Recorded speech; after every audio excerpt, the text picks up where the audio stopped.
ಗರ್ಜಿಸಲೇಬೇಕಂತ ಹೇಳಿದಂಥ ಡಾಕ್ಟರ್ ಭಾರತ ರತ್ನ ಸಂವಿಧಾನ ಶಿಲ್ಪಿ ಅಂಬೇಡ್ಕರ್ ಅವರು. ಹಾಗೆ ನನ್ನ ಪರಿಚಯ ಅಂಬೇಡ್ಕರ್, ಗುಲ್ಬರ್ಗ ಡಿಸ್ಟ್ರಿಕ್ನಿಂದ ಬಂದಿದ್ದೀನಿ. ನನ್ನ ವಿಷಯ ಅಸ್ಪೃಶ್ಯತೆಯ ನಿವಾರಣೆ. ಬಂಧುಗಳೇ, ಇವತ್ತು ಅಸ್ಪೃಶ್ಯತೆ ಎಂಬುದು ಇತ್ತೀಚೆಗೆ ಬಂದಿರೋದು ಅಲ್ಲ. ಶತಶತಮಾನ ಕಾಲದಿಂದ ನಮ್ಮನ್ನು ತುಳ್ಕೊಂಡು ನಮ್ಮನ್ನು ದುಡಿಸ್ಕೊಂಡು ಬಂದಿರುವಂಥ ಇದು ಸುಮಾರು 400 ಕ್ರಿಸ್ತಶಕ 400 ವರ್ಷದಿಂದ ಕ್ರಿಸ್ತಶಕ 400ರಿಂದ 600ರವರೆಗೆ ಬೆಳಕಿಗೆ ಬಂದಿದ್ದು ಡಾಕ್ಟರ್ ಬಾಬಾ ಸಾಹೇಬ್ ಅಂಬೇಡ್ಕರ್ ಅವರು ನಂಬಿದರು, ಒಂದು ವರದಿಯಲ್ಲಿ ಕೂಡ ಹೇಳಿದರು. ಹಾಗೆ ಬಂಧುಗಳೇ, ಈ ಮೇಲ್ಜಾತಿಯವರು ಮಾಡಿರುವಂಥ ಕುತಂತ್ರದಿಂದ ನಮ್ಮನ್ನು 4 ವಿಂಗಡಣೆಯಾಗಿ ಮಾಡ್ತಾರೆ. ಮೇಲ್ವರ್ಗದವರು, ಮಧ್ಯಮ ವರ್ಗದವರು ಮತ್ತು ಸಾಮಾಜಿಕ ವರ್ಗದವರು. ಈ 3 ಜನರನ್ನ ನಾವು ಸೇವೆ ಕೊಡುವರು ಅಂತೇಳಿ ನಮ್ಮನ್ನು ಕಡೆಗಣಿಸಿ ನಮ್ಮನ್ನು ಈ ಸಮಾಜದಲ್ಲಿ ಕೀಳಾಗಿ ಕಾಣುವಂಥ ಮನೋಭಾವವನ್ನು ಹೊಂದಿರುತ್ತಾರೆ ಈ ಜನರು. ನಾವು ಹೇಳೋದಿಷ್ಟೇ, ಕೆಲವೊಂದು ಸಾರಿ ನಮಗೂ ಕೂಡ ಅನಿಸುತ್ತೆ, ನಾವು ಯಾಕೆ ಬದಲಾಗಬಾರ್ದು, ನಾವು ಯಾಕೆ ಚೇಂಜ್ ಆಗಬಾರ್ದು, ಇಷ್ಟು ವರ್ಷ ಸ್ವಾತಂತ್ರ್ಯ ಸಿಕ್ಕಿ ಇಷ್ಟು ವರ್ಷ ಆದರೂ ಕೂಡ ನಾವು ಯಾಕೆ ಬದಲಾಗ್ತಾ ಇಲ್ಲ, ಏನಿದೆ ನಮ್ಮಲ್ಲಿ ಕೊಂದುಕೊರತೆಗಳು ಏನಿದೆ, ಈ ಸಂವಿಧಾನ ಬಂದು ಇಷ್ಟು ವರ್ಷ ಆದರೂ ಕೂಡ ನಾವು ಯಾಕೆ ಪ್ರಯತ್ನ ಮಾಡ್ತಾ ಇಲ್ಲ, ಬದಲಾಗಬೇಕೆಂಬ ಮನೋಭಾವ ಯಾಕೆ ಚೇಂಜ್ ಆಗ್ತಾ ಇಲ್ಲ. ಇದು ಅಸ್ಪೃಶ್ಯತೆ ನಿವಾರಣೆ ಬಗ್ಗೆ ನಾನು ಒಂದು 4 ಪಾಯಿಂಟ್ ಹೇಳಕ್ಕೆ ಇಷ್ಟಪಡ್ತೀನಿ ಸ್ನೇಹಿತರೆ. ಬಂಧುಗಳೇ, ಇವತ್ತು ನಾವು ಚೇಂಜ್ ಆಗೋದಕ್ಕೆ ಮುಖ್ಯ ಕಾರಣ ಇರೋದು ಶಿಕ್ಷಣ ಇದೆ. ಶಿಕ್ಷಣ ಪ್ರತಿಯೊಬ್ಬರಿಗೂ, ಭಾರತ ದೇಶದಲ್ಲಿ ಹುಟ್ಟಿದಂಥ ಪ್ರತಿಯೊಂದು ಮಕ್ಕಳಿಗೂ ಕೂಡ, ಪ್ರತಿಯೊಬ್ಬರಿಗೂ ಕೂಡ ಶಿಕ್ಷಣ ಬಹಳ ಪ್ರಾಮುಖ್ಯತೆ ಹೊಂದಿರುತ್ತದೆ. ತಾವು ಎಲ್ಲರೂ ಶಿಕ್ಷಣದಿಂದ ತಗೊಂಡು ತಮ್ಮ ಇರುವಂಥ ವಾಸಸ್ಥಳ ಸ್ವಚ್ಛತೆಯನ್ನು ಇಟ್ಟುಕೊಂಡು ತಾವು ಕೂಡ ಆತ್ಮಗೌರವದಿಂದ ಬದುಕಬೇಕು. ಬಾಬಾ ಸಾಹೇಬರು ಹೇಳಿದಿದೆ, ಯಾವ ವ್ಯಕ್ತಿ ಆತ್ಮಗೌರವದಿಂದ ಬದುಕಲು ಅವನು ಸಮಾಜದಲ್ಲಿ ಇದ್ದು ಸತ್ತಂತೆ. ಹಾಗೆ ಕೂಡ ಪ್ರತಿಯೊಬ್ಬರು ಕೂಡ ಆತ್ಮಗೌರವದಿಂದ ಬದುಕಬೇಕು ಅಂತೇಳಿ ಹೇಳಕ್ಕೆ ಇಷ್ಟಪಡ್ತೀನಿ. ಹಾಗೆ ಈ ಅಸ್ಪೃಶ್ಯತೆ ನಿವಾರಣೆದು ಇನ್ನೊಂದು ಪಾಯಿಂಟ್ ಹೇಳಕ್ಕೆ ಇಷ್ಟಪಡ್ತೀನಿ. ಅಂತರ್ಜಾತಿ ವಿವಾಹಗಳು ಆಗಬೇಕು. ಸಮಾಜದಲ್ಲಿ ನಾವು ಆ ಜಾತಿ ಈ ಜಾತಿ ಮನೋಭಾವ ಅಂತ ಇರೋದರಿಂದ ಇದನ್ನು ಹೋಗಲಾಡಿಸೋಕ್ಕೆ ಅಂತರ್ಜಾತಿ ವಿವಾಹಗಳು ಜಾಸ್ತಿ ಆಗ್ತಾ ಇರಬೇಕು ಸಮಾಜದಲ್ಲಿ. ಹಾಗೆ ಕೆಲವೊಂದು ಸಾರಿ ಈ ನಮ್ಮಲ್ಲಿರುವಂಥ ಮೊಬೈಲ್, ಇಂಟರ್ನೆಟ್, ಇದು ಇವಾಗ 21ನೇ ಶತಮಾನ ಹೌದು, ಇಂಟರ್ನೆಟ್ ಯುಗನೂ ಹೌದು. ಈ ಯುಗದಲ್ಲಿ ಇದ್ಕೊಂಡು ನಾವು ಅದನ್ನು ಸರಿಯಾಗಿ ರೀತಿಯಾಗಿ ಉಪಯೋಗಿಸ್ಕೊಂಡು ಈ ಸಮಾಜದಲ್ಲಿ ಬದುಕಬೇಕಾಗಿದೆ. ಘನತೆ ಗೌರವದಿಂದ ನಾವು ಕೂಡ ಮೇಲ್ವರ್ಗದ ಜಾತಿಯ ಏನಿದಾರಲ್ಲ ಅವ್ರಿಗಿಂತ ಚೆನ್ನಾಗಿ ಬದುಕಬೇಕು. ಶಿಕ್ಷಣ ತಗೊಂಡು ಯಾವ ರೀತಿ ಅಂತಂದರೆ, ಯಾವುದೋ ಒಂದು ಹಳ್ಳಿಯಲ್ಲಿ ದೇವಸ್ಥಾನಕ್ಕೆ ಪ್ರವೇಶ, ಇದೇ ಕರ್ನಾಟಕದಲ್ಲಿ ದೇವಸ್ಥಾನದಲ್ಲಿ ದಲಿತರಿಗೆ ಪ್ರವೇಶ ಮಾಡೋಕ್ಕೆ ನಿರಾಕರಿಸುತ್ತಾರೆ. ಆ ನಿರಾಕರಿಸಿದಾಗ ಎಲ್ಲರೂ ಆ ದೇವಸ್ಥಾನದಲ್ಲಿ ಹೋಗಿ ಹೋರಾಟ ಮಾಡ್ತಾರೆ. ಅದೇ ಹೋರಾಟವನ್ನು ಆನ್ಲೈನಲ್ಲಿ ಅಪ್ಲೋಡ್ ಮಾಡಿದಾಗ ಪ್ರತಿಯೊಬ್ಬರಿಗೂ ಅವೇರ್ನೆಸ್ ಬರುತ್ತೆ, ನಾಲೆಜ್ ಬರುತ್ತೆ. ಬಂದಾಗ ಇದು ಮಾಡೋದು ಸರಿನಾ ತಪ್ಪ ಅಂಬೋದ್ರ ಬಗ್ಗೆ ಇದು ಎಲ್ಲನೂ ಕೂಡ ಕಾನೂನು ಅಡಿಯಲ್ಲೇ ಬರುತ್ತೆ. ನಮಗೂ ಕೂಡ ನಾವು ನನಗೆ ಜೊತೆಗೆ ಆಗಿರುವಂಥ ಒಂದು ಘಟನೆ, ಊರಿಗೆ ಹೋದಾಗ ಸ್ನೇಹಿತರ ಜೊತೆಗೆ ಕುಂತಾಗ ಒಬ್ಬ ಸ್ನೇಹಿತ ಬಂದು ಹೇಳ್ತಾನೆ, ಗೆಳೆಯ ಒಂದು ಸ್ವಲ್ಪ ದೇವಸ್ಥಾನಕ್ಕೆ ಹೋಗೋಣ, ಇವತ್ತು ಶನಿವಾರ ಆಂಜನೇಯ ಟೆಂಪಲ್ಗೆ ಹೋಗೋಣ, ಅಲ್ಲಿ ಒಳಗಡೆ ಬಿಡಲ್ಲ, ಹೆಂಗೆ ಮಾಡೋಣ? ನಾನು ಅಂತೀನಿ, ನಾನು ಹೋಗೋಣ, ಬಟ್ ನಾನು ಯಾವುದೇ ದೇವಸ್ಥಾನಕ್ಕೆ ಹೋಗಲ್ಲ, ಬಟ್ ನೀನು ಹೇಳ್ತಾ ಇದೆಯಲ್ಲ, ನೋಡೋಣ ಅಲ್ಲಿ ವ್ಯವಸ್ಥೆ ಹೇಗಿದೆ, ಏನು ಮಾಡ್ತಾ ಇದ್ದಾರೆ, ಹೆಂಗೆ ಅಂತೇಳಿ ನೋಡ್ಕೊಂಡು ಬರೋಣ. ಅದ್ರ ಒಳಗಡೆ ಬಿಡಲ್ಲ ಎಂಬುದು ವಿಷಯ ತಿಳಿದಾಗ ಅವ್ರು ಯಾರೂ ಬರೋದಿಲ್ಲ ಸ್ನೇಹಿತರು, ನಾನು ಒಬ್ಬನೇ ಹೋಗ್ತೀನಿ. ಹೋದಾಗ ಪೂಜಾರಿಗಳು ಇರ್ತಾರೆ, ಪುರೋಹಿತಗಳು ಇರ್ತಾರೆ, ಅವರು ಸ್ವಲ್ಪ ಸಂಶಯ ಬರುತ್ತೆ, ಇವರು ಯಾರು ಏನು ಅಂತೇಳಿ. ಬಂದಾಗ ನಮ್ಮನ್ನು ಅಲ್ಲೇ ಹೊರಗಡೆ ನಿಲ್ಲಿಸಿದಾಗ ನಾನು ಕೇಳ್ತೀನಿ, ಯಾಕೆ ಬಿಡೋದಿಲ್ಲ ಹೊರಗಡೆ, ಯಾಕೆ ಬಿಡೋದಿಲ್ಲ?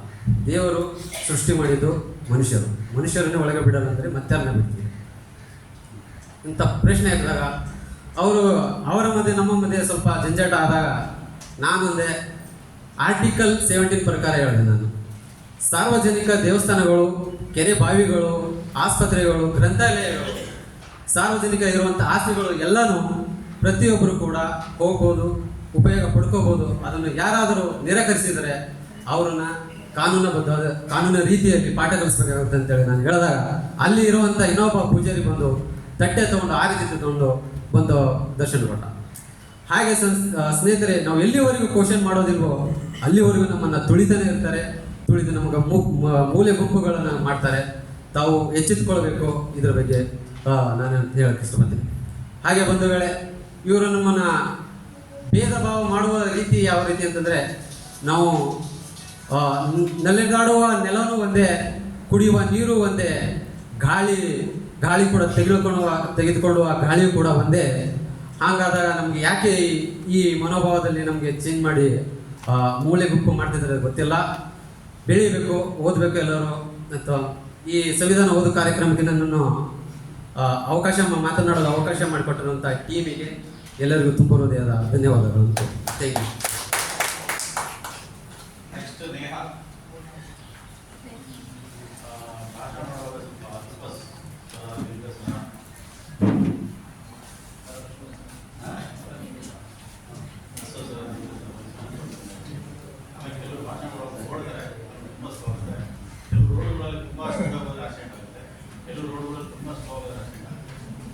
ಯಾವ ಭಾಷೆ ಇಲ್ಲಿ ಯಾವುದಾದ್ರು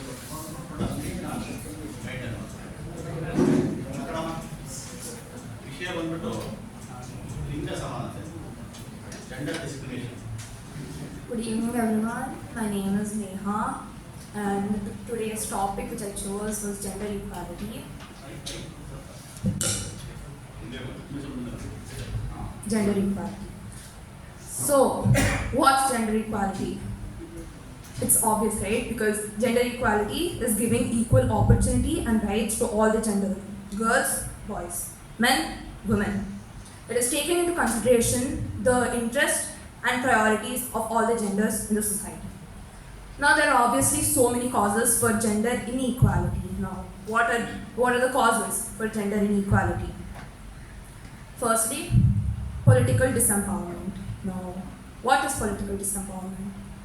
Obviously, it is the power to enact, implement laws, and also the power to punish the lawbreakers or law disobeyers.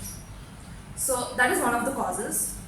Second cause is economic disempowerment. Economic disempowerment, I could give you an example, like a man who's going out and working and he's earning his income. Whereas a woman, she works at home doing so many multiple jobs, cooking, cleaning, and also other stuff, many multiple chores, right. But what is her work measured by? Now boys, like men's work is measured by his income, money. How is the work done by a woman measured? Few people just think it as the woman's job is just to cook. So that is the economic disempowerment order. Next, third one is religious prescriptions. For example, in Christianity, when a boy and a girl marry, they become one. In Christianity, they become one after a marriage. Now, what is that one considered to be? Man. They are considered both to be man now after the marriage. In Muslims, women are given property rights, but they are forbidden in, not giving chance in social activities. They are excluded from all the social aspects. In Hinduism, I think many of you know, Mahabharata, Kaurava and Pandavas, they sit together for playing the dice game, gambling basically. Kauravas win over Pandavas. They take their money, cattle, wealth, everything. Lastly, Pandavas put Draupadi in the bet. They take Draupadi also. They win Draupadi. Now, how do you see Draupadi in this perspective? She's a property. She's the asset. In Hinduism, women are considered to be property or an asset. I'll give you another example. You guys know Sabrimala temple. Girls of certain age are not allowed inside the temple. Again, that is a religious, it's like a religious full stop over there. Again, the religious law comes into play. Now, fourth cause is social taboos. Now, social taboos, again, now when a woman is considered impure when she's in the cycle of her menses. So she's not allowed to go to temple, cook in kitchen, sometimes not even allowed to go outside the room. She's stuck in the room. And there is another notion where a girl is not allowed to go outside, but boys are allowed. Of course, there are so many good intentions, like it's not safe. But why is it not safe? Because we have not created a safe environment, obviously. Now, fifth cause, which is superstitious beliefs. Now, a widow is considered, a widow is also not, she should not be married again. She should be kept outside during auspicious ceremonies and auspicious ceremonies, she should be kept outside. She's excluded. So there are so many causes. These are the 5 causes which I think is very important. Political disempowerment, economic disempowerment, religious prescriptions, taboos, social taboos, and then 5th one was superstitious beliefs. Now how to overcome these? Firstly, political disempowerment. We need to start by giving reservation to women in bringing law-making decisions. Like they should be given reservation in legislature and judiciary. Whereas in economic disempowerment, I think it is right that all the women are paid equally and should also be given other choices in their life for other jobs. Thirdly, religious prescriptions. Religious prescriptions. I'll give you a choice. There is a religious law and constitutional law. Which is above? Constitutional law.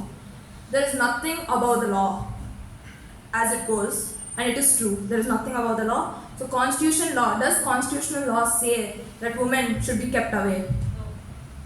Exactly. Women should not be kept away. Constitutional law comes before everything. When it comes to temples, when it comes to any field actually. Religious law comes second. Fourth and fifth are kind of same. Social taboos and superstitious belief. Now, how do we overcome this stigma which is in the society?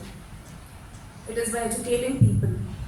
We need to bring awareness to the people that everyone are equal.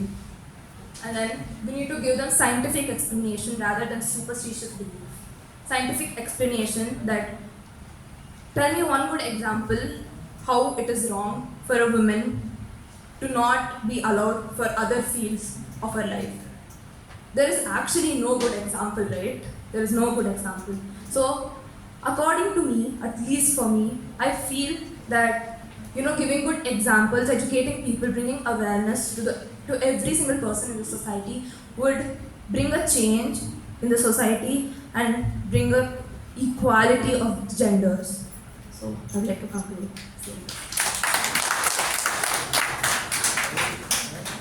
ಅನಾವಶ್ಯಕವಾಗಿ ಯಾವುದು ಹೆಚ್ಚಿನ ಒಂದು all valid points.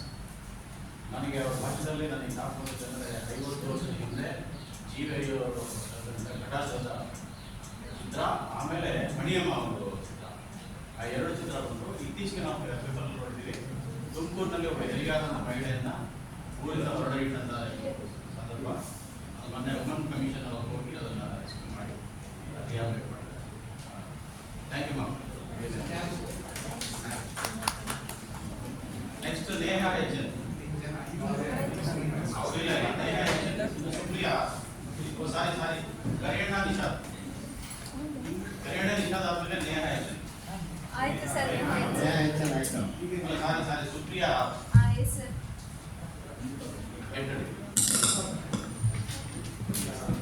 ಸ್ವಲ್ಪ ಉದ್ದ ಇದ್ದೀನಿ, ಅದಕ್ಕೆ ಮೇಲೆ ಕೆತ್ಕೊಂಡು.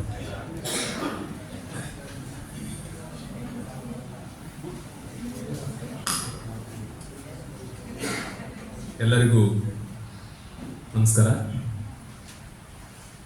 ನನ್ನ ಹೆಸರು ಕರಿಯ ನಿಷಾದ್ ಅಂತ. ಮೂಲತಃ ಪಾವಗಡ ತಾಲೂಕು ಕುಗ್ರಾಮ ಬಂಗಾರನಾಯಕನ ಬೆಟ್ಟದಿಂದ ಬಂದಿದ್ದೇನೆ. ನನ್ನ ಇವತ್ತು ಮಾತನಾಡಲೇಬೇಕಾಗಿರುವಂತಹ ವಿಷಯ ಸಂವಿಧಾನದ ಸುಪರ್ದಿಯಲ್ಲಿ ಧಾರ್ಮಿಕ ಸ್ವಾತಂತ್ರ್ಯದ ಹರಣ ಅನ್ನುವಂತಹ ವಿಷಯ. ಸಂವಿಧಾನವನ್ನೇ ಮುಂದೆ ಇಟ್ಕೊಂಡು ಧಾರ್ಮಿಕ ಹಕ್ಕುಗಳನ್ನು ಹೇಗೆ ಹತ್ಯೆಗೊಳ್ತಾ ಇದ್ದಾರೆ ಮತ್ತು ಹತ್ಯೆಗೆ ಒಳಪಡಿಸ್ತಾ ಇದ್ದೀವಿ, ಆ ವಿಚಾರವನ್ನು ಕುರಿತು ನಾನು ನಿಮ್ಮ ಮುಂದೆ ಒಂದಷ್ಟು ಮಾತುಗಳನ್ನು ಹಂಚಿಕೊಳ್ಳಲಿದ್ದೇನೆ. ಸ್ನೇಹಿತರೆ, ಸಂವಿಧಾನದ 3ನೇ ಭಾಗದಲ್ಲಿ ಬರುವಂತಹ ಮೂಲಭೂತ ಹಕ್ಕುಗಳು ಅಂತ ಏನು ಕರೆಸ್ಕೊಳ್ಳುತ್ತೆ, ಅದರಲ್ಲಿ 12ರಿಂದ 35ನೇ ವಿಧಿಯ ತನಕ ಇರುವಂತಹ ಈ ಮೂಲಭೂತ ಹಕ್ಕುಗಳಲ್ಲಿ ಧಾರ್ಮಿಕ ಸ್ವಾತಂತ್ರ್ಯಕ್ಕೆ ಸಂಬಂಧಿಸಿರುವಂತಹ 4 ವಿಧಗಳ ಬಗ್ಗೆ ನಾನು ಇವತ್ತು ಸ್ವಲ್ಪ ತೇಲಿಸ್ಕೊಂಡೇ ಹೋಗ್ತೀನಿ, ಜಾಸ್ತಿ ಆಳಕ್ಕೆ ಹೋಗೋದಿಲ್ಲ. 4 ವಿಧಿಗಳನ್ನು ಮಾತ್ರ ನಿಮ್ಮ ಮುಂದೆ ಮಾತನಾಡಿದ್ದೇನೆ. ಮುಖ್ಯವಾಗಿ ಧಾರ್ಮಿಕ ಸ್ವಾತಂತ್ರ್ಯ ಅನ್ನುವಂಥದ್ದು ಯಾಕೆ ಹರಣಗೊಳ್ತಾ ಇದೆ ಅನ್ನುವಂಥದ್ದು ನನಗೆ 1992-93ರಲ್ಲಿ ಅಡ್ವಾಣಿ ಅವರು ಕೈಗೊಂಡಂತಹ ಧಾರ್ಮಿಕ ರಥಯಾತ್ರೆ ಇದೆಯಲ್ಲ, ಅಲ್ಲಿಂದ ನಾನು ಒಂದು ಸ್ವಲ್ಪ ಮುಂದುವರಿಸ್ತಾ ಅಷ್ಟೊತ್ತಿಗಾಗಲೇ ಸಂಸತ್ ಸದನದ ಚುನಾವಣೆ ನಡೆದಿರುತ್ತೆ. ಅಡ್ವಾಣಿ ಅವರು ಸದನದಲ್ಲಿ ಪ್ರಮಾಣ ವಾಚನ ಮಾಡಿ ಪ್ರತಿಜ್ಞೆಯನ್ನು ಮಾಡಿರ್ತಾರೆ. ನಾನು ಸಂವಿಧಾನದ ಅಡಿಯಲ್ಲಿ ಪ್ರತಿಜ್ಞೆ ಮಾಡ್ತಾ ಇದ್ದೀನಿ, ಇದು ಜಾತ್ಯತೀತ ರಾಷ್ಟ್ರ, ಇಲ್ಲಿ ಎಲ್ಲರಿಗೂ ಸಮೇತ ಅವರದೇ ಆದಂತಹ ಧಾರ್ಮಿಕ ಹಕ್ಕುಗಳಿದ್ದಾವೆ, ಅವುಗಳನ್ನು ಉಳಿಸ್ತೀನಿ ಅಂತ ಪ್ರಮಾಣ ವಚನ ಪ್ರತಿಯೊಬ್ಬರು ಇವತ್ತಿನ ಸಂಸದರು ಸಮೇತ ಹಾಗೆ ಪ್ರಮಾಣ ವಚನವನ್ನು ಮಾಡಬೇಕು. ಸಂವಿಧಾನದ ನಿಯಮ ಆಶಯವೂ ಹೌದು. ಆದರೆ ಸದನದಲ್ಲಿ ಪ್ರಮಾಣ ವಚನ ಮಾಡಿದ ನಂತರ 6 ತಿಂಗಳ ಆದಮೇಲೆ ಬಾಬ್ರಿ ಮಸೀದಿ ಧ್ವಂಸ ಆಗುತ್ತೆ.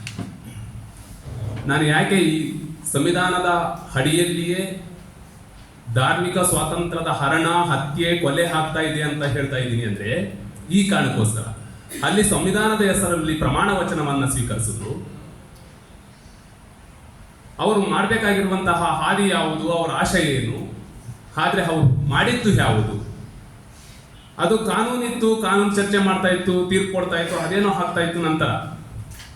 ಆದ್ರೆ ಏಕಾಏಕಿ ಧಾರ್ಮಿಕತೆಯನ್ನ ಮುಂದೆ ಇಟ್ಕೊಂಡ್ಬಿಟ್ಟು ಹೋಗಿದ್ದು ಮೊದಲ ಧಾರ್ಮಿಕ, ಅದರಲ್ಲೂ ಸಂವಿಧಾನ ಬದ್ಧ ಅಡಿಯಲ್ಲಿ ಬರುವಂತಹ ಧಾರ್ಮಿಕ ಸ್ವಾತಂತ್ರ್ಯದ ಮೇಲೆ ನಡೆದಂತಹ ಘನಘೋರ ಹತ್ಯೆ ಅಂತ ನಾನು ಅದನ್ನ ಪ್ರಸ್ತಾಪಿಸ್ತಾ ಹೋಗ್ತೇನೆ.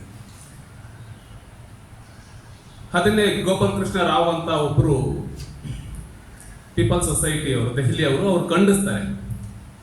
ಈ ವ್ಯಕ್ತಿ ಅಡ್ವಾಣಿ ಎಂಥ ಮನುಷ್ಯನಪ್ಪ, ಇಲ್ಲ ಒಂದು ಕಡೆ ಕೋಮುವಾದಿ ಆಗಿರ್ಬೇಕು, ಇಲ್ಲ ಒಂದು ಕಡೆ ಸಂವಿಧಾನವಾದಿ ಆಗಿರ್ಬೇಕು, ಸಂವಿಧಾನವನ್ನು ಒಪ್ಪಿ ಒಂದು ಕಡೆ ನಿಂತಿರ್ಬೇಕು ಅಂತ ಚರ್ಚೆ ಮಾಡ್ತಾರೆ.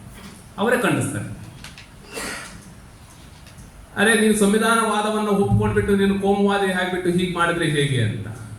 ಆದ್ರೆ ಇವತ್ತು ನಡೀತಾ ಇರೋದೇನು, ಸಂವಿಧಾನದ ಅಡಿಯಲ್ಲಿ ಪ್ರಮಾಣ ವಚನವನ್ನ ಮಾಡ್ತಾರೆ, ಬಂದು ಹೊರಗಡೆ ಬಂದ್ಬಿಟ್ಟು ಸಂವಿಧಾನವನ್ನ ನಾವು ಸುಡ್ತೀವಿ, ಸಂವಿಧಾನವನ್ನ ನಾವು ಬದಲಾಯಿಸ್ತೀವಿ ಅಂತ ಹೇಳ್ತಾ ಇದ್ದಾರೆ.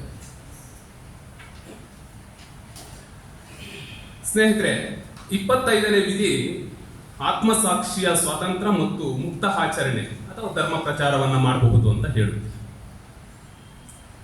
ಆದ್ರೆ ಇವತ್ತು ಒತ್ತಾಯಪೂರ್ವಕವಾಗಿ ಧರ್ಮ ಪ್ರಚಾರವನ್ನ ಮಾಡಲಾಗ್ತಾ ಇದೆ. ಅದು ಎಲ್ಲಿ ನಾನು ಹೊರಗಡೆ ಎಲ್ಲೋ ನಡೆದ್ರೆ ಅಥವಾ ಯಾವುದೋ ಕೇರಿಯಲ್ಲೋ ಹಟ್ಟಿಯಲ್ಲೋ ಆ ರೀತಿ ನಡೆದ್ರೆ ಅದಕ್ಕೊಂದು ಅರ್ಥ ಇರುತ್ತೆ, ಏನೋ ಮುಗ್ಗದ್ರು ಅಥವಾ ಮಾಯಕರು ಮಾಡ್ತಾ ಇದ್ದಾರೆ ಅನ್ನೋದು. ಸದನದಲ್ಲೇ ನಡೀತಾ ಇದೆ, ಸಂಸತ್ ಸದನದಲ್ಲೇ ಸಂವಿಧಾನದ ಏನು ಪುಸ್ತಕದ ಮುಂದೆ ಇಟ್ಕೊಂಡು ಅಲ್ಲೇ ನಡೀತಾ ಇದೆ. ಒಬ್ಬರು ಅಸಾಸುದ್ದೀನ್ ಓವೈಸಿ ಅವರು ಅಲ್ಲನ ಹೆಸರಲ್ಲಿ ಪ್ರಮಾಣ ವಚನವನ್ನ ಮಾಡಿ ಕೊನೆಯದಾಗಿ ಜೈ ಭೀಮ್ ಅಂತ ಹೇಳ್ತಾರೆ. ಇವರೆಲ್ಲ ಟೇಬಲ್ ಅನ್ನು ಕಟ್ಟುವುದರ ಮೂಲಕ ಅದನ್ನು ವಿರೋಧ ಮಾಡ್ತಾರೆ. ಅಲ್ಲಿ ಜೈ ಶ್ರೀರಾಮ್ ಅಂತ ಎನ್ನುವಂತಹ ಘೋಷಣೆಯನ್ನು ಕೂಗ್ತಾರೆ. ನೀವು ಯಾವ ಧರ್ಮ ಸ್ವಾತಂತ್ರ್ಯವನ್ನ ಉಳಿಸ್ತಾ ಇದ್ದೀರಾ? ನೀವು ಯಾವ ನೆಲೆಯಲ್ಲಿ ನೀವು ಪ್ರಜಾಪ್ರಭುತ್ವವನ್ನು ಉಳಿಸ್ತಾ ಇದ್ದೀರಾ? ಇದು ಮುಖ್ಯ ಆಗಬೇಕು. ಇನ್ನ ಬಲವಂತವಾಗಿ ಮತ್ತು ಆಮಿಷಕ್ಕೆ ಒಳಪಡಿಸಿ ಧರ್ಮಾಂತರ ಮಾಡುವುದು ಅಪರಾಧ ಅಂತ ಸಂವಿಧಾನವೇ ಹೇಳಿದೆ. ಸಂವಿಧಾನ 2 ರೀತಿಯಲ್ಲಿದೆ. ನೀವು ಧರ್ಮವನ್ನ ಪ್ರಚಾರ ಮಾಡಬಹುದು, ಆದ್ರೆ ಬಲವಂತವಾಗಿ ಮಾಡಂಗಿಲ್ಲ, ಆಮಿಷಗಳನ್ನು ಒಡ್ಡಂಗಿಲ್ಲ. ಬಲಾತ್ಕಾರಕ್ಕೆ ಯಾರನ್ನು ಹೇಳ್ಕೊಂಡು ಹೋಗ್ಬಿಟ್ಟು ಕ್ರಿಶ್ಚಿಯನ್ನರನ್ನಾಗಿ ಮಾಡಬೇಕಾಗಿಲ್ಲ, ಮುಸ್ಲಿಮರನ್ನಾಗಿ ಮಾಡ್ಕೋಬೇಕಾಗಿಲ್ಲ, ಅಥವಾ ಜೈನ ಬೌದ್ಧ ಇನ್ಯಾವುದೋ ಧರ್ಮವನ್ನ ಆಯ್ಕೆ ಮಾಡ್ಕೋಬೇಕಾಗಿಲ್ಲ. ಅವರು ಇಷ್ಟಪಟ್ಟು ಬಂದ್ರೆ ಅದನ್ನ ಸ್ವೀಕರಿಸುವಂತಹ ಹಕ್ಕು ಇದೆ. 3 ತಿಂಗಳ ಮುಂಚೆ ನೀವು ಜಿಲ್ಲಾಧಿಕಾರಿಗಳಿಗೆ ಪತ್ರವನ್ನು ಕೊಟ್ಬಿಟ್ರೆ ನಾನು ಈ ಧರ್ಮಕ್ಕೆ ನಾನು ಮತಾಂತರಗೊಳ್ತಾ ಇದ್ದೀನಿ ಅಂದ್ರೆ ಅದು ಅಕ್ಸೆಪ್ಟ್ ಮಾಡುತ್ತೆ ಸರ್ಕಾರ. ಇಲ್ಲಿ ವಿಧಿ 25ರನ್ನ ಹೀಗೆ ಸಂಸತ್ ಸದನದಲ್ಲಿಯೇ ಹರಣ ಹಾಕ್ತಾ ಇದೆ ಅಂದ್ರೆ ನಾವೆಲ್ಲ ಕೈ ಕುತ್ಕೋಬೇಕಾಗಿದೆ ಇವತ್ತು. ಯಾಕೆ ಮಾತನಾಡ್ತಾ ಇಲ್ಲ ಯಾರು? ವಿರೋಧ ಪಕ್ಷಗಳೇ ಮಾತನಾಡ್ತಾ ಇಲ್ಲ. ಅಂತಹ ಪರಿಸ್ಥಿತಿಯಲ್ಲಿ ನಾವಿದ್ದೇವೆ. ಇನ್ನ 26ನೇ ವಿಧಿ ಧಾರ್ಮಿಕ ವ್ಯವಹಾರಗಳನ್ನು ನಡೆಸುವಂತಹ ಮತ್ತು ನಿರ್ವಹಿಸುವಂತಹ ಒಂದು ವಿಧಿಯಾಗಿದೆ. ಅದು ಅಲ್ಲಿ ಧಾರ್ಮಿಕ ದತ್ತಿ ವಿಷಯಗಳನ್ನ ಇಟ್ಕೊಂಡಾಗಿ ಚರ್ಚೆ ಮಾಡಿದ್ರೆ ಸಂವಿಧಾನ ಹೇಳುತ್ತೆ ನೀವು ಮಠ ಮಾನ್ಯಗಳನ್ನ, ಮಸೀದಿಗಳನ್ನ ಅಥವಾ ಬೇರೆ ಬೇರೆ ಧರ್ಮಕ್ಕೆ ಸಂಬಂಧಿಸಿರುವಂತಹ ಸಂಸ್ಥೆಗಳನ್ನ ನೀವು ಓಪನ್ ಮಾಡ್ಕೋಬಹುದು, ಅದನ್ನ ಮುಂದುವರಿಸಬಹುದು ಅಂತ ಹೇಳುತ್ತೆ. ಯಾವ ಕಾರಣಕ್ಕೋಸ್ಕರ ಅಂದ್ರೆ ಧರ್ಮ ಪ್ರಚಾರಕ್ಕಾದ್ರೂ ಬಳಸ್ಕೋಬಹುದು, ಏನಕ್ಕಾದ್ರೂ ಬಳಸ್ಕೋಬಹುದು, ಆದ್ರೆ ಬಲವಂತ ಇಲ್ಲ ಅಲ್ಲಿನೂ. ಆದ್ರೆ ಇವತ್ತಿನ ಮಠ ಮಾನ್ಯಗಳು ಏನಾಗ್ತಾ ಇದ್ದಾವೆ ಅಂತ, ಇವತ್ತಿನ ಮಠ ಮಾನ್ಯಗಳು ರಾಜಕೀಯದವರ ಬಂಡವಾಳವಾದ ಮಠ ಮಾನ್ಯಗಳಾಗ್ತಾ ಇದ್ದಾರೆ. ಒಂದು ರಾಜಕೀಯ ಪಕ್ಷ ಅಥವಾ ಯಾವುದೋ ಒಂದು ರಾಜಕೀಯ ಪಕ್ಷ ಚುನಾವಣೆಯನ್ನು ನಡೆಸಬೇಕಾದ ಸಂದರ್ಭದಲ್ಲಿ ಇಂತಿಷ್ಟು ಮಠಗಳು ಅವರಿಗೆ ದಾನ ದತ್ತಿಗಳನ್ನ ನೀಡ್ತಾ ಇದೆ. ಬೆಳಿಗ್ಗೆ ಹೇಳ್ತಾ ಇದ್ರು ಮಠಾಧೀಶರ ಬಗ್ಗೆ ಜಸ್ಟಿಸ್ ಅವರು, ಅವಾಗ ನೆನಪಾಯ್ತು ನನಗೆ ಈ ಹೇಳಿಕೆ. ಅಂದ್ರೆ ಅಲ್ಲಿ ಇರುವಂತಹ ಉಂಡಿಗಳು ಏನು ಖಜಾನೆ ಇದೆ ಮಠ ಮಾನ್ಯಗಳಲ್ಲಿ, ಖಜಾನೆ ಅದು ರಾಜಕೀಯ ಬಳಕೆಗೆ ಹಾಕ್ತಾ ಇದೆ ಅನ್ನುವಂಥದ್ದು. ಹಾಗಾದ್ರೆ ನೀವು ಈ ಸ್ವತಃ ಏನು ಧಾರ್ಮಿಕ ಸ್ವಾತಂತ್ರ್ಯ ಅಥವಾ ಸಂಘ ಸಂಸ್ಥೆಗಳನ್ನ ಅಥವಾ ಮಠ ಮಾನ್ಯಗಳನ್ನ ಸ್ಥಾಪಿಸಿಕೊಳ್ಳುವಂತಹ ವಿಚಾರದಲ್ಲಿ ಸಂವಿಧಾನಕ್ಕೆ ನೀವು ಮೋಸ ಮಾಡ್ತಾ ಇಲ್ವಾ? ನೀವು ಅದನ್ನ ಹಲ್ಲೆಗೊಳಿಸ್ತಾ ಇಲ್ವಾ, ಹತ್ಯೆ ಮಾಡ್ತಾ ಇಲ್ವಾ ಅನ್ನುವಂತಹ ಪ್ರಶ್ನೆ ನಂದು.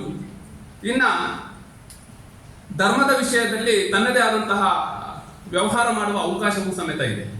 ಆದರೆ ಇತ್ತೀಚಿನ ದಿನಮಾನಗಳಲ್ಲಿ ನೀವು ನೋಡಿ ಯಾವುದೋ ಹಿಂದೂ ಅಥವಾ ಮುಸ್ಲಿಂ ಇರುವಂತಹ ಧರ್ಮ ಸ್ಥಳಗಳು ಅಂತ ಏನು ಕರಿತೀವಿ, ಆ ಸ್ಥಳಗಳಲ್ಲಿ ಅನ್ಯ ಧರ್ಮೀಯರು ಬಂದ್ಬಿಟ್ಟು ವ್ಯಾಪಾರ ಮಾಡಬಾರ್ದು ಅಂತ ಹೇಳ್ತಾ ಇದ್ದಾರೆ.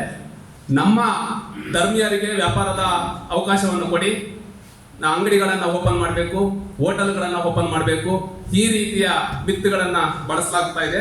ಇನ್ನ ಮೂರನೇ ವಿಷಯ 27ನೇ ವಿಧಿ ಯಾವುದೇ ನಿರ್ದಿಷ್ಟ ಧರ್ಮದ ಪ್ರಚಾರಕ್ಕಾಗಿ ತೆರಿಗೆ ನೀಡುವಂತಿಲ್ಲ. ಆದ್ರೆ ಅದೆಲ್ಲ ಕದ್ದು ಮುಚ್ಚಿ ಸರ್ಕಾರಗಳೇ ನಡೆಸ್ತಾ ಇದ್ದಾವೆ. ಅದರ ಅಡಿಯಲ್ಲಿ ಸರ್ಕಾರಗಳ ಅಡಿಯಲ್ಲಿಯೇ ಆ ನಿಧಿಗಳನ್ನು ಸಂಗ್ರಹಿಸಲಾಗ್ತಾ ಇದೆ. ಇನ್ನು 28ನೇ ವಿಧಿ ಏನಿದೆ, ಶಿಕ್ಷಣ ಸಂಸ್ಥೆಗಳಲ್ಲಿ ಧಾರ್ಮಿಕ ಆಚರಣೆ ಅವಕಾಶ ಕೊಟ್ಟಿದೆ. ಆದ್ರೆ ಸರ್ಕಾರ ಅಥವಾ ರಾಜ್ಯ ಸರ್ಕಾರ, ಕೇಂದ್ರ ಸರ್ಕಾರದ ಅಡಿಯಲ್ಲಿ ನಡೀತಾ ಇರುವಂತಹ ಅನುದಾನಿತ ಶಿಕ್ಷಣ ಸಂಸ್ಥೆಗಳಾಗಿರ್ಬೋದು, ಅದು ಸರ್ಕಾರಿ ಶಿಕ್ಷಣ ಸಂಸ್ಥೆಗಳಾಗಿರ್ಬೋದು, ಅವುಗಳು ಯಾವುದೇ ಕಾರಣಕ್ಕೂ ಸಮೇತ ಅಲ್ಲಿ ಧಾರ್ಮಿಕ ಆಚರಣೆಗಳಿಗೆ ಅವಕಾಶ ಕೊಡೋದಿಲ್ಲ. ಈಗ ಪ್ರೈವೇಟ್ ಅಥವಾ ಖಾಸಗಿ ಸಂಸ್ಥೆಗಳು, ಉದಾಹರಣೆಗೆ ನೀವು ಇಲ್ಲಿ ಕೆಳಗಡೆ ರೋಗ ಇದೆ, ಇದನ್ನು ನೋಡ್ಬೋದು. ಮತ್ತೆ ಇಲ್ಲೊಂದು ಮೇಲೆ ಯೇಸು ಶಿಲುಬೆ ಇದೆ, ಇದು ಖಾಸಗಿ ಒಡೆತನಕ್ಕೆ ಸೇರಿರುವಂತದ್ದು. ಅವರು ಸ್ವತಂತ್ರವಾಗಿ ಅದನ್ನ ಬಳಸ್ಕೊಳ್ಳೋ ಅವಕಾಶ ಇದೆ. ಇದು ಸರ್ಕಾರಿ ಸಂಸ್ಥೆ ಆಗಿದ್ರೆ ಇದು ಇಲ್ಲಿ ಸಮೇತ ನಿಷೇಧ ಇತ್ತು. ಆದ್ರೆ ಇವತ್ತು ಧಾರ್ಮಿಕ ಏನು ಆಚರಣೆಗಳಿದೆ, ಆ ಆಚರಣೆಗಳು ಕೊನೆಯದಾಗಿ ಹೇಳ್ಬಿಟ್ಟು ಮುಗಿಸ್ತೀನಿ. ಹಿಜಾಬ್ ಮತ್ತೆ ಕೇಸರಿ ಮತ್ತು ಬುರ್ಕಾ ಈ ವಿಚಾರಗಳು ಬಂದಂತ ಸಂದರ್ಭದಲ್ಲಿ ಹಿಜಾಬ್ ಧರಿಸಿದ್ರೆ ಅದು ಧಾರ್ಮಿಕ ಸಂಕೇತ ಆಗುತ್ತೆ, ಕೇಸರಿ ಶಾಲ್ ಧರಿಸಿದ್ರೆ ಅದು ನಮ್ಮ ಪುರಾತನ ಸಂಸ್ಕೃತಿ ಆಗ್ಬಿಡುತ್ತೆ. ಅಥವಾ ನಮ್ಮ ಹಿಂದೂ ಹೆಣ್ಣು ಮಕ್ಕಳು ಏನಾದ್ರೂ ಸೆರಗಾಕೊಂಡು ಅಥವಾ ವೇಲ್ ಹಾಕೊಂಡು ಬಂದ್ರೆ ಅದು ನಮ್ಮ ಸಂಸ್ಕೃತಿ ಅಂತ ಪ್ರತಿಬಿಂಬಿಸುತ್ತೆ. ಆದ್ರೆ ಹಿಜಾಬ್ ಧರಿಸಿದ್ರೆ, ಬುರ್ಕಾ ಧರಿಸಿದ್ರೆ ಅದು ಧಾರ್ಮಿಕ ಸಂಕೇತವಾಗುತ್ತೆ ಅನ್ನುವಂತಹ ವಿಚಾರ ಇವೆಲ್ಲ ಬರುತ್ತೆ. ಮತ್ತೆ ಆಹಾರ ರಾಜಕೀಯ. ಕೊನೆಯದಾಗಿ ಒಂದೇ ಒಂದು ನಿಮಿಷ ಸರ್, ರೈಲ್ವೆ ಸ್ಟೇಷನ್ ನಲ್ಲಿ ಮುಸ್ಲಿಮರು ಪ್ರಾರ್ಥನೆ ಮಾಡಿದ್ರೆ ಬೂಟ್ಗಾಲಲ್ಲಿ ಹೋದಂತಹ ಒಂದು ಸನ್ನಿವೇಶವನ್ನು ನಾವು ನೋಡಿದ್ವಿ ಪೊಲೀಸ್ನವರು. ಅದೇ ಪೊಲೀಸ್ ಸ್ಟೇಷನ್ ನಲ್ಲಿ ವರ್ಷಕ್ಕೆ ಒಂದು 10-15 ಹಬ್ಬಗಳನ್ನ ಹಿಂದೂ ಸಂಸ್ಕೃತಿಯಲ್ಲಿ ಮಾಡಲಾಗ್ತಾ ಇದೆ. ಇದು ಖಂಡನೀಯ. ಇದು ಧರ್ಮದ ವಿಚಾರದಲ್ಲಿ ಇದು ಖಂಡನೀಯವಾದಂಥದ್ದು. ಯಾಕಂದ್ರೆ ಧಾರ್ಮಿಕ ಹಕ್ಕು ಇದೆ ಅನ್ನೋ ಕಾರಣಕ್ಕೋಸ್ಕರ ಸರ್ಕಾರಿ ಸಂಸ್ಥೆಗಳಲ್ಲಿ ಮುಸ್ಲಿಮ್ಸ್ ಮಾಡೋದು ಬೇಡ, ಹಿಂದೂಗಳು ಮಾಡೋದು ಬೇಡ, ಕ್ರಿಶ್ಚಿಯನ್ಸ್ ಮಾಡೋದು ಬೇಡ, ಯಾರು ಮಾಡೋದು ಬೇಡ. ಬಹಳಷ್ಟು ಸರ್ಕಾರಿ ಶಾಲೆ ಕಾಲೇಜುಗಳಲ್ಲಿ ಈ ರೀತಿಯಲ್ಲಿದೆ. ಮುಸ್ಲಿಂ ಹೆಣ್ಣುಮಕ್ಕಳು ಹಜ್ ಯಾತ್ರೆಗೆ ಸರ್ಕಾರ ದುಡ್ಡು ಕೊಟ್ರೆ ಏನಾಗುತ್ತೆ, ಅದು ಮುಸ್ಲಿಮರಿಗೆ ಕೊಟ್ರೆ ಅದು ಓಲೈಕೆ ಮತ್ತು ಮತದ ಕಾರಣಕ್ಕೋಸ್ಕರ ಅಲ್ಪಸಂಖ್ಯಾತರು ಅಂತ ಹೇಳ್ತಾರೆ. ಹಿಂದೂಗಳಿಗೆ ಕೊಟ್ರೆ ಅದು ನಮ್ಮ ಏನು ಸಂಸ್ಕೃತಿ, ಅದು ಪರಂಪರೆಯಿಂದ ಬಂದಿರುವಂತಹ ವಿಚಾರ ಅಂತ ಘೋಷಿಸ್ತಾ ಹೋಗ್ತಾರೆ. ಇನ್ನು ಬಹಳಷ್ಟು ವಿಷಯಗಳು ಇತ್ತು, ಕಾಲಾವಕಾಶ ಕಡಿಮೆ ಇದೆ. ಈ ಭಾಷಣ ತರಬೇತಿ ಶಿಬಿರ, ಅದರಲ್ಲೂ ಮುಖ್ಯವಾಗಿ ಸಂವಿಧಾನ ಓದು ಭಾಷಣ ತರಬೇತಿ ಶಿಬಿರದಲ್ಲಿ ನನ್ನನ್ನು ಆಯ್ಕೆ ಮಾಡಿಬಿಟ್ಟು ನನ್ನ 4 ಮಾತುಗಳನ್ನು ನಿಮ್ಮ ಮುಂದೆ ಹಂಚಿಕೊಳ್ಳಿಕ್ಕೆ ಅವಕಾಶ ಮಾಡಿಕೊಟ್ಟಂತಹ ಎಲ್ಲ ಸಂಘಟಕರಿಗೂ ನಾನು ಧನ್ಯವಾದಗಳನ್ನು ಸಲ್ಲಿಸಿ ನನ್ನ ಮಾತುಗಳನ್ನು ಮುಗಿಸ್ತೇನೆ. ಧನ್ಯವಾದ. ಯಾವುದೇ ಭಾಷಣದಲ್ಲಿ ಆರ್ಟಿಕಲ್ ಕೋಟ್ ಮಾಡೋದು ಅಂಕಿಅಂಶಗಳಿದ್ದಾಗ ಆ ಭಾಷಣದ ವ್ಯಾಲಿಡಿಟಿ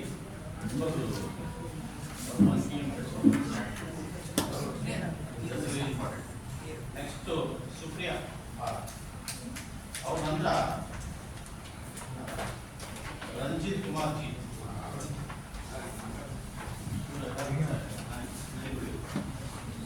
ಈ ವೇದಿಕೆ ಮುಂದೆ ಆಸೀನರಾದಂಥ ಗಣ್ಯ ವ್ಯಕ್ತಿಗಳಿಗೂ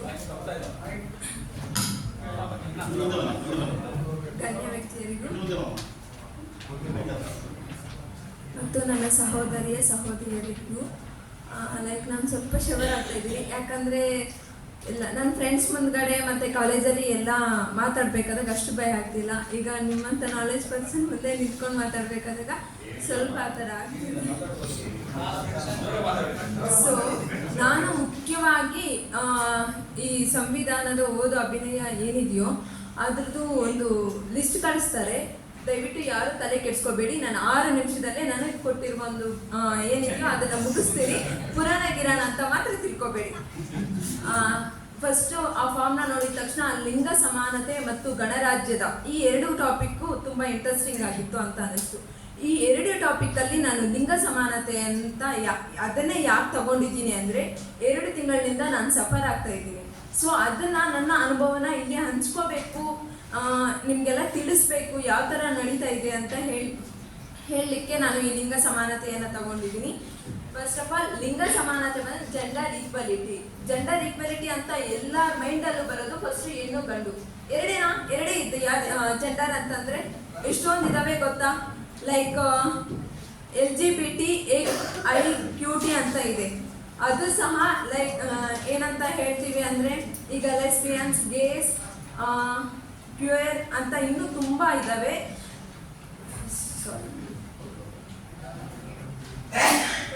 ಫಸ್ಟು ಜೆಂಡರ್ ಲೈಕ್ ಲಿಂಗ ಸಮಾನತೆಯ ಬಗ್ಗೆ ನಾನು ಫಸ್ಟ್ ಎಕ್ಸ್ಪ್ಲೇನ್ ಮಾಡ್ತೀನಿ. ಗಂಡು ಮತ್ತು ಹೆಣ್ಣು ಮತ್ತು ಈ ಥರ ಲೈಕ್ ಟ್ರಾನ್ಸ್ಜೆಂಡರ್ ಅಂತ ಏನು ಹೇಳ್ತೀವೋ ಅವನ್ನ ತಮ್ಮ ಲಿಂಗವನ್ನು ಗುರುತಿಸಿಕೊಂಡು ಸಮಾಜದಲ್ಲಿ ಸಮಾನತೆಯ ಹಕ್ಕುಗಳು ಮತ್ತು ಗೌರವತೆಯನ್ನು ನಮಗೆ ನೀಡಬೇಕು ಮತ್ತು ಇರಬೇಕು ಅನ್ನೋದಕ್ಕೆ ನಾವು ಜೆಂಡರ್ ಈಕ್ವಾಲಿಟಿ ಅಂತೀನಿ. ಫಸ್ಟ್ ಜೆಂಡರ್ ಈಕ್ವಾಲಿಟಿ ಯಾಕೆ ಬೇಕು?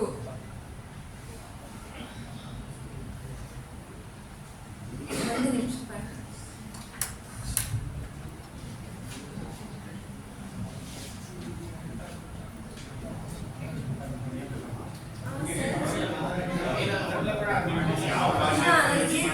ತುಂಬಾ ಪ್ರಿಪೇರ್ ಆಗಿದ್ದೀನಿ, ತುಂಬಾ ಈಸಿಯಾಗಿ ತುಂಬಾ ಕಾನ್ಸೆಪ್ಟ್ನೆಲ್ಲ ತಂದಿದ್ದೀನಿ. ಈ ಸಮಾಜದಲ್ಲಿ ಹೆಣ್ಣು ಗಂಡು ಎರಡೇ ಲೈಕ್ ಜೆಂಡರ್ಸ್ ಇಲ್ಲ, ತುಂಬಾ ತರದ ಅಂತ ಜೆಂಡರ್ಸ್ ನಾವು ನೋಡ್ಬೋದು. ಇಲ್ಲಿ ಹಿಂದಿನ ಕಾಲದಲ್ಲಿ ಹೆಣ್ಣು ಯಾವ ತರ, ಇವಾಗ ಫಸ್ಟ್ ಜೆಂಡರ್ ಹೇಗೆ ಬೇಕು, ನಮ್ಗೆ ಈ ಜೆಂಡರ್ ಈಕ್ವಾಲಿಟಿ ಯಾಕೆ ಬೇಕು ಅಂತ ಪ್ರಶ್ನೆ ಬಂದಾಗ ನಮ್ಮನ್ನ ನಾವು ಲೈಕ್ ಇವಾಗ ಹೆಣ್ಮಕ್ಳು ಕೆಲವೊಂದು ಸಲ ಅಡುಗೆ ಮನೆಗೆ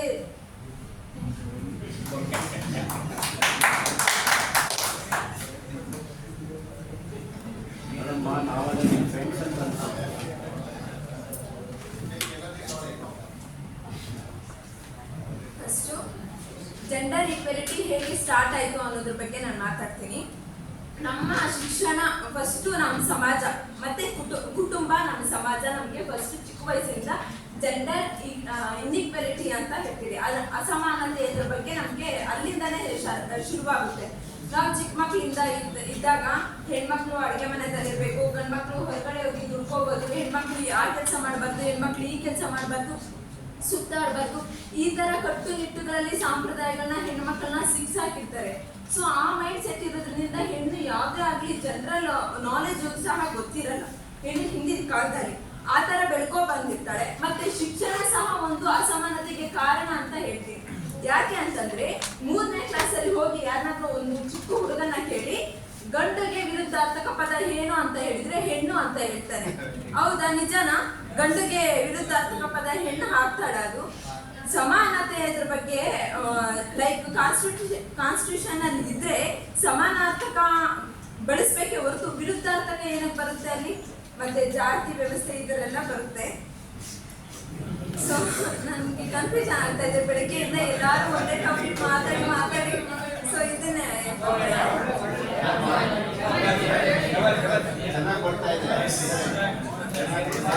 ಮತ್ತೆ 3ನೇ ಕ್ಲಾಸಲ್ಲಿ ನಮ್ಗೊಂದು ಟಾಪಿಕ್ ಇತ್ತು. ಕಮಲ ಅಡಿಗೆ ಮನೆಯಲ್ಲಿ ಹೋಗಿ ಅಡುಗೆ ಮಾಡುತ್ತಿದ್ದಾಳೆ, ರಾಹುಲನು ತಂದೆಯ ಜೊತೆ ಹೋಗಿ ಕ್ರಿಕೆಟ್ ಆಡುತ್ತಿದ್ದಾನೆ. ಇದ್ರಲ್ಲೇ ನೋಡಿ ಎಷ್ಟು ಡಿಸ್ಕ್ರಿಮಿನೇಷನ್ ತುಂಬಿಬಿಟ್ಟಿರ್ತಾರೆ. ಅಂದ್ರೆ ಮಗಳು ಅಡುಗೆ ಮನೆಯಲ್ಲೇ ಇರ್ಬೇಕು, ಅಪ್ಪನಿಗೆ ಮಗ ಈಚೆ ಹೋರಾಡ್ಕೊಂಡು ಏನಾದ್ರೂ ಸುತ್ತಾಡ್ಕೊಂಡು ಬರ್ಬೋದು. ಇಲ್ಲಿಂದ ಅನ್ಇಕ್ವಾಲಿಟಿ ಸ್ಟಾರ್ಟ್ ಆಗುತ್ತೆ. ಇದ್ರ ಪರಿಣಾಮ ಏನಾಗುತ್ತೆ ಗೊತ್ತಾ, ಮಕ್ಕಳ ಮೇಲೆ ಬೀರಿದಾಗ ಮಕ್ಕಳು ಒಂದು ಪುರುಷ ಪ್ರಧಾನದಲ್ಲಿ ಬೆಳೀತಾರೆ. ಯಾವ ತರ ಬೆಳೀತಾರೆ ಅಂತಂದ್ರೆ, ಕೆಲವೊಂದು ಸಲಿ ಈ ಲಿಂಗ ತಾರತಮ್ಯ ಏನಿದೆಯೋ ಅವಮಾನಗಳಿಗೆ ಸಹ ಒಳಗಾಗುತ್ತೆ. ಈಗ ಒಂದು ಹುಡುಗಿಗೆ ಗಾಡಿ ಓಡಿಸ್ಬೇಕು ಅನ್ನೋ ಆಸೆ ಇರುತ್ತೆ, ಅದೇ ಪ್ಲೇಸ್ ಅಲ್ಲಿ ಹುಡುಗನ ಓಡಿಸ್ತಾ ಇರ್ತಾನೆ. ಅಪ್ಪ ಬಂದು ನೀನ್ ಹೆಣ್ಮಗು ಅಮ್ಮ, ನಿನ್ಗೆ ಅದೆಲ್ಲ ಬರೋದೇ ಇಲ್ಲ, ನೀನ್ ಮನೆಗೆ ಬಾ, ಮನೆಗೆ ಬಂದು ಅಡುಗೆ ಮಾಡೋದು ನೋಡು ಅಂತಂದ್ರೆ ಅವಳಿಗೆ ಅಲ್ಲಿ ಅವಮಾನ ಆಗಲ್ವಾ? ಅವಳಿಗೆ ಅವಳ ಶಕ್ತಿ ಕುಸಿತ ಆಗಲ್ವಾ? ಅವಳಿಗೂ ಆಸೆಗಳು ಅನ್ನೋದು ಇರುತ್ತೆ ಅಲ್ವಾ? ಅವಳು ಲೈಫಲ್ಲಿ ಏನಾದ್ರು ಸಾಧನೆ ಮಾಡ್ಬೇಕು ಅಂತ ಅನ್ಕೊಂಡಿರ್ತಾಳೆ. ಮತ್ತೆ ಎಷ್ಟೋ ಕಡೆ ನೋಡಿ ಜನರಲಿ ಅನ್ಇಕ್ವಾಲಿಟಿ ಮಾಡೋದ್ರಿಂದ ಸೂಸೈಡ್ ಸಹ ಆಗಿದ್ದಾವೆ. ಗಂಡು ಹೆಣ್ಣು ಅಷ್ಟೇ ಅಲ್ಲ, ಟ್ರಾನ್ಸ್ಜೆಂಡರ್ಸು ಇದ್ದಾರೆ. ಒಬ್ಬರಿಗೂ ತಮ್ಮ ಜೀವನದಲ್ಲಿ ದೊಡ್ಡ ದೊಡ್ಡ ಕನಸುಗಳಿರುತ್ತೆ, ಆಸೆಗಳಿರುತ್ತೆ, ಪೂರೈಸ್ಕೋಬೇಕು, ಉದ್ಯೋಗ ಸಿಗ್ಬೇಕು, ಎಜುಕೇಶನ್ ಸಿಗ್ಬೇಕು ಅಂತ. ಉಡುಪಿದಲ್ಲಿ ನಮ್ಮ ಸಂವಾದ ಕಡೆಯಿಂದ ನನಗೊಂದು ಆಪರ್ಚುನಿಟಿ ಸಿಗುತ್ತೆ ಟ್ರಾನ್ಸ್ಜೆಂಡರ್ ಜೊತೆ ಟ್ರಾವೆಲ್ ಮಾಡೋದು.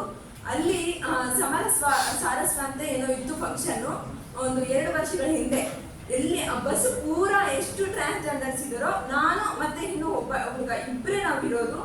ಅದರಲ್ಲಿ ನನಗೆ ಭಯ ಆಯಿತು ಅವ್ರ ಜೊತೆ ಕುತ್ಕೊಳ್ಳೋದಕ್ಕೆ. ಬಟ್ ಅವರು ನನ್ನನ್ನು ಚೆನ್ನಾಗಿ ಟ್ರೀಟ್ ಮಾಡಿದ್ರು. ನಾನು ಅವ್ರನ್ನ ಫೀಲಿಂಗ್ಸ್ನ ಕೇಳೋದಕ್ಕೆ ಸ್ಟಾರ್ಟ್ ಮಾಡಿದೆ.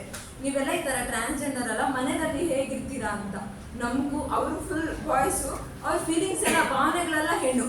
ನನಗೂ ನಿಂತರ ಕಿವಿ ಓಲೆ, ಬಟ್ಟೆ, ಸರ ಈ ಥರ ಎಲ್ಲ ಹಾಕೋಬೇಕು ಅನಿಸ್ತಿದೆ. ನನ್ನ ಭಾವನೆಗಳು ಪೂರ್ತಿ ಏನಾಗಿದೆ, ನಿನ್ನನ್ನು ನೋಡಿದ್ರೆ ನನಗೆ ಯಾವುದೇ ಕೆಟ್ಟ ಫೀಲಿಂಗ್ ಬರಲ್ಲ. ನನ್ನ ದೈಹಿಕವಾಗಿ ಗಂಡಾಗಿದ್ದೀನಿ ಹೊರತು ನಿನ್ನನ್ನು ಮಾನಸಿಕವಾಗಿ ನನ್ನ ತಂಗಿ ಥರ ಸ್ವೀಕಾರ ಮಾಡ್ತೀನಿ. ಬಾಯ್ಸ್ ಎಲ್ಲ ನೋಡಿದ್ರೆ ನಮ್ಗೆ ಅಟ್ರಾಕ್ಷನ್ ಆಗೋದು ನಿಜ ಅಂತಂದ್ರು. ಅಂದ್ರೆ ನಿಮ್ಮ ಫೀಲಿಂಗ್ಸ್ಗೆ ಇಲ್ಲಿ ಯಾರು ಬೆಲೆ ಕೊಡ್ತಾರೆ ಅಂತ ಕೇಳ್ತೆ. ಹೌದು, ನಮ್ಗೆ ಈ ತರ ಬೇಕಾಗಿದೆ, ನಮಗೂ ಸಮಾನತೆ ಹಕ್ಕು ಬೇಕು. ಈ ಸರ್ಕಾರ ನಮಗೂ ಒಂದು ರಿಸರ್ವೇಶನ್ ಅನ್ನೋದಿದ್ರೆ ಒಳ್ಳೆ ಎಜುಕೇಶನ್ ಪಡ್ಕೊಂತಾರೆ, ಒಳ್ಳೆ ಎಜುಕೇಶನ್ ತಕ್ಕಂಗೆ ಒಳ್ಳೆ ಉದ್ಯೋಗ ಸಿಗುತ್ತೆ. ಒಳ್ಳೆ ಉದ್ಯೋಗ ಸಿಕ್ದಂಗೆ ಇಂಡಿಯಾ ಸಹ ಸ್ವಲ್ಪ ಡೆವಲಪ್ಮೆಂಟ್ ಆಗುತ್ತೆ. ಅವರನ್ನ ನಾವು ಲೈಕ್ ತುಂಬಾ ಚೀಪ್ ಆಗಿ ನೋಡ್ತಾರೆ. ಇಲ್ಲಿ ಕೆಲವೊಂದು ಜನ ಕ್ಲಾಪ್ಸ್ ಮಾಡ್ಕೊಂಡು ಅಮೌಂಟ್ ಕೇಳಕ್ ಬಂದ್ರೆ ನೀವು ಮಾಡಕ್ ಕೆಲಸ ಇಲ್ವಾ ಅಂತ ಹೇಳ್ತಾರೆ. ಸರ್ಕಾರ ಏನಾದ್ರೂ ಅವ್ರು ಕರೆಕ್ಟಾಗಿ ಇರೋ ಉದ್ಯೋಗ ಇಲ್ಲ ಶಿಕ್ಷಣ ಕೊಟ್ಟಿದ್ರೆ ಅವ್ರು ಯಾಕೆ ಆ ಕೆಲ್ಸಕ್ಕೆ ಬರ್ತಿದ್ರು? ಅವ್ರ ಫೀಲಿಂಗ್ಸ್ಗೂ ರೆಸ್ಪೆಕ್ಟ್ ಕೊಡ್ಬೇಕಾಗುತ್ತೆ.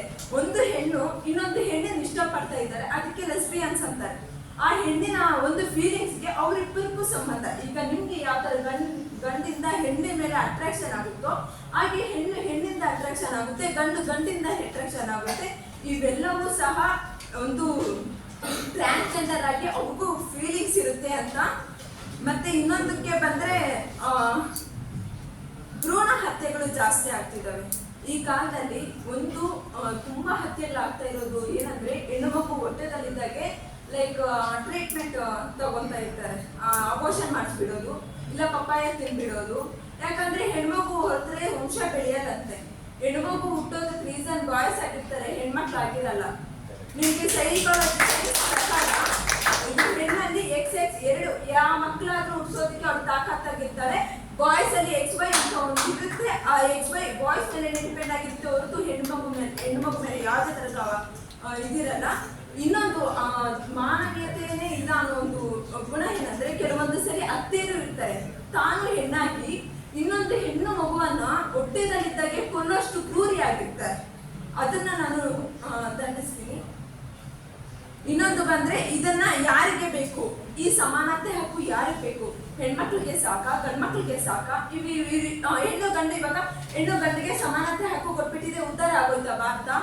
ಎಷ್ಟೊಂದು ಟ್ರಾನ್ಸ್ಜೆಂಡರ್ ಇದೆ, ಅವ್ರಿಗೇನು ಸಮಾನತೆ ಹಕ್ಕು ಬೇಡವಾ? ಅವ್ರಿಗೇನು ನಾವು ಸಾಧಿಸ್ಬೇಕು, ನಾವು ಗುರಿ ತಲುಪಿಸ್ಬೇಕು, ಒಳ್ಳೆ ಒಳ್ಳೆ ಉದ್ಯೋಗಗಳಿಗೆ ಹೋಗ್ಬೇಕು, ಅವ್ರಿಗೇನು ಆಸೆ ಇರಲ್ಲ? ಅವ್ರಿಗೇನು ಕುಟುಂಬ ಇರಲ್ಲ?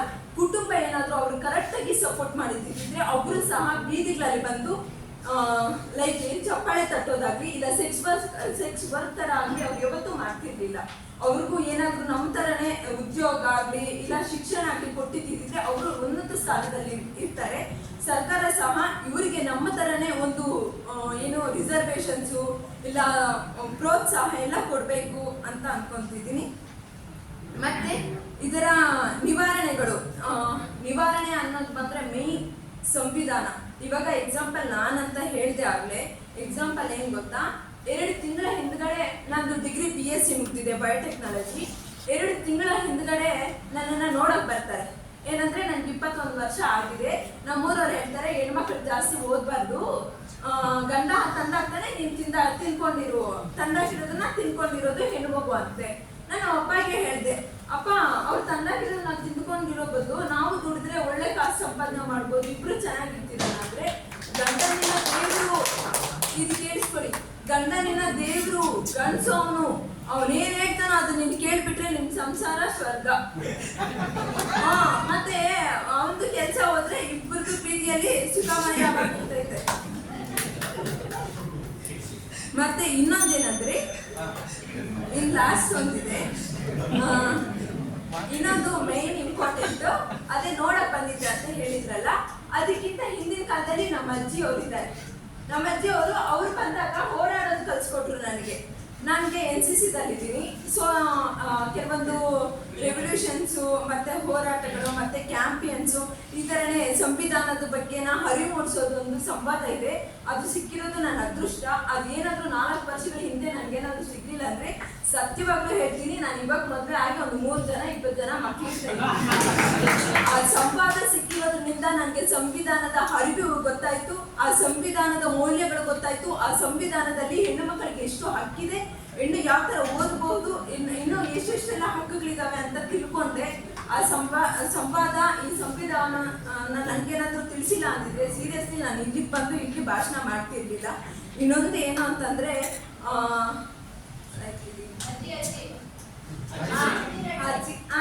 ನಮ್ಮ ಅಜ್ಜಿ ಹೇಳ್ತಾಳೆ, ಲೈಕ್ ನನ್ನ ಬಾಯ್ಸ್ ತರ ನಮ್ಮ ಮನೆಯಲ್ಲೆಲ್ಲ ಅವ್ರು ಬಂದಾಗ ನೋಡಮ್ಮ ಈ ತರ ಸೀರೆ ಉಟ್ಕೋಬೇಕು, ಈ ತರ ಹೋಗ್ಬೇಕಮ್ಮ, ಯಾಕೆ ಇದು ನಡ್ಕೊಂಡು ಹಿಂಗೆ ಹೋದ್ರೆ ಅವ್ರು ಉಟ್ಕೊಳಲ್ವಾ ಅಂತ ಕೇಳಿದೆ.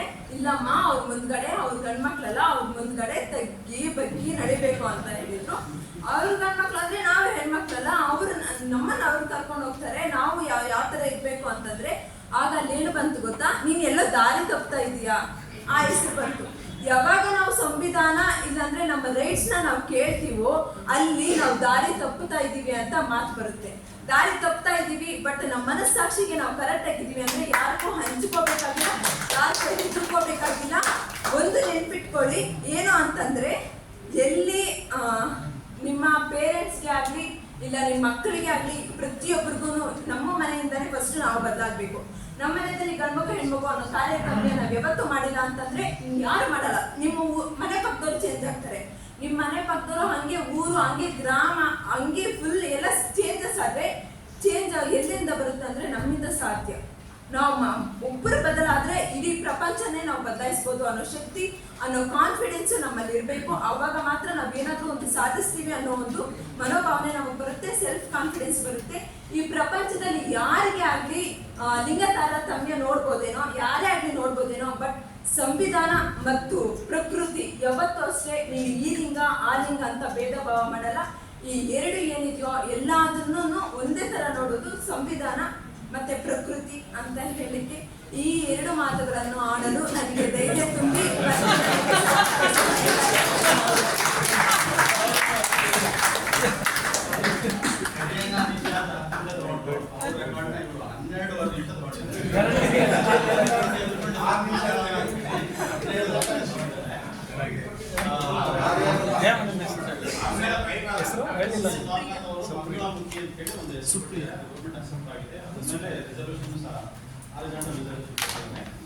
ಅದರಲ್ಲಿ ಅಸೆಂಬ್ಲಿಯಲ್ಲಿ ಟ್ರಾನ್ಸ್ಜೆಂಡರ್ ಅಪಾಯಿಂಟ್ಮೆಂಟ್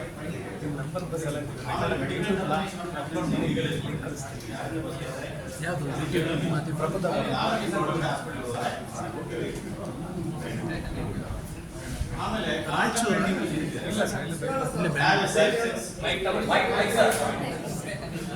ಬಸ್ ಸ್ಟಾಪ್ ಅಲ್ಲಿ ರೈಲ್ವೆ ಸ್ಟೇಷನ್ ಹತ್ರ ಕಾಂಡಮ್ ವೆಂಡಿಂಗ್ ಮಿಷಿನ್ ಇಟ್ಟಿದ್ದಾರೆ. ಪ್ರೆಸ್ ಮಾಡಿದ್ರೆ ಕಾಂಡಮ್ ಬರುತ್ತೆ. ಅಂದ್ರೆ ಹ್ಯಾವ್ ಎ ಸೇಫ್ ಸೆಕ್ಸ್. ಸರ್ಕಾರ ಹೇಳುತ್ತೆ have sex, don't have sex with multi partners. If you want to have a sex with multi partners, use condom ಅಂತ ಹೇಳಿ. ಅಂದ್ರೆ ಫ್ಯಾಮಿಲಿ ಪ್ಲಾನಿಂಗ್ ಆಯಿತು, ಸೆಕ್ಷುವಲ್ ಟ್ರಾನ್ಸ್ಮಿಟೆಡ್ ಡಿಸೀಸ್ ಇನ್ಫೆಕ್ಷನ್ ಉಳಿದಿದ್ದು ಆಯಿತು, ಏಡ್ಸ್ ಬಂದಂಗೆ ತಡೆಗಟ್ಟೋದಕ್ಕೆ ಸರ್ಕಾರ ಮಾಡ್ತಾ ಇದೆ. ಬಟ್ ಇದಕ್ಕೆ ಧರ್ಮಗಳು ಆಮೇಲೆ ಸಂವಿಧಾನ ಏನು ಹೇಳ್ತಾ ಗೊತ್ತಿಲ್ಲ ನನಗೆ. ಇದು ಬಯಾಲಜಿಕಲ್ ಡಿಫ್ರೆನ್ಸಸ್ ಇದೆ, ಹಾರ್ಮೋನಲ್ ಇರುತ್ತೆ. ಒಬ್ಬ ಪುರುಷನಲ್ಲಿ ಮಹಿಳೆನೂ ಇರ್ತಾರೆ, ಪುರುಷನೂ ಇರ್ತಾರೆ. ಇನ್ನೊಬ್ಬ ಮಹಿಳೆಯಲ್ಲಿ ಪುರುಷನೂ ಇರ್ತಾರೆ, ಮಹಿಳೆನೂ ಇರ್ತಾರೆ. ಅದು ಬಹಳ ಕಾಂಪ್ಲೆಕ್ಸಿಟಿ ಸಬ್ಜೆಕ್ಟ್ ಮಾತಾಡಿದ್ದು. Thank you. ಈಗ ಮೇಡಮ್ ಬಹಳ ಕಾಂಪ್ಲಿಕೇಟ್ ಕ್ಯಾಂಡಿಡೇಟ್ ಸಿಕ್ಕಿದೆ. ಈಗ ನೀವು ತೀರ್ಪುಗಾರ. ಈಗ 6 ಜನ ಮಾತಾಡಿದ್ದಾರೆ.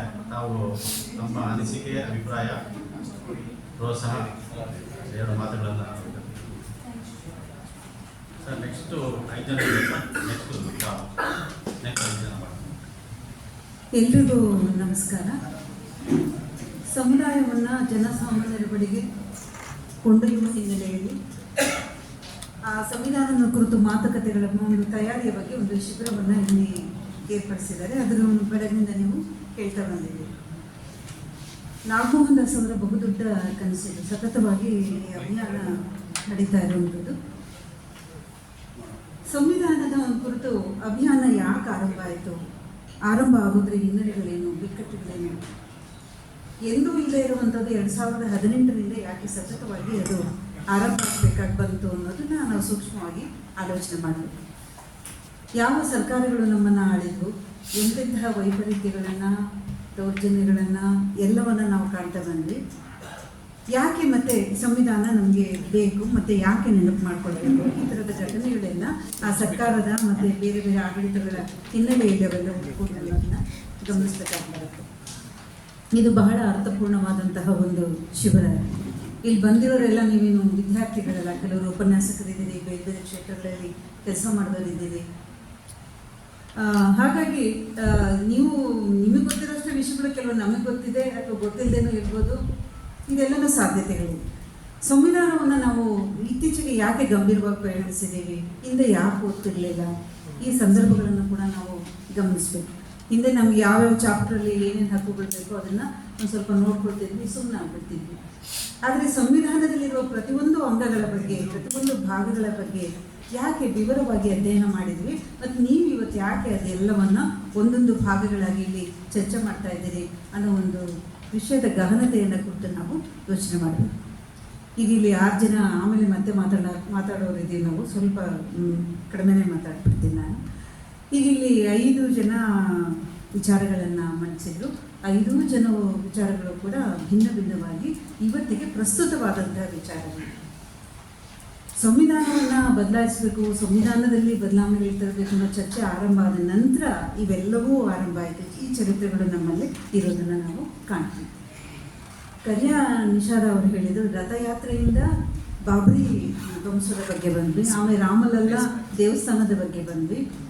ಚುನಾವಣೆಯ ಸಂದರ್ಭದಲ್ಲಿ ನಮ್ಮ ಈಗಿನ ಪ್ರಧಾನಮಂತ್ರಿಗಳು, ಹಿಂದೂ ಅವರೇ ಇದ್ದರು, ಈಗಲೂ ಅವರೇ ಇದ್ದಾರೆ, ಅವರು ಒಂದು ಮಾತನ್ನು ಹೇಳ್ತಾರೆ, ಬೇರೆ ಸರ್ಕಾರ ಬಂದರೆ ಮೊದಲು ರಾಮಲಲ್ಲಾ ವಿಗ್ರಹವನ್ನು ಭಂಜನ ಮಾಡ್ತಾರೆ ಅನ್ನೋ ಒಂದು ಸ್ಟೇಟ್ಮೆಂಟನ್ನು ಕೂಡ ಕೊಡ್ತಾರೆ.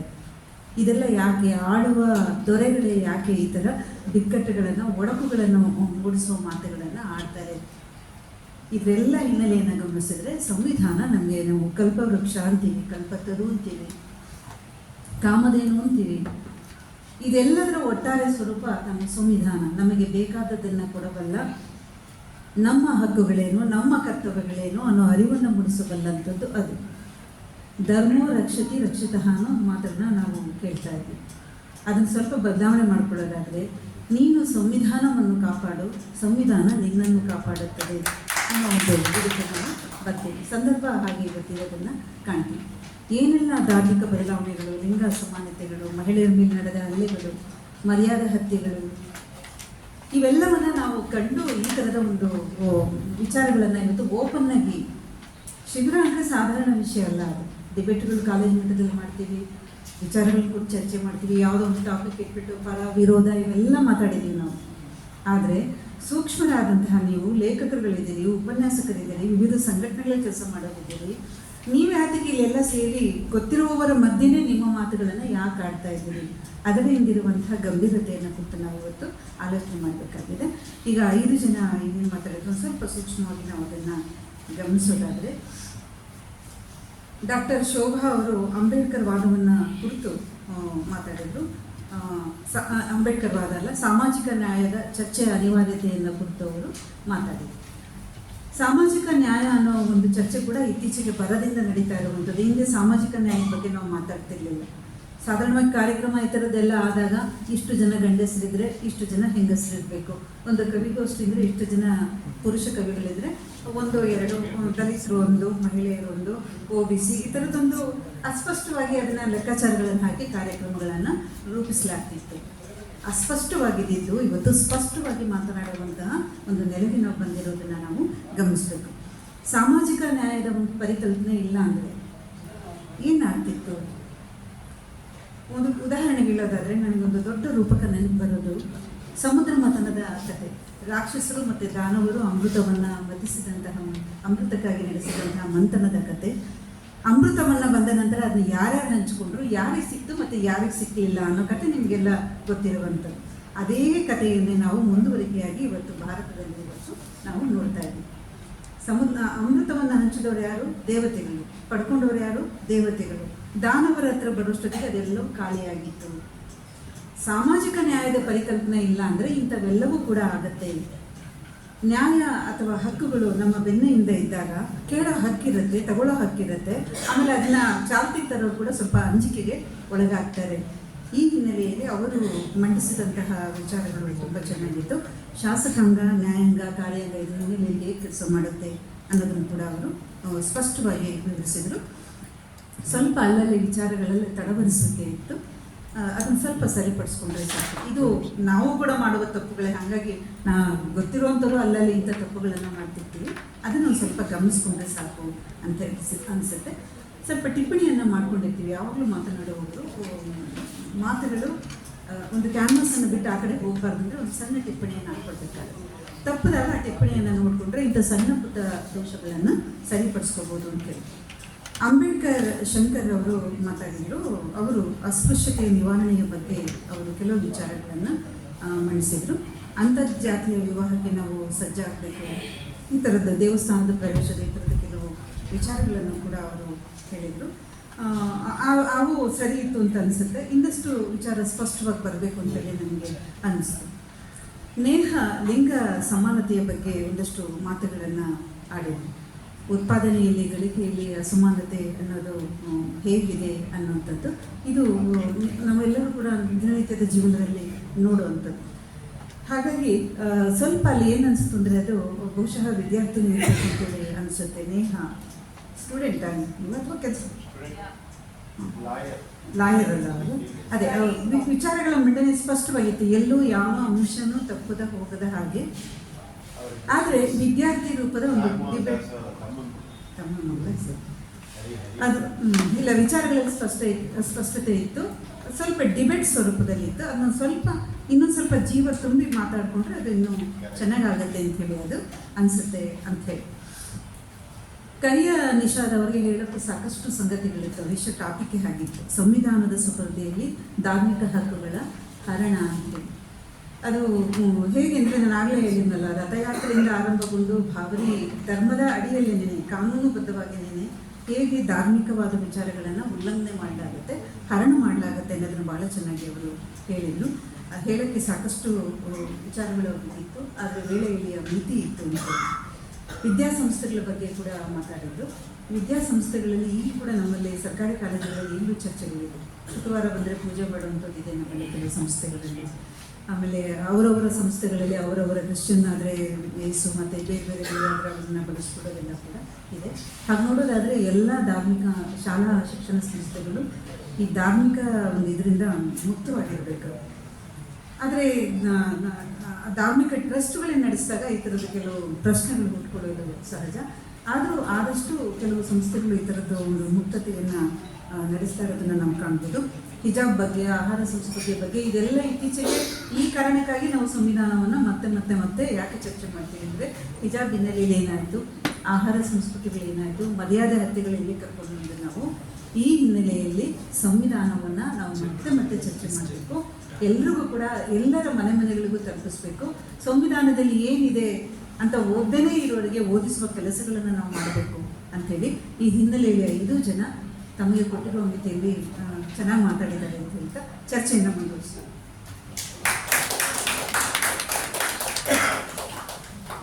ಧನ್ಯವಾದಗಳು ಮೇಡಮ್. ನೀವು ತೀರ್ಪುಗಾರನ ಯಾವತ್ತೂ ಭಾಳ ಸೂಕ್ಷ್ಮವಾಗಿ ಗಮನಿಸಬೇಕು. ಅವ್ರ ಮೈಕ್ ಹೆಂಗಿಟ್ಟಿದ್ದಾರೆ, ಹೆಂಗೆ ನಿಂತ್ಕೊಂಡಿದ್ದಾರೆ, ಅವ್ರ ಶಾರೀರಿಕ ಭಾಷೆ, ಆಂಗಿಕ ಭಾಷೆ, ಅವ್ರ ವಾಯ್ಸ್ ಮಾಡ್ಯುಲೇಷನ್ನು, ಅವರು ಅದೆಲ್ಲ ನೀವು ಸ್ಟಡಿ ಮಾಡಬೇಕು. ಅವ್ರು ಹೇಳೋದಕ್ಕಿಂತ ಜಾಸ್ತಿ 93% ಕಮ್ಯುನಿಕೇಟ್ ಆಗ್ತಾರೆ.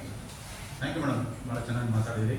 ನಾನು ಕಲಿತೀನಿ ಮೇಡಮ್, ನಾನು ಕಲಿಗೆ ಬಂದಿದ್ದೀನಿ. ನೆಕ್ಸ್ಟು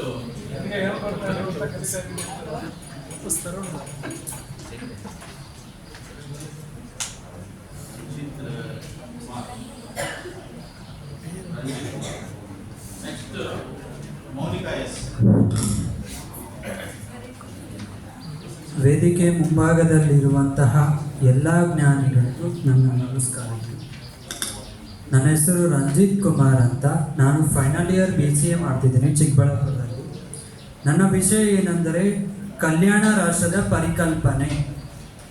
ಅಂಬೇಡ್ಕರ್ ಕೊಟ್ಟಂತಹ ಈ ಸಂವಿಧಾನದಿಂದ ನಾನು ಇವತ್ತು ಇಲ್ಲಿ ಬಂದು ಭಾಷಣ ಮಾಡಲಿಕ್ಕೆ ಅವಕಾಶ ಸಿಕ್ಕಿದೆ. ಸೊ ಅಂಬೇಡ್ಕರ್ ಅವರಿಗೆ ನನ್ನ ಧನ್ಯವಾದಗಳು ಹೇಳ್ತೀನಿ. ಮೊದಲನೇದಾಗಿ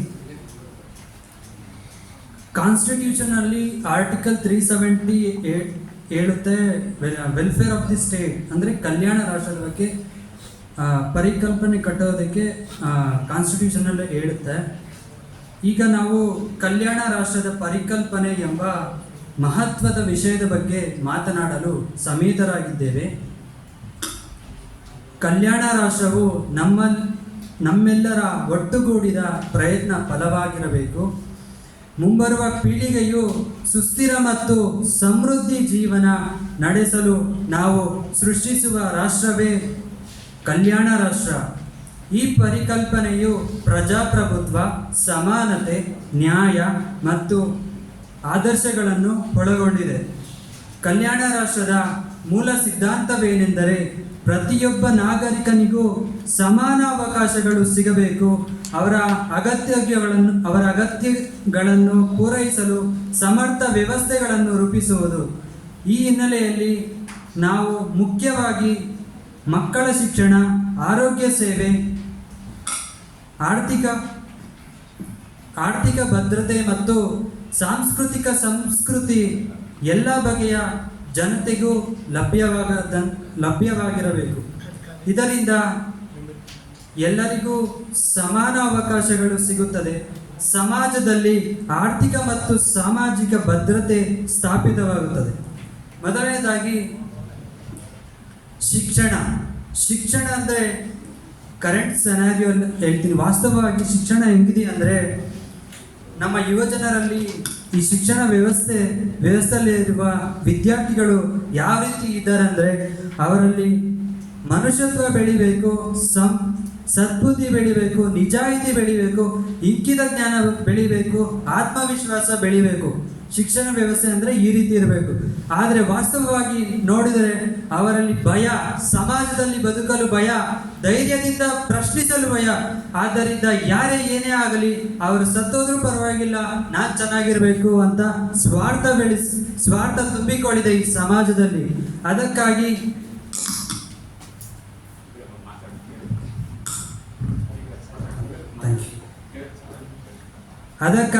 ಈ ಶಿಕ್ಷಣ ವ್ಯವಸ್ಥೆ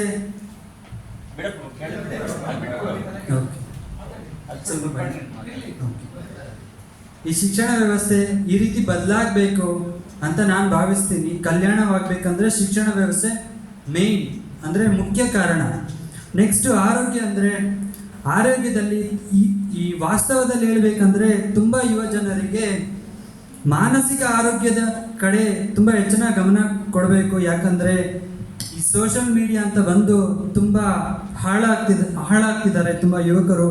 ನಾನು ನನ್ನ ಅನುಭವ ಪ್ರಕಾರ ನಾನು ತುಂಬ ಜನ ಯುವಕರು ನೋಡಿದ್ದೀನಿ. ನಾನು ಬಸ್ಸಲ್ಲಿ ಹೋಗ್ಬೇಕಂದ್ರೆ ಡ್ರಗ್ಸ್ ಅಡಿಕ್ಟ್ ಆಗಿದ್ದಾರೆ ಬಿಕಾಸ್ ಆಫ್ ತುಂಬ ಅಡಿಕ್ಷನ್ ಆಗಿದ್ದಾರೆ. ಯಾಕಂದರೆ ಈ ಸಾಮಾಜಿಕ ಜಾಲತಾಣಗಳಲ್ಲಿ ತುಂಬ ಹೆಚ್ಚೆಚ್ಚು ಕಾಲ ಕಳೆಯುತ್ತಾ ಅವರ ಜೀವನವು ಮತ್ತು ಅವರ ಅಮೂಲ್ಯವಾದ ಸಮಯವನ್ನು ಹಾಳು ಮಾಡಿಕೊಳ್ತಿದ್ದಾರೆ. ಮತ್ತು ಆರ್ಥಿಕ ಭದ್ರತೆ ಮತ್ತು ಸಾಮಾಜಿಕ ನ್ಯಾಯ ಮತ್ತು ಪರಿಸರ ಸಂರಕ್ಷಣೆ ಸ್ವಲ್ಪ ಹೇಳ್ತೀನಿ. ಪರಿಸರ ಸಂರಕ್ಷಣೆ ನಮ್ಮ ಕಲ್ಯಾಣ ರಾಷ್ಟ್ರ ಪರಿಕಲ್ಪನೆ ಮೇನ್. ನಾವು ಪರಿಸರ ಸಂರಕ್ಷಣೆ ಮಾಡಬೇಕು. ಪರಿಸರ ನಾವು ಬಳಸ್ಕೊತಿದ್ದೀವಿ, ಬಟ್ ಮುಂದಿನ ಪೀಳಿಗೆಯೂ ಸಹ ನಮ್ಮ ಥರನೇ ಪರಿಸರವು ಅವ್ರಿಗೂ ಸಿಗಲಿ ಅಂತ ನಾನು ಕೇಳ್ಕೊತಿದ್ದೀನಿ. ಈ ಎಲ್ಲ ಮೂಲಭೂತ ಸೇವೆಗಳು ಕೊಡ್ತಿದ್ದಾರೆ, ಬಟ್ ಯಾರು ಕೊಡ್ತಿದ್ದಾರೆ? ಇದರಲ್ಲಿ ಮುಖ್ಯ ಸ್ವಾರ್ಥವಾಗಿ ಬಳಸ್ಕೊತಿರುವುದು ಬಂಡವಾಳಶಾಹಿಗಳನ್ನು ಅಂತ್ಯಗೊಳಿಸಬೇಕಾದ್ರೆ ಈ ಸಮಾಜದಲ್ಲಿ ಲೆನಿನ್, ಸ್ಟಾಲಿನ್, ಚೆಗುವೆರಾ, ಭಗತ್ ಸಿಂಗ್ ಇಂತಹ ವ್ಯಕ್ತಿಗಳು ಹುಟ್ಟಬೇಕು. ಇಂಥವರ ಪುಸ್ತಕಗಳನ್ನು ಓದಬೇಕು. ತದನಂತರ ಅಂತಹ ವ್ಯಕ್ತಿಗಳು ಈ ಸಮಾಜಕ್ಕೆ ಬರ್ತಾರೆ ಅಂತ ನನ್ನ ಅನಿಸಿಕೆ. ಇಷ್ಟು ಹೇಳ್ತಾ ಮತ್ತು ನಾವು ಒಟ್ಟಾಗಿ ಈ ಪರಿಕಲ್ಪನೆಯನ್ನು ಅನುಷ್ಠಾನಗೊಳಿಸಲು ಪ್ರಯತ್ನಿಸೋಣ. ಕಲ್ಯಾಣ ರಾಷ್ಟ್ರವು ಸೃಷ್ಟಿಯಾದಾಗ ನಮ್ಮ ದೇಶವು ಇನ್ನಷ್ಟು ಬಲಿಷ್ಠವಾಗಿ, ಶಕ್ತಿಶಾಲಿಯಾಗಿ ಮತ್ತು ಪ್ರಗತಿ ಪದದ ಮೇಲೆ ಮುಂದುವರಿಯುತ್ತದೆ. ಇಷ್ಟು ಹೇಳ್ತಾ ಇಷ್ಟು ನನ್ನ ಭಾಷಣ. ನನ್ನ ಪರ್ಸ್ನಲ್ ಎಕ್ಸ್ಪೀರಿಯನ್ಸ್ ಸ್ವಲ್ಪ ಶೇರ್ ಮಾಡ್ಕೊತೀನಿ. ನನ್ನದು ಕೋಲಾರ ಡಿಸ್ಟ್ರಿಕ್ಟ್ ಅಂತೇಳಿ ನಾನು ಒಂದು ಸಣ್ಣ ಸಮುದಾಯ, ಬುಡಗ ಜಂಗಮ ಸಮುದಾಯ ಅಂತ. ಈ ಅವಕಾಶವನ್ನು ನಾನು ಬಳಸ್ಕೊಂಡಿದ್ರೆ ನಾನು ತುಂಬ ಅವಕಾಶ ಬೆಳೆಸ್ಕೊಂಡಿದ್ದಂಗೆ ನನಗೆ ಗಿಲ್ಟ್ ಫೀಲ್ ಆಗುತ್ತೆ. ಸೊ ಈ ಅವಕಾಶವನ್ನು ಬಳಸ್ಕೊಳ್ಲೇಬೇಕು ನಾನು. ನಂದೊಂದು ಚಿಕ್ಕ ಸಮುದಾಯ, ಕೋಲಾರ ಜಿಲ್ಲೆಯಲ್ಲಿ ನನ್ನ ಸಮುದಾಯದವರು 25,000 ಜನ ಇದ್ದಾರೆ. ಅದರಲ್ಲಿ ಮುಖ್ಯವಾಗಿ 10,000 ಸ್ಟೂಡೆಂಟ್ಸು ಎಜುಕೇಷನ್ ಪಡಿತಿದ್ದಾರೆ.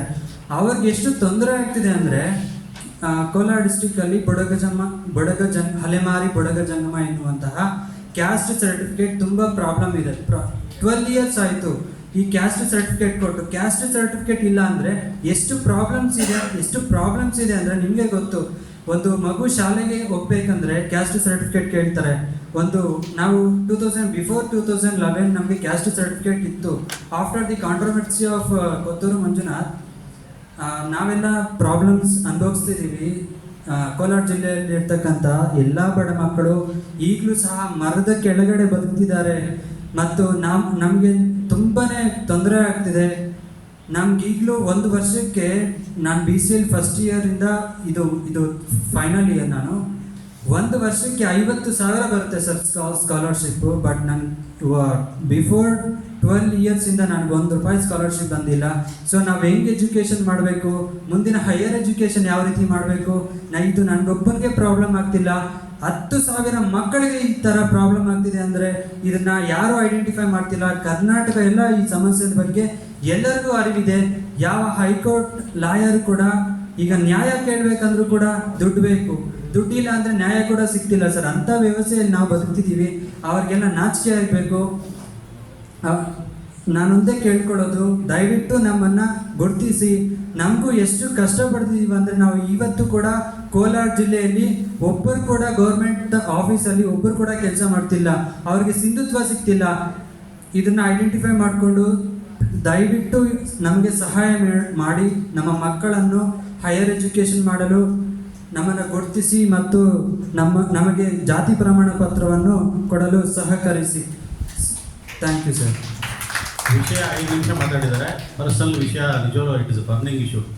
ಕುಲಶಾಸ್ತ್ರ ಅಧ್ಯಯನದಲ್ಲಿ ಡಾಕ್ಟರ್ CS ದವರ್ನಾಥಲ್ಲಿ ಭಾಳಷ್ಟು ಆಯ್ಕೆಗಳಲ್ಲಿ ಈ ವರದಿಯನ್ನು ಪಾರ್ಟಿಸಿಪೇಟರಿ ಡೆಮಾಕ್ರಸಿ ಅಂತ ಹೇಳ್ತಾರೆ. ಇದಕ್ಕೆ ಹಕ್ಕಿ ಪಿಕ, ಬುಡ್ಗ ಜನಾಂಗ ಇವರೆಲ್ಲ 500,000 ಜನ ಇರ್ತಕ್ಕಂಥ ಜನಸಂಖ್ಯೆ. ಇವರಿಗೆ ಸ್ಪೆಷಲ್ ಪ್ಯಾಕೇಜ್ ಕೊಡಬೇಕಂತ ಹೇಳಿ ಭಾಳಷ್ಟು ಆಯೋಗಗಳು ಸರ್ಕಾರಕ್ಕೆ ರೆಕಮೆಂಡ್ ಮಾಡಿದೆ. ಇವ್ರಿಗೆ ಕ್ಯಾಸ್ಟ್ ಸರ್ಟಿಫಿಕೇಟ್ ಯಾಕೆ ಸಿಗ್ತಾ ಇಲ್ಲ ಅಂತ ಹೇಳಿದ್ರೆ, ಅದಕ್ಕೆ ನಿಮಗೆ ಮೂಲ ದಾಖಲಾತಿಗಳು TCಗಳಲ್ಲಿ ಅಥವಾ ಯಾವ ಟೂರಿಸರಲ್ಲಿ ಯಾವ ಭೂಮಿಯ ದಾಖಲಾತಿಗಳಿಲ್ಲ ಅಂತ ಹೇಳಿದಾಗ ಸ್ಥಳೀಯ ವಿಚಾರಣೆ ಮಾಡಿ, ಲೋಕಲ್ ಎನ್ಕ್ವೈರಿ ಮಾಡಿ, ಪಂಚನಾಮ ಮಾಡಿ ಕೊಡಿ ಅಂತ ಹೇಳ್ಬಿಟ್ಟು ಅದಕ್ಕಿದೆ ಸಂಬಂಧಪಟ್ಟ ಗೌರ್ಮೆಂಟ್ ಆರ್ಡರ್ನ ಕೊಡ್ತೇನೆ ನಾನು.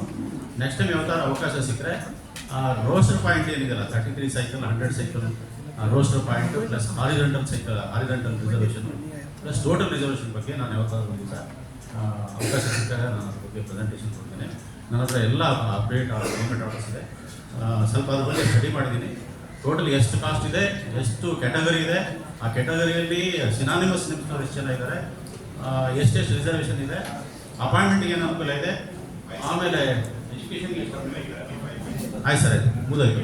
ಅದ್ರ ಬಗ್ಗೆ ನಾನು ನಮ್ಮ ಟೀಮ್ ಜೊತೆ ಮಾತಾಡಿ ಅದ್ರ ಬಗ್ಗೆ ನಾನು ಮಾತಾಡೋಕ್ಕೆ ಪ್ರಯತ್ನ ಮಾಡ್ತೀನಿ.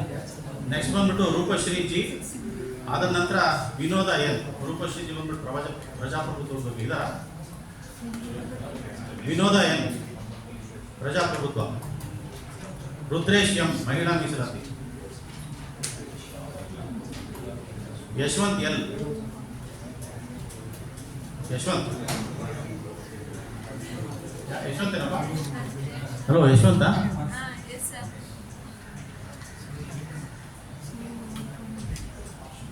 ನನ್ನ ಹೆಸರು ಯಶವಂತ್ ಅಂತ, ಗೌರ್ಮೆಂಟ್ ಫಸ್ಟ್ ಏಡ್ ಕಾಲೇಜ್ ಕೋಲಾರಲ್ಲಿ ಟಾಪಿಕ್ ಬಂದು ಸಮಾನತೆ ಹಕ್ಕು.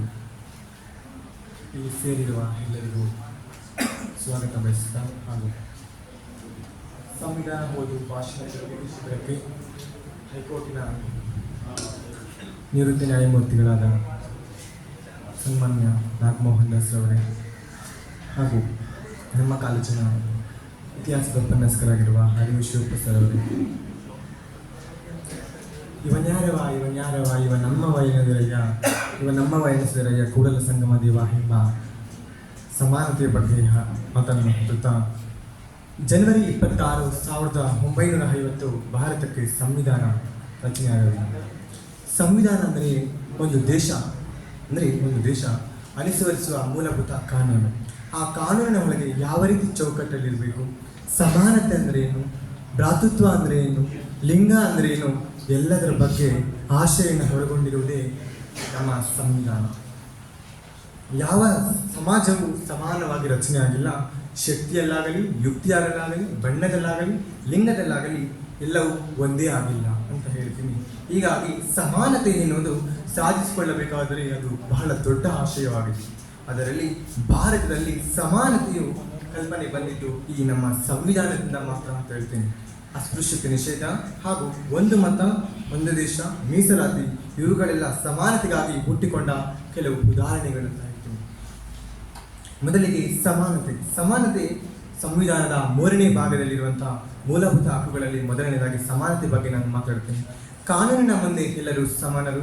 ಸಂವಿಧಾನದ 14ನೇ ವಿಧಿ ಹೇಳುತ್ತೆ, ಯಾವುದೇ ಒಂದು ರಾಷ್ಟ್ರದಲ್ಲಿ ಒಬ್ಬ ವ್ಯಕ್ತಿಯಾಗಲಿ ಯಾರೇ ಆಗಲಿ ಕಾನೂನಿನ ಮುಂದೆ ಸಮಾನರು. ಭಾರತದ ಪ್ರಥಮ ಪ್ರಜೆ ರಾಷ್ಟ್ರಪತಿ ಆಗಲಿ, ಕಟ್ಟಕಡೆಯ ವ್ಯಕ್ತಿ ಭಿಕ್ಷುಕನಾಗಲಿ ಎಲ್ಲರಿಗೂ ಒಂದೇ ನ್ಯಾಯ. ಅದರಿಂದ ಕಾನೂನಿನ ಮುಂದೆ ಎಲ್ಲರೂ ಸಮಾನರು ಅಂತ ಹೇಳ್ತೀನಿ. ಕಾನೂನಿನ ಸಮಾನತೆಯಲ್ಲಿ 3 ವಿಧಗಳನ್ನಾಗಿ ಕಾಣಬಹುದು. ಅವುಗಳೆಂದರೆ ನೈಸರ್ಗಿಕ ಸಮಾನತೆ, ಸಾಮಾಜಿಕ ಸಮಾನತೆ, ಸಿವಿಲ್ ಸಮಾನತೆ, ರಾಜಕೀಯ ಸಮಾನತೆ, ಆರ್ಥಿಕ ಸಮಾನತೆ ಮತ್ತು ಕಾನೂನುಬದ್ಧ ಸಮಾನತೆ ಎಂಬ 6 ವಿಧಗಳಲ್ಲಾಗಿ ನಾವು ನೋಡ್ತೀವಿ. ಅದರಲ್ಲಿ ಬಂದು 15ನೇ ವಿಧಿ ಹೇಳುತ್ತೆ, ತಾರತಮ್ಯ ಮಾಡಬಾರದು ಯಾವುದೇ ರೀತಿಯಲ್ಲಾಗಲಿ. 1ನೇ ವಿಧಿ ಹೇಳುತ್ತೆ, ಜಾತಿ, ಧರ್ಮ, ಲಿಂಗ, ಧರ್ಮ, ಜನ್ಮಸ್ಥಳದ ಆಧಾರದ ಮೇಲೆ ಯಾವುದೇ ರೀತಿಯ ಒಬ್ಬ ವ್ಯಕ್ತಿಯನ್ನ ನಾವು ತಾರತಮ್ಯ ಮಾಡಬಾರದು. ಒಬ್ಬ ಬಡವ, ಬಲಿದ, ಶ್ರೀಮಂತ, SC ST ಅಂತ ನಾವು ಯಾವುದೇ ರೀತಿಯಲ್ಲಿ ತಾರತಮ್ಯ ಮಾಡಬಾರದು. ಅದೇ ರೀತಿ 15ನೇ ವಿಧಿ 2ನೇ ವಿಧಿಯಲ್ಲಿ ಹೇಳುತ್ತೆ, ಅಂಗಡಿಗಳು, ಸಾರ್ವಜನಿಕ ಸ್ಥಳಗಳು, ಸಾರ್ವಜನಿಕ ಗ್ರಂಥಾಲಯಗಳು ಇಂತ್ಯಾದಿಗಳಲ್ಲಿ ಮನರಂಜನಾ ಸ್ಥಳಗಳಲ್ಲಿ ಯಾವುದೇ ರೀತಿಯಲ್ಲಿ ಇವ SC ST ಇವನು ಕೆಳಜಾತಿಯವಾದ ತಾರತಮ್ಯವನ್ನು ನಿರ್ಬಂಧ ಮಾಡುವಂತಿಲ್ಲ. ಈಗ ಉದಾಹರಣೆಗೆ ಇದನ್ನ ಒಬ್ಬ ಗ್ರಂಥಾಲಯ, ಸಾರ್ವಜನಿಕ ಗ್ರಂಥಾಲಯ ಅಂತ ನಾವು ಉದಾಹರಣೆಗೆ ತಗೊಂಡ್ರೆ ಇಲ್ಲಿ ಶ್ರೀಮಂತರೇ ಬರಬೇಕು ಅನ್ನೋದು ಏನೂ ಇಲ್ಲ. ಎಲ್ಲರಿಗೂ ಸರ್ವರಿಗೂ ಸಮಬಾಳು ಎಂಬ ಮೂಲ ಕಲ್ಪನೆಯಲ್ಲಿ ಇದೆ.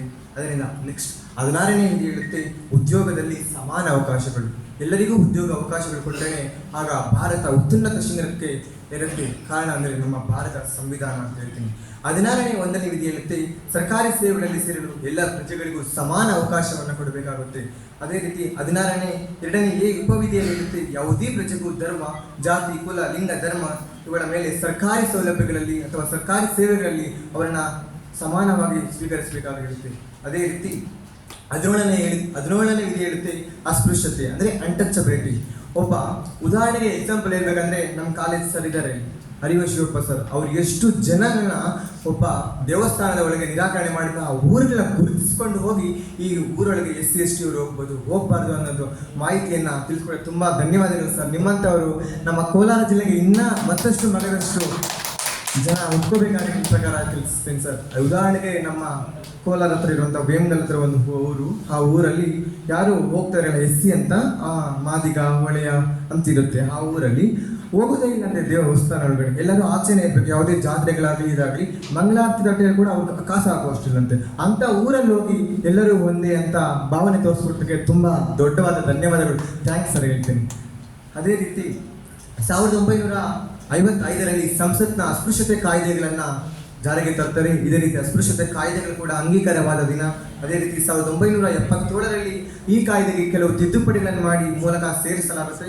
ಅದನ್ನು ನಾಗರಿಕ ಹಕ್ಕುಗಳ ಕಾಯ್ದೆ ಅಂತ ಹೇಳ್ತಾರೆ. ಅದೇ ರೀತಿ ಅದರ ಅಡಿಯಲ್ಲಿ ಕೆಲವು ಅಂಶಗಳನ್ನ ಬರುತ್ತೆ. ಅಂದರೆ ಯಾವ ಅಂಶಗಳಂದರೆ ಸಾರ್ವಜನಿಕ ಸ್ಥಳಗಳಲ್ಲಿ ಯಾರಿಗೂ ಪ್ರವೇಶ ನಿರಾಕರಿಸಬಾರದು. ಎಕ್ಸಾಂಪಲ್ಗೆ ಸಾರ್ವಜನಿಕ ಪಾರ್ಕ್ ಆಗಿರ್ಬೋದು, ಗ್ರಂಥಾಲಯ ಆಗಿರ್ಬೋದು, ಶಾಲೆ ಆಗಿರ್ಬೋದು, ಮುಂತಾದಿ ಗೌರ್ಮೆಂಟ್ ಪಬ್ಲಿಕ್ ಯಾವ್ಯಾವ ಇರುತ್ತೆ ಅಂತದಕ್ಕೆಲ್ಲ ಎಲ್ಲರಿಗೂ ಮುಕ್ತವಾದ ಅವಕಾಶವನ್ನ ಇರುತ್ತೆ. ಅದೇ ರೀತಿ ಸಾರ್ವಜನಿಕ ಪೂಜಾ ಸ್ಥಳಗಳಲ್ಲಿ ಯಾರಿಗೂ ನಿರ್ದೇಶನ, ಅಂದರೆ ಉದಾಹರಣೆಗೆ ಧಾರ್ಮಿಕ ಇಲಾಖೆಗಳಂತ ದೇವಾಲಯಗಳಿರುತ್ತೆ, ಅದರಲ್ಲಿ ಎಲ್ಲರೂ ಸಹ ಯಾವುದೇ ರೀತಿಯ ತಾರತಮ್ಯ ಮಾಡಿದ್ರೆ ಎಲ್ಲರೂ ಹೋಗ್ಬೋದು ಅಂತ ಹೇಳ್ಬೋದು. ಈಗ ಹಿಂದೂ ದೇವಾಲಯಗಳು ಹಿಂದೂ ಮಾತ್ರ ಹೋಗ್ಬೇಕಂತ ಇನ್ನೊಂದು ನೇಮ್ ಬೋರ್ಡ್ ಹಾಕಿರ್ತಾರಲ್ಲೇ. ಸೊ ಇಂಪಾಸಿಬಲ್, ಎಲ್ಲರೂ ಸರ್ವಧರ್ಮ ಸಮನ್ವಯ, ಅದಕ್ಕೆ ಭಾರತವನ್ನ ವಿವಿಧ ರೀತಿಯಲ್ಲಿ ಏಕತೆ ಅಂತ ಕಾಣ್ತೀವಿ. ಅದೇ ರೀತಿ ಇನ್ನೊಂದು ಪರಿಶಿಷ್ಟ ಜಾತಿಯವರನ್ನು ಅಸ್ಪೃಶ್ಯರೆಂದು ಹೀಯಾಳಿಸಬಾರದು. ಇದೊಂದು ಮುಖ್ಯವಾದ ಟಾಪಿಕ್ ಅಂತ ಹೇಳ್ತೀನಿ. ಅಂದರೆ ಪರಿಶಿಷ್ಟ ಜಾತಿಯವರು SC/ST ಅವರು ಮಾತ್ರ ನೀವು ಅಸ್ಪೃಶ್ಯರು, ನೀವು ಕೆಳಜಾತಿಯಲ್ಲಿರೋರು, ನೀವು ಯಾವುದೇ ರೀತಿಯಂತ ಕೆಲಸ ಕಾರ್ಯಗಳಾಗುವುದು. ನೋಡಿ, ಕೆಳಜಾತಿಯವರೆಲ್ಲ ಬರೆದಿರೋದು ಭಾರತ ಸಂವಿಧಾನವನ್ನ ಅಂಬೇಡ್ಕರ್ ಅವರು, ಅಂಥವ್ರನ್ನ ಯಾಕ್ರಿ ನೀವು ಒಂದು ಜಾತಿಗೆ ಮಾತ್ರ ಸೀಮಿತ ಮಾಡ್ತೀರಾ? ಉದಾಹರಣೆಗೆ ಏಪ್ರಿಲ್ 14ರಂದು ಭಾರತ ರತ್ನ ಸಂವಿಧಾನ ಶಿಲ್ಪಿ ಬಾಬಾ ಸಾಹೇಬ್ ಅಂಬೇಡ್ಕರ್ ಅವರ ಜಯಂತಿ. ಅವ್ರು SC/ST ಅವರು ಮಾತ್ರ ಯಾಕೆ ಆಚರಿಸಬೇಕು?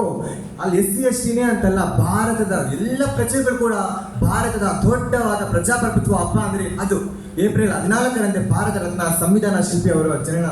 ಅದಕ್ಕೋಸ್ಕರ ಇಡೀ ಪ್ರಪಂಚ ಹೇಳುತ್ತೆ ನಮ್ಮ ಭಾರತ ಸಂವಿಧಾನ ಅಂಬೇಡ್ಕರ್ ಜನ್ಮದಿನವನ್ನ ವಿಶ್ವ ನಾಲೆಡ್ಜ್ ಡೇ, ವಿಶ್ವ ಜ್ಞಾನ ದಿನವನ್ನಾಗಿ ಬೇರೆ ದೇಶಗಳಲ್ಲಿ ಆಚರಿಸ್ತಾರೆ. ನಮ್ಮ ಭಾರತ ದೇಶದಲ್ಲಿ ಮಾತ್ರ ಅಲ್ಲ, ಅವರ ಪ್ರತಿಮೆಗಳು ಇಡೀ ಪ್ರಪಂಚದಲ್ಲಿ ಕೂಡ ಅವರ ಹೆಸರಿದೆ. ಅದಕ್ಕೋಸ್ಕರ ಭಾರತವನ್ನ ಅತಿ ದೊಡ್ಡ ಪ್ರಜಾಪ್ರಭುತ್ವ ರಾಷ್ಟ್ರ ಅಂದರೆ ಅದು ನಮ್ಮ ಭಾರತ ಎಂದು ತಪ್ಪಾಗಲಾಗದು. ಅದೇ ರೀತಿ ಸಾರ್ವಜನಿಕ ಸ್ಥಳಗಳಲ್ಲಿ ಉಪಯೋಗಿಸಿಕೊಳ್ಳದಂತೆ ನಿಷೇಧ ನಿರ್ಬಂಧ, ಅದೆಲ್ಲದಕ್ಕೂ ನಾವು SC/ST ಅಂತ ಹೇಳಿದ್ರೆ ಎಲ್ಲರೂ ಹೋಗ್ಬೋದು ಅಂತ ಹೇಳ್ತೀನಿ. ಅದೇ ರೀತಿ 18ನೇ ವಿಧಿ, ಅಂದರೆ 18ನೇ ವಿಧಿ ಹೇಳುತ್ತೆ ಬಿರುದುಗಳನ್ನ ರದ್ದತಿ. ಅಂದರೆ ಯಾವುದೇ ರೀತಿಯಲ್ಲಿ ಒಬ್ಬ ಭಾರತದ ಪ್ರಜೆ ಆಗಿರಬೇಕು, ಒಬ್ಬ ಸಾಮಾನ್ಯ ವ್ಯಕ್ತಿ ಆಗಿರಬೇಕು, ಅಂದ್ರೆ ಭಾರತದ ಪ್ರಜೆಯನ್ನ ಮೂಲತಃ ಅವನೇನಾಗಿರುತ್ತೆ ಭಾರತದ ನಿವಾಸಿ ಆಗಿರಬೇಕು, ಅವನು ಮಾತ್ರ ಕೆಲವು ಬಿರುದುಗಳಿರುತ್ತೆ. ಅವುಗಳೆಂದರೆ 18ನೇ 1ನೇ ಎ ವಿಧಿ ಪ್ರಕಾರ ಮಿಲಿಟರಿ ಮತ್ತು ವಿದ್ಯಾಸಂಸ್ಥೆಗಳಲ್ಲಿ ಬಿರುದುಗಳನ್ನು ಹೊರತುಪಡಿಸಿ ರಾಜ್ಯವು ಇತರ ಯಾವುದೇ ಬಿರುದುಗಳನ್ನು ನಿರ್ವಹಿಸುತ್ತಿಲ್ಲ. ಅಂದರೆ ಉದಾಹರಣೆಗೆ ಭಾರತ ಸರ್ಕಾರ ಕೆಲವು ಮಿಲಿಟರಿ ಪಡೆಗಳನ್ನು ಹೊಂದಿರುತ್ತೆ.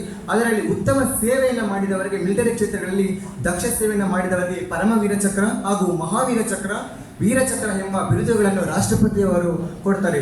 ಇದಕ್ಕೆ ಸಮಾನತೆ ಮುಖ್ಯ ಏನಂದ್ರೆ ಸಮಾನತೆ. ಭಾರತದ ಪ್ರಸ್ತುತ ರಾಷ್ಟ್ರಪತಿ ಆಗಿರುವಂತಹ ದ್ರೌಪದಿ ಮುರ್ಮು ಮೇಡಮ್ ಅವರು ಕೂಡ ಅವರು ಬುಡಕಟ್ಟು ಜನಾಂಗಕ್ಕೆ ಸೇರಿದವರು. ಅಂಥವರು ಕೂಡ ಸಮಾನತೆ ಕೊಟ್ಟಿರೋದು ನಮ್ಮ ಭಾರತ ಸಂವಿಧಾನದಲ್ಲಿ ಮಾತ್ರ ಅಂತ ಹೇಳಕ್ಕೆ ಇಷ್ಟಪಡ್ತೇನೆ. ಅದೇ ರೀತಿ 18ನೇ 2ನೇ ವಿಧಿ ಪ್ರಕಾರ ಭಾರತದ ಪ್ರಜೆ ವಿದೇಶದಿಂದ ಬಂದ ಬಿರುದನ್ನು ಯಾವುದೇ ರೀತಿ ಅಂದರೆ ತಗೊಳ್ಬೇಕಂದ್ರೆ ಒಬ್ಬ ರಾಷ್ಟ್ರಪತಿಯವರ ಅನುಮತಿ ಇದ್ದರೆ ಮಾತ್ರ ಅವನು ಆ ವಿದೇಶದ ಬಿರುದನ್ನು ಪಡೆಯಲಿಕ್ಕೆ ಸಾಧ್ಯ ಆಗಿರುತ್ತೆ. ಅದೇ ರೀತಿ 18ನೇ 3ನೇ ವಿಧಿ ಭಾರತೀಯರಲ್ಲದವರು ಭಾರತದಲ್ಲಿ ಲಾಭದಾಯಕ ಹುದ್ದೆಯಲ್ಲಿದ್ದಾಗ ರಾಷ್ಟ್ರಪತಿಯವರ ಅನುಮತಿ ಇಲ್ಲದೆ ಬರುವ ಬಿರುದನ್ನು ಅವರು ಪಡೆಯಬಾರದು. ಅಂದರೆ ರಾಷ್ಟ್ರಪತಿಯವರ ಹತ್ರ ವಿದೇಶದಲ್ಲಿರ್ತಾರೆ, ವಿದೇಶದಲ್ಲಿದ್ದಾಗ ರಾಷ್ಟ್ರಪತಿಯವರ ಅನುಮತಿ ಪಡೆದ ಮೇಲೆ ಆ ಬಿರುದನ್ನು ತಗೊಳ್ಬೇಕಾಗುತ್ತೆ. ಉದಾಹರಣೆಗೆ ಭಾರತ ಸೇವೆ ಆಗಿರ್ಬೋದು, ಇತರೆ ಸೇವೆಗಳಾಗಿರ್ಬೋದು, ಉತ್ತಮ ಸೇವೆ ಅಥವಾ ಅಮೂಲ್ಯವಾದ ಸೇವೆಯನ್ನು ಮಾಡಿದ ಭಾರತ ರತ್ನ, ಪದ್ಮಭೂಷಣ, ಪದ್ಮಶ್ರೀ ಪ್ರಶಸ್ತಿಗಳನ್ನು ರಾಷ್ಟ್ರಪತಿಯವರು ಕೊಡುತ್ತಾರೆ.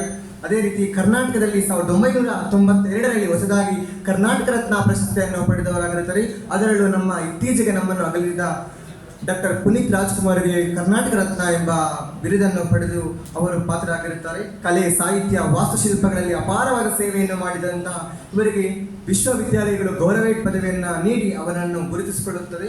ಹಾಗೂ 4ನೇ ವಿಧಿಯ ಪ್ರಕಾರ ಯಾವುದೇ ಒಬ್ಬ ವ್ಯಕ್ತಿಯು ರಾಷ್ಟ್ರಪತಿಯ ಅನುಮತಿ ಇಲ್ಲದೆ ವಿದೇಶದಿಂದ ಬಂದ ಕೊಡುಗೆಗಳನ್ನು ಅಥವಾ ಸಂಭಾವನೆಯನ್ನು ಸ್ವೀಕರಿಸಬಾರದು ಅಂತ ಹೇಳ್ತೇನೆ. ಇಷ್ಟು ಮಾತನಾಡಲು ಅವಕಾಶ ಕೊಟ್ಟ ಈ ವೇದಿಕೆಗೆ ವಂದಿಸುತ್ತಾ ನನ್ನ ಮಾತಿಗೆ ವಿರಾಮ ನೀಡುತ್ತೇನೆ. ಜೈ ಹಿಂದ್, ಜೈ ಕರ್ನಾಟಕ ಮಾತೆ. ನೆಕ್ಸ್ಟ್ ವಾಸುದೇವ ರೆಡ್ಡಿ, ಆಮೇಲೆ ಅರವಿಂದ್ ಕುಮಾರ್. ಒಂದು ನಿಮಿಷ, ಕೆಲವರಿಗೆ ಸ್ಟಾರ್ಟಿಂಗ್ ಟ್ರಬಲ್ ಇರುತ್ತೆ. ಆ ಹುಡುಗ 3rd ಗೇರ್ 4th ಗೇರಲ್ಲಿ ಸಕ್ಕತ್ತು ಫ್ಲೋ ಬಂದ್ಬಿಡ. ಸಾರಿ ಆರ್ಥಿಕ ನ್ಯಾಯ, ಆಮೇಲೆ ಅರವಿಂದ್ ಕುಮಾರ್ ಸಮಾನತೆ.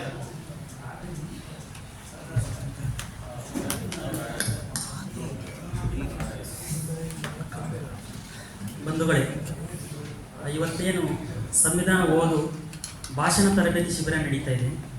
ಭಾಷಣ ತರಬೇತಿ ಶಿಬಿರದ ಪ್ರಮುಖವಾದಂಥ ಆಶಯ, ಇವತ್ತು ಭಾರತದ ಸಂಸತ್ತಿನ ಒಳಗಡೆ ವಿರೋಧ ಪಕ್ಷಗಳ ಬಹುತೇಕ ಸದಸ್ಯರು ಇವತ್ತು ಸಂವಿಧಾನದ ಪ್ರತಿಯನ್ನು ಹಿಡಿದು ಪ್ರಮಾಣ ವಚನವನ್ನು ಸ್ವೀಕಾರ ಮಾಡಿದ್ದಾರೆ.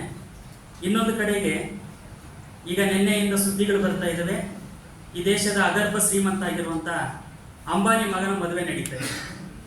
ಇಲ್ಲಿ ಸಂವಿಧಾನ ಪ್ರತಿಯನ್ನು ಹಿಡಿದು ಪ್ರಮಾಣ ವಚನ ಸ್ವೀಕರಿಸಿದಂಥ ವಿರೋಧ ಪಕ್ಷದ ಬಹುತೇಕ ಪಕ್ಷಗಳ ಪ್ರಾದೇಶಿಕ ಮತ್ತು ರಾಷ್ಟ್ರೀಯ ಪಕ್ಷದ ಸದಸ್ಯರು ಕೂಡ ಇವತ್ತು ಅಂಬಾನಿ ಅದಾನಿ ಮದುವೆಯಲ್ಲಿ ನಿಂತು ಫೋಟೋಗಳನ್ನು ತೆಗೆದುಕೊಳ್ತಾ ಇದ್ದಾರೆ. ಇಲ್ಲಿ ಮೂಲಭೂತವಾದಂಥ ಪ್ರಶ್ನೆ ಇರುವಂಥದ್ದು ಏನು ಅಂತಂದರೆ, ನೀವು ಸಂವಿಧಾನವನ್ನು ಇವತ್ತು ಸರಿಯಾಗಿ ಅರ್ಥೈಸಲಿಲ್ಲ ದೇಶದ ಜನರಿಗೆ ಅಂತಂದರೆ, ಈ ಸಂವಿಧಾನ ಉಳಿಯುವಂಥದ್ದು ಕೂಡ ಅಪಾಯದ ಸ್ಥಿತಿಯಲ್ಲಿದೆ ಅಂತ ಹೇಳ್ಬಿಟ್ಟು ನಾವು ಮಾತಾಡ್ತಾ ಇದ್ದೀವಿ. ಯಾರ್ಯಾರಿಂದ ಸಂವಿಧಾನಕ್ಕೆ ಅಪಾಯ ಇದೆ?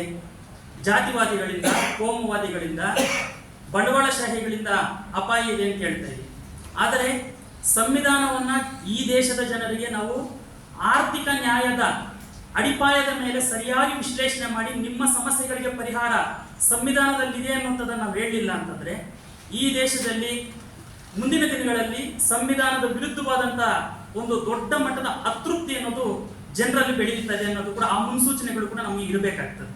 ಅದರಿಂದ ಆರ್ಥಿಕ ನ್ಯಾಯ, ಈಗ ನಾವು ನೋಡ್ತಾ ಇದ್ದೀವಿ, ಇಷ್ಟೊತ್ತು ನಾವು ಮಾತಾಡ್ತಿರೋಂಥ ಜಾತಿ, ಅಸ್ಪೃಶ್ಯತೆ, ಲಿಂಗ ತಾರತಮ್ಯ, ಭ್ರಾತೃತ್ವದ ಸಮಸ್ಯೆ, ಕೋಮುವಾದ, ಭಯೋತ್ಪಾದನೆ, ಈ ಎಲ್ಲ ಸಮಸ್ಯೆಗಳ ತಾಯಿ ಬೇರೆ ಯಾವುದು ಅಂತಂದ್ರೆ ಆರ್ಥಿಕ ಅಸಮಾನತೆ ಅನ್ನೋದನ್ನ ನಾವು ಅರ್ಥ ಮಾಡ್ಕೋಬೇಕು. ಆರ್ಥಿಕ ಅಸಮಾನತೆಗೂ ಜಾತಿಗೂ ಸಂಬಂಧ ಇದೆ.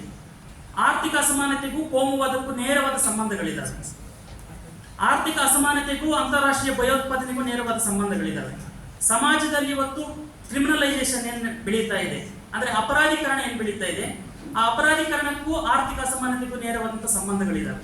ಈ ಅಂತರ್ಗತವಾದಂಥ ಸಂಬಂಧಗಳನ್ನು ನಾವು ಸರಿಯಾಗಿ ಒಂದಕ್ಕೊಂದು ಜೋಡಿಸಿ ನಾವು ವಿಶ್ಲೇಷಣೆ ಮಾಡಲಿಲ್ಲ ಅಂತಂದ್ರೆ, ಬರೀ ಸಾಮಾಜಿಕ ನ್ಯಾಯ, ರಾಜಕೀಯ ಸಮಾನತೆ ಅಥವಾ ವಾಕ್ ಸ್ವಾತಂತ್ರ್ಯ ಇಂಥವುಗಳೆಲ್ಲ ಕೂಡ ಏನಾಗ್ತವೆ ಅಂತಂದ್ರೆ ಅದು ತೋರ್ಪಡಿಕೆ ಮತ್ತು ನಮ್ಮ ಕೆಲವೊಂದು ವಿಚಾರಗಳಷ್ಟೇ ಆಗ್ತವೆ. ಆದ್ರಿಂದ ಇವತ್ತು ಬಾಬಾ ಸಾಹೇಬ್ ಅಂಬೇಡ್ಕರ್ ಅವರೇ ಸಂವಿಧಾನದ ಒಳಗಡೆ ಹೇಳುವಂತೆ ಆರ್ಥಿಕ ಸಮಾನತೆ ಇಲ್ಲದ ರಾಜಕೀಯ ಮತ್ತು ಸಾಮಾಜಿಕ ಸ್ವಾತಂತ್ರ್ಯಕ್ಕೆ ಅರ್ಥವಿಲ್ಲ ಅನ್ನೋದನ್ನು ನಾವು ಅರ್ಥ ಮಾಡ್ಕೋಬೇಕಾಗಿದೆ. ಬೇಸಿಕ್ ಆಗಿ ನಿಮಗೆ ರಾಜಕೀಯ ಸ್ವಾತಂತ್ರ್ಯ, ಸಮಾನತೆ, ರಾಜಕೀಯವಾಗಿ ಎಲ್ರಿಗೂ 1 vote 1 nation ಅಂತ ಹೇಳ್ಬಿಟ್ಟು ಬಾಬಾ ಸಾಹೇಬ್ ಅಂಬೇಡ್ಕರ್ ಅವರು ಕೊಟ್ಟಿದ್ದಾರೆ. ಆದ್ರೆ ಮೀಸಲಾತಿಯ ಪ್ರಶ್ನೆ ಬಂದಾಗ ಮೀಸಲಾತಿ ವಿರುದ್ಧವಾಗಿ ಮಾತಾಡುವವರು ಬಹುತೇಕ ಮಾತಾಡ್ತಾರೆ ಏನಂತೆ, ಈಗ ಮೀಸಲಾತಿ SC STಗಳಲ್ಲಿ ಬಂದಾಗ ಒಬ್ಬರೇ ಆದ ನಾವು ಮೀಸಲಾತಿಯನ್ನು ಬಳಸ್ಕೊಂತಾರೆ ಅನ್ನೋ ಒಂದು ಪ್ರಶ್ನೆ ಬಂದಾಗ ಅಲ್ಲಿ ಕೆಲವು ಮೀಸಲಾತಿಯ ಸಮುದಾಯಗಳೆಲ್ಲ ಒಂದು ಅತೃಪ್ತಿ ಇದೆ. ಏನಂತಂದ್ರೆ ಮೀಸಲಾತಿಯಲ್ಲಿ ಕೂಡ ದುಡ್ಡಿರೋರು ಮಾತ್ರ ಮೀಸಲಾತಿ ಟಿಕೆಟ್ಗಳನ್ನು ಎಲ್ಲಾ ರಾಜಕೀಯ ಪಕ್ಷಗಳು ಕೊಡ್ತವೆ ಮತ್ತು ಅವರು ಮಾತ್ರ ಜನಪ್ರತಿನಿಧಿಗಳಾಗ್ತಾರೆ ಹೊರತು ತಳ ಸಮುದಾಯಗಳಲ್ಲಿರುವಂತಹ ಮತ್ತು ಬಡವರು ಆ ಸಮುದಾಯಗಳಲ್ಲಿರುವಂತವರು ಜನಪ್ರತಿನಿಧಿಗಳಾಗ್ಲಿಕ್ಕೆ ಈ ದೇಶದ ಸಂಸತ್ತಿನಲ್ಲಿ ಅಥವಾ ಶಾಸನ ಸಭೆಗಳಲ್ಲಿ ಪ್ರಾತಿನಿಧ್ಯ ತೆಗೆದುಕೊಳ್ಳಿಕ್ಕೆ ಆಗ್ತಾ ಇಲ್ಲ ಅಂತ. ಅಂದ್ರೆ ಇದರ ಅರ್ಥ ಏನು ಅಂತಂದ್ರೆ, ನಮ್ಮ ದೇಶದ ಸಾಮಾಜಿಕ ಆರ್ಥಿಕ ಸಂರಚನೆಗಳು ಆರ್ಥಿಕ ಅಂಶಗಳ ಮೇಲೇನೆ ಆಧಾರವಾಗಿದ್ದಾವೆ. ಅದಕ್ಕೇನೆ ಕಾರ್ಲ್ ಮಾರ್ಕ್ಸ್ ಅವರು ಒಂದು ಮಾತನ್ನು ಹೇಳ್ತಾರೆ, ಏನಂತಂದ್ರೆ ಪ್ರತಿಯೊಂದು ಆಚರಣೆಯ ಹಿಂದೆಯೂ ಒಂದು ಆರ್ಥಿಕ ಹಿತಾಸಕ್ತಿ ಅಡಗಿರುತ್ತೆ ಅಂತ. ಒಬ್ಬ ಚಪ್ಪಲಿ ಹೊಡೆಯುವಂತ ಒಬ್ಬ ಕಾರ್ಮಿಕನಿಗೂ ಹೊಟ್ಟೆ ತುಂಬುವಂತ ಆರ್ಥಿಕ ಉದ್ದೇಶ ಇರುತ್ತೆ. ಗುಡಿಯಲ್ಲಿ ಪೂಜಾರಿ ಕೆಲಸ ಮಾಡುವಂತವನಿಗೂ ಒಂದು ಗಂಟೆ ಅಲ್ಲಾಡಿಸಿ ತಟ್ಟೆ ಮಾಡುವಂತ ಆತನಿಗೂ ಕೂಡ ಒಂದು ಆರ್ಥಿಕ ಉದ್ದೇಶ ಇರುತ್ತೆ. ಅದರಿಂದ ಪ್ರತಿಯೊಂದು ಆಚರಣೆಯಿಂದಗೇನೋ ಒಂದು ಆಚರಣೆಯಿಂದೇನೋ ಆರ್ಥಿಕ ಉದ್ದೇಶ ಇರೋದ್ರಿಂದ ಈ ಆರ್ಥಿಕ ಸಮಾನತೆಯನ್ನ ಸಂವಿಧಾನದ ರಾಜನಿರ್ದೇಶಕ ತತ್ವಗಳಲ್ಲಿ ನಾವು ಇಟ್ಕೊಂಡಿದ್ದೀವಿ. ಅದನ್ನು ಯಾವುದೇ ರೀತಿ ಅಂತ ಸಂವಿಧಾನದ ಮೂಲಭೂತ ಕರ್ತವ್ಯಗಳಲ್ಲಿ ಇಟ್ಕೊಂಡಿಲ್ಲ, ಮೂಲಭೂತ ಹಕ್ಕುಗಳಲ್ಲಿ ಇಟ್ಕೊಂಡಿಲ್ಲ, ಬದಲಿಗೆ ರಾಜನಿರ್ದೇಶಕ ತತ್ವಗಳಲ್ಲಿ ಇಟ್ಕೊಂಡಿದೆ. ಅಂದ್ರೆ ಸರ್ಕಾರಗಳು ಇದನ್ನ ಮಾಡಿದ್ರೆ ಮಾಡಬಹುದು ಅಥವಾ ಮಾಡಿದ್ರೆ ಬಿಡಬಹುದು. ಇದೊಂದು ಐಚ್ಛಿಕವಾದಂತ ವಿಷಯವಾಗಿರುವ ಕಾರಣಕ್ಕಾಗಿ ಇಡೀ ನಮ್ಮ ಸಂವಿಧಾನ ಇಷ್ಟು ಟೊಳ್ಳಾಗಿ ನಮಗೆ ಕಾಣಿಸ್ಲಿಕ್ಕೆ ಮೂಲಭೂತವಾದಂತ ಸಮಸ್ಯೆ ಆಗ್ತದೆ. ಈಗ ನೋಡಿ, ಭಾರತದ ಒಂದು ವ್ಯವಸ್ಥೆಯನ್ನು ನಾವು ನೋಡ್ತೀವಿ ಅಂತಂದ್ರೆ, ಭಾರತ ಇವತ್ತು ಹ್ಯೂಮನ್ ಡೆವಲಪ್ಮೆಂಟ್ ಇಂಡೆಕ್ಸ್ HDI ನಲ್ಲಿ ಜಗತ್ತಿನ 196 ರಾಷ್ಟ್ರಗಳಲ್ಲಿ 134ನೇ ಸ್ಥಾನದಲ್ಲಿ ನಾವಿದ್ದೀವಿ. ಅಂದ್ರೆ ಶಿಕ್ಷಣ ಆಗಿರ್ಬೋದು, ಆರೋಗ್ಯದ ಭದ್ರತೆ ಇರ್ಬೋದು, ಉತ್ತಮವಾದಂತ ಆರೋಗ್ಯ, ಶಿಕ್ಷಣ ಮತ್ತು ಆಹಾರದ ಇದರ ವಿಚಾರದಲ್ಲಿ ಬಂದಾಗ 134ನೇ ನಿಕೃಷ್ಟ ಸ್ಥಾನದಲ್ಲಿ ನಾವು ಒಂದು ಕಡೆ ಇದ್ದೀವಿ. ಇನ್ನೊಂದು ಕಡೆಗೆ ಜಗತ್ತಿನ ಶ್ರೀಮಂತರ ಪಟ್ಟಿಯಲ್ಲಿ ಇವತ್ತು ನಮ್ಮವರುಗಳ ಹೊಸ ಸೇರ್ಪಡೆಗಳು ಇವತ್ತು ಈ ದೇಶದ ಪ್ರಧಾನಮಂತ್ರಿಯ ಸೇವಕರುಗಳ ಸೇರ್ಕೊಂತ ಇದೆ. ಅಂದ್ರೆ ಇವತ್ತು ಭಾರತ ದೇಶವನ್ನ ಕೆಲವರು ವಿಶ್ಲೇಷಣೆ ಮಾಡ್ತಾ ಇದ್ದಾರೆ, ಶ್ರೀಮಂತರಿಂದ ಕೂಡಿದ ಬಡ ದೇಶ ಅಂತ ಹೇಳ್ಬಿಟ್ಟು ಹೇಳ್ತಾ ಇದ್ದಾರೆ. ನಾನು ಮೊನ್ನೆ ಹಿಂಗೆ ಒಂದು ಕ್ಲಾಸ್ ಅನ್ನು ಮಾಡುವಾಗ ಬಹುತೇಕ ವಿದ್ಯಾರ್ಥಿಗಳು ಕೇಳಿದೆ, ಭಾರತದಲ್ಲಿ ಬಡತನ ಇರ್ಲಿಕ್ಕೆ ಕಾರಣ ಏನು ಅಂತಂದಾಗ ಒಬ್ಬ ವಿದ್ಯಾರ್ಥಿನೂ ಕೂಡ ಮೂಲಭೂತವಾಗಿ ಅದಕ್ಕೆ ಪ್ರಶ್ನೆಗೆ ಉತ್ತರ ಹೇಳಲಿಕ್ಕೆ ಆಗ್ಲಿಲ್ಲ. ಏನ್ ಹೇಳ್ತಾರೆ? ಸೋಂಬೇರಿತನ ಅಂತ ಒಬ್ಬ ಹೇಳ್ತಾನೆ, ಜನಸಂಖ್ಯೆ ಹೆಚ್ಚಳ ಅಂತ ಹೇಳ್ತಾರೆ, ಇನ್ನೊಂದು ಏನೇನೋ ಅದರ ಪರಿಣಾಮಗಳನ್ನು ಹೇಳ್ತಾರೆ ಹೊರತು ಆರ್ಥಿಕ ಅಸಮಾನತೆಯ ಮೂಲ ಬೇರೆ ಇರುವಂತದ್ದು, ದುಡಿಮೆಗೆ ತಕ್ಕ ಪ್ರತಿಫಲವನ್ನು ಕೊಡದೇ ಇರುವಂತದ್ದು. ಮತ್ತು ಇವತ್ತು ಈ ಸಾಮಾಜಿಕ ವ್ಯವಸ್ಥೆಯಲ್ಲಿ, ಭಾರತದ ಆರ್ಥಿಕ ವ್ಯವಸ್ಥೆಯಲ್ಲಿ ಇವತ್ತು ದುಡಿಯುವ ಜನರ ಕೈಯಲ್ಲಿ ಆರ್ಥಿಕ ಸಂಪನ್ಮೂಲಗಳು, ಅಂದ್ರೆ ರೈತರ ಕೈಗೆ ಭೂಮಿಯ ಹಕ್ಕು ಸಿಗದೆ ಇರುವಂತದ್ದು, ಕೈಗಾರಿಕೆಗಳಲ್ಲಿ ದುಡಿಯುವಂತ ಕಾರ್ಮಿಕರಿಗೆ ಅವರ ಸಂಬಳ, ಅವರ ವೇತನಗಳಿಗೆ ಸರಿಯಾದ ಅವರ ಕೆಲಸಕ್ಕೆ ತಕ್ಕಂತ ವೇತನಗಳು ಸಿಗದೆ ಇರುವಂತದ್ದು, ಈ ಎಲ್ಲ ಕಾರಣಗಳಿಂದ ಇವತ್ತು ಈ ಅಸಮಾನತೆಗಳು ಕಾರಣ ಆಗ್ತದೆ. ನಾನು ಒಂದು ಪ್ರಶ್ನೆಯನ್ನ ಪದೇ ಪದೇ ಚರ್ಚೆ ಮಾಡ್ತಾ ಇದ್ದೆ. ಇವತ್ತು ನಮ್ಮ ದೇವನೂರು ಮಹಾದೇವರ ಚೋಮನ ತುಡಿಯಲ್ಲಿ ಒಂದು ಇದು ಬರ್ತದೆ, ಚೋಮ ಹೋಗಿ ಒಬ್ಬ ಮೇಲ್ಜಾತಿಯವರ ಶಿವರಾಮ್ ಕಾರಂತ್ ಸಾಯಿ, ಅದರಲ್ಲಿ ಒಂದು ಇದನ್ನು ಬರ್ತದೆ, ಯಾಕೆ ಮೇಲ್ಜಾತಿಯವರ ಹೊಲಗದ್ದೆಗಳಲ್ಲಿ ಕೆಳಜಾತಿಯವರು ದುಡಿಯುವಂತ ಪರಿಸ್ಥಿತಿ ಅಂತಂದಾಗ, ಇವತ್ತು ನಾವು ದಲಿತರು ಸ್ವಾಭಿಮಾನದಿಂದ ಬದುಕಬೇಕು ಅಂತ ಹೇಳಿದ್ವಿ. ಸ್ವಾಭಿಮಾನದಿಂದ ದಲಿತರು ಹೇಗೆ ಬದುಕಲಿಕ್ಕೆ ಸಾಧ್ಯ? ಹೊಟ್ಟೆ ತುಂಬಿದ್ರೆ ಮಾತ್ರ ದಲಿತರು ಸ್ವಾಭಿಮಾನದಿಂದ ಬದುಕಲಿಕ್ಕೆ ಸಾಧ್ಯ. ಆದ್ರೆ ಸ್ವಾಭಿಮಾನದಿಂದ ದಲಿತರು ಬದುಕಬೇಕು ಅಂದ್ರೆ ಅವರಿಗೆ ಆರ್ಥಿಕ ಸಂಪನ್ಮೂಲ ಮತ್ತು ಆರ್ಥಿಕ ಉತ್ಪಾದನಾಂಗಗಳೇನಿದಾವೆ ಅದರಲ್ಲಿ ಅವರಿಗೆ ಒಡೆತನ ಬರೆದಿರೆ, ಭೂಮಿ ಆಗಿರ್ಬೋದು, ಬಂಡವಾಳ ಆಗಿರ್ಬೋದು, ಶ್ರಮ ಆಗಿರ್ಬೋದು, ತಂತ್ರಜ್ಞಾನ ಆಗಿರ್ಬೋದು, ಇವುಗಳಲ್ಲಿ ಸಮಾನವಾದ ಅವಕಾಶಗಳು ಮತ್ತು ಸಮಾನವಾದಂತಹ ಒಂದು ಹಕ್ಕುಗಳು ಸಿಗದಿರಾ ನೀವು ಸ್ವಾಭಿಮಾನದಿಂದ ದಲಿತರಿಗೆ ಬದುಕಿ ಅಂತ ಹೇಳ್ಬಿಟ್ಟು ಅದನ್ನ ಹೇಳಿದ್ರೆ, ಒಂದು ರೀತಿಯಲ್ಲಿ ಈಗ ನಮ್ಮ ಪುರೋಹಿತರು ಹೇಳ್ತಾರಲ್ಲ, ಸರ್ವಜನ ಸುಖಿನೋ ಭವಂತು, ಅಂದ್ರೆ ಸರ್ವಜನ ಸುಖವಾಗಿರ್ಬೇಕು ಅಂತ ಹೇಳ್ತಾರೆ. ಹೊಸದೈವ ಕುಟುಂಬಕ ಹೇಳಲಿಕ್ಕೆ ತುಂಬಾ ಅದ್ಭುತವಾಗಿ ಇಂಪಾಗಿರ್ತವೆ ಹೊರತು ಅವು ನಿಜವಾದ ವಾಸ್ತವಗಳಿಗೆ ಬದುಕಿಗೆ ಹತ್ತಿರವಾಗಿರೋದು. ಅದೇ ರೀತಿ ಸಂವಿಧಾನದಲ್ಲಿ ಕೂಡ ನಮಗೆ ಸಾಮಾಜಿಕ ನ್ಯಾಯ ಬೇಕು, ಲಿಂಗ ಸಮಾನತೆ ಬೇಕು, ರಾಜಕೀಯ ಸ್ವಾತಂತ್ರ್ಯ ಬೇಕು, ಅಭಿವ್ಯಕ್ತಿ ಸ್ವಾತಂತ್ರ್ಯ ಇರಬೇಕು. ಇವೆಲ್ಲ ಯಾವುದ್ರ ಮೇಲೆ ನಿಂತಿದ್ದಾವೆ ಅಂತಂದ್ರೆ ಆರ್ಥಿಕ ನ್ಯಾಯದ ಮೇಲೆ ನಿಂತಿದ್ದಾವೆ. ಆರ್ಥಿಕ ನ್ಯಾಯವನ್ನ ಭಾರತದ ಸಂವಿಧಾನದ ಒಳಗಡೆ ಇವತ್ತು ನಾವು ಸಂಪತ್ತಿನ ಮರು ಹಂಚಿಕೆ ಆಗುವಂಥದ್ದು, ಭೂಮಿಯ ಹಂಚಿಕೆ ಆಗುವಂಥದ್ದು, ಇವತ್ತು ಅದೇ ಸಂದರ್ಭದಲ್ಲಿ ಭಾರತದ ತೆರಿಗೆಯ ಪದ್ಧತಿ ಇದೆಯಲ್ಲ, ಇದು ಬಹುದೊಡ್ಡ ಆರ್ಥಿಕ ಅಸಮಾನತೆಗೆ ಕಾರಣ ಆಗ್ತಾ ಇದೆ. ಈಗ GST ತೆರಿಗೆಗಳಿಂದ ಹಿಡ್ಕೊಂಡು ಬಡವರ ಈ ತೆರಿಗೆಗಳ ಮೇಲೆ ಇವತ್ತು ಪರೋಕ್ಷ ತೆರಿಗೆ ಹೆಚ್ಚಾಗ್ತಾ ಇದೆ ಮತ್ತು ಪ್ರತ್ಯಕ್ಷ ತೆರಿಗೆ ಕಡಿಮೆ ಆಗ್ತಾ ಇದೆ. ಆದ್ರಿಂದ ಭಾರತ ದೇಶದ ಒಳಗಡೆ ದಿನೇ ದಿನೇ ಬಡವ ಆಗ್ತಾ ಇದೆ, ಶ್ರೀಮಂತ ಆಗ್ತಾ ಇದೆ. ಈ ಬಡವ ಮತ್ತು ಶ್ರೀಮಂತರ ನಡುವಿನ ಅಸಮಾನತೆಯನ್ನು ಕಡಿಮೆ ಮಾಡಲಿಕ್ಕೆ ಭಾರತ ಸಂವಿಧಾನದಲ್ಲಿ ಆರ್ಥಿಕ ನ್ಯಾಯದ ಪರಿಕಲ್ಪನೆಯನ್ನ ಬಾಬಾ ಸಾಹೇಬ್ ಅಂಬೇಡ್ಕರ್ ಅವರು ಕೊಟ್ಟಿದ್ದಾರೆ. ಆದರೆ ನಾವು ಈ ಆರ್ಥಿಕ ಅಸಮಾನತೆಯ ಪ್ರಶ್ನೆಯನ್ನ, ಇದರ ವಿರುದ್ಧವಾದಂತಹ ಹೋರಾಟಗಳನ್ನ ನಾವು ಮಾತೆತ್ಕೊಳ್ತಾ ಇಲ್ಲ. ಬರೀ ಸಂವಿಧಾನವನ್ನು ಎಲ್ಲಿ ಸೀಮಿತಗೊಳಿಸ್ತಾ ಇದೀವಿ? ಮೀಸಲಾತಿಯ ವಿಚಾರಕ್ಕೆ ಅಥವಾ ಒಂದು ಕೋಮು ಸಾಮರಸ್ಯವನ್ನು ಕಾಪಾಡುವಂತ ವಿಚಾರ ಬಂದಾಗ ಅದು ಇಂಥ ವಿಚಾರಗಳಿಗೆ ಮಾತ್ರ, ನಾವು ಸಾಮಾಜಿಕ ವಿಚಾರಗಳಿಗೆ ಮಾತ್ರ ನಾವು ಸಂವಿಧಾನವನ್ನ ಮೀಸಲಿಟ್ಟಿದ್ದೀವಿ ಅಂದ್ರೆ ಖಂಡಿತವಾಗ್ಲೂ ಈ ದೇಶದ ಅಲ್ಲಿ ಮುಂದೆ ನಿರ್ಮಾಣ ಆಗುವಂತಹ ಆರ್ಥಿಕವಾದಂತಹ ಸಂಕ್ಷೋಭ ಏನಿದೆ, ಆರ್ಥಿಕವಾದಂತಹ ಬಿಕ್ಕಟ್ಟು ಏನಿದೆ, ಈ ಆರ್ಥಿಕವಾದ ಅಸಮಾನತೆ ಮುಂದಿನ ದಿನಗಳಲ್ಲಿ ದೊಡ್ಡ ಪ್ರಮಾಣದ ಜನರನ್ನ ಸಂವಿಧಾನವನ್ನ ಅಪಹಾರ ಮಾಡಿಕೊಳ್ಳುವ, ಸಂವಿಧಾನವನ್ನು ವಿರೋಧಿಸುವಂತ ಮನಸ್ಥಿತಿಗೆ ತಳ್ಳಲ್ಪಡ್ತದೆ. ಅದರಿಂದ ಈ ಅಪಾಯವನ್ನು ಮನಗೊಂಡು ಆರ್ಥಿಕ ನ್ಯಾಯದ ಪ್ರಶ್ನೆಯನ್ನು ಬಹಳ ಅವರಿಗೆ ಸೂಕ್ಷ್ಮವಾಗಿ ಇವತ್ತು ವಿವರಿಸುವಂತ ಅದರ ಅಗತ್ಯತೆಯನ್ನು ನಾವು ಇವತ್ತು ಜನರ ಮುಂದೆ ಇಡಬೇಕಾಗಿದೆ. ಆದ್ರಿಂದ ಜನರಿಗೆ ಇವತ್ತು ಭೂಮಿಯ ವಿಚಾರ ಆಗಿರ್ಬೋದು, ಶಿಕ್ಷಣ, ಆರೋಗ್ಯ, ಭೂಮಿ ಮತ್ತು ಇಂಥ ಮೂಲಭೂತ ಪ್ರಶ್ನೆಗಳೇನಿದ್ದಾವೆ ಇವುಗಳ ರಾಷ್ಟ್ರೀಕರಣಕ್ಕಾಗಿ ಈ ದೇಶದಲ್ಲಿ ವರ್ಗ ಹೋರಾಟ ನಡೀಬೇಕಾಗಿದೆ. ವರ್ಗ ಹೋರಾಟವನ್ನ ನಾವು ಸಾಮಾಜಿಕ ಹೋರಾಟದ ಜೊತೆಗೆ ನಾವು ಸಮೀಕರಣ ಮಾಡೋದ್ರ ಮೂಲಕ ಅದನ್ನ ಎರಡನ್ನೂ ಕೂಡ ಒಂದು ದೃಷ್ಟಿಯಲ್ಲಿ ನಾವು ನೋಡಿ, ಅದನ್ನ ಎರಡೂ ಸಂದರ್ಭಗಳನ್ನು ನಾವು ನೋಡಿದ್ರೆ ಮಾತ್ರನೇ ನಾವು ಭಾರತದ ಸಂವಿಧಾನವನ್ನ ಬಲಿಷ್ಠಗೊಳಿಸಲಿಕ್ಕೆ ಮತ್ತು ಸಂವಿಧಾನವನ್ನ ಜನರ ಹತ್ರ ತೆಗೆದುಕೊಂಡು ಹೋಗ್ಲಿಕ್ಕೆ ಸಾಧ್ಯ ಆಗ್ತದೆ. ಬಿಟ್ರೆ ನಾವು ಸಾಮಾಜಿಕ ಹೋರಾಟವನ್ನ, ಸಾಮಾಜಿಕ ನ್ಯಾಯವನ್ನ ಮತ್ತು ಆರ್ಥಿಕ ನ್ಯಾಯವನ್ನ ಬಿಡಿಯಾಗಿ ನಾವೇನಾದ್ರೂ ನೋಡಿದೀವಿ ಅಂತಂದ್ರೆ ಖಂಡಿತವಾಗ್ಲೂ ಈ ದೇಶದಲ್ಲಿ ನಮಗೆ ರಾಜಕೀಯ ನ್ಯಾಯ ಕೂಡ ಸಿಗೋದಿಲ್ಲ. ಇವನ್ನ ನಾವು ಬಿಡಿಯಾಗಿ ನೋಡುವಂಥದ್ದಲ್ಲ ಅನ್ನುವಂಥದ್ದನ್ನ ನಾವು ಕರೆಕ್ಟ್ ಆಗಿ ಅರ್ಥ ಮಾಡ್ಕೋಬೇಕಾಗಿದೆ ಅನ್ನುವಂಥದ್ದು ನನ್ನ ಒಂದು ಇದು ಅಂತ. ಮತ್ತೆ ಆರ್ಥಿಕ ನ್ಯಾಯವನ್ನು ನಾವು ಮಾತಾಡುವಾಗ್ಲೇನೆ ಕೇವಲ ಅದನ್ನು ವರ್ಗ ಹೋರಾಟವಾಗಿ ನೋಡುವ ಸಂದರ್ಭದಲ್ಲೇನೆ ಅದನ್ನು ವಿವಿಧ ಸ್ತರಗಳಿಗೆ ವಿಸ್ತರಿಸಬೇಕಾಗಿದೆ. ಈ ಎಕ್ಸಾಂಪಲ್, ಭಾರತ ದೇಶದ ಸಂಪತ್ತಿನ ಉತ್ಪಾದನೆಯಲ್ಲಿ 63% ಹೆಣ್ಣುಮಕ್ಕಳ ಪಾಲಿದೆ. ಆದರೆ ಆ ಸಂಪತ್ತಿನ ಒಡೆತನದ ವಿಚಾರಕ್ಕೆ ಬಂದಾಗ ಕೇವಲ 16% ಮಾತ್ರ ಹೆಣ್ಣು ಮಕ್ಕಳಿಗಿದೆ ಅನ್ನುವಂಥ ಪ್ರಶ್ನೆಗಳು ಬರ್ತವೆ. ಅದನ್ನು ಅದೇ ರೀತಿಯಾಗಿ ಸಾಮಾಜಿಕವಾಗಿ ಬೇರೆ ಬೇರೆ ಸ್ತರದ ಬೇರೆ ಬೇರೆ ಸಮುದಾಯದ ವಿಚಾರಗಳಿಗೆ ನಾವು ತೆಗೆದುಕೊಂಡೋದಾಗಲೂ ಕೂಡ ಈ ಎಲ್ಲ ಅಂಶಗಳು ಕೂಡ ನಮಗೆ ಮುನ್ನೆಲೆಗೆ ಬರ್ತವೆ. ಆದ್ದರಿಂದ ಆರ್ಥಿಕ ನ್ಯಾಯ ಅನ್ನುವಂಥದ್ದು ಸಂವಿಧಾನದ ಮೂಲಭೂತವಾದಂತಹ ಅಂಶ ಆಗಬೇಕು. ಅದರ ಆಧಾರದ ಮೇಲೆ ನಾವು ಸಾಮಾಜಿಕ ನ್ಯಾಯವನ್ನ, ರಾಜಕೀಯ ನ್ಯಾಯವನ್ನ ಮತ್ತು ಭ್ರಾತೃತ್ವವನ್ನ, ಬೇರೆ ಬೇರೆ ಪ್ರಶ್ನೆಗಳನ್ನು ನಾವು ವಿಶ್ಲೇಷಣೆ ಮಾಡುವಂಥದ್ದು, ಜನರಿಗೆ ಅರ್ಥ ಮಾಡಿಸುವಂಥದ್ದಾದ್ರೆ ಖಂಡಿತವಾಗ್ಲೂ ಅವರ ಬದುಕಿಗೆ ಸಂವಿಧಾನ ಹತ್ತಿರ ಆಗ್ತದೆ ಮತ್ತು ಸಂವಿಧಾನವನ್ನು ಅವರೆಲ್ಲರೂ ಕೂಡ ಕಾಪಾಡಲಿಕ್ಕೆ ಸಾಧ್ಯ ಆಗ್ತದೆ ಅಂತೇಳಿ ನನ್ನ ಮಾತನ್ನ ಮುಕ್ತಾಯಗೊಳಿಸ್ತೇನೆ. Thank you. ಧನ್ಯವಾದಗಳು. Thank you. ಸನ್ಮಾನ್ಯ ವಿಶ್ವಕುಮಾರ್ ಸರ್ ಅವರ ಕೊನೆಯ 5 ಅಭ್ಯರ್ಥಿಗಳ ಬಗ್ಗೆ ತೀರ್ಪನ್ನು ಹೇಳಿ ಅವರು ವೇದಿಕೆ ಮೇಲೆ ಆಸೀನರಾಗುತ್ತಂತೆ ಮನವಿ ಮಾಡ್ತಾರೆ.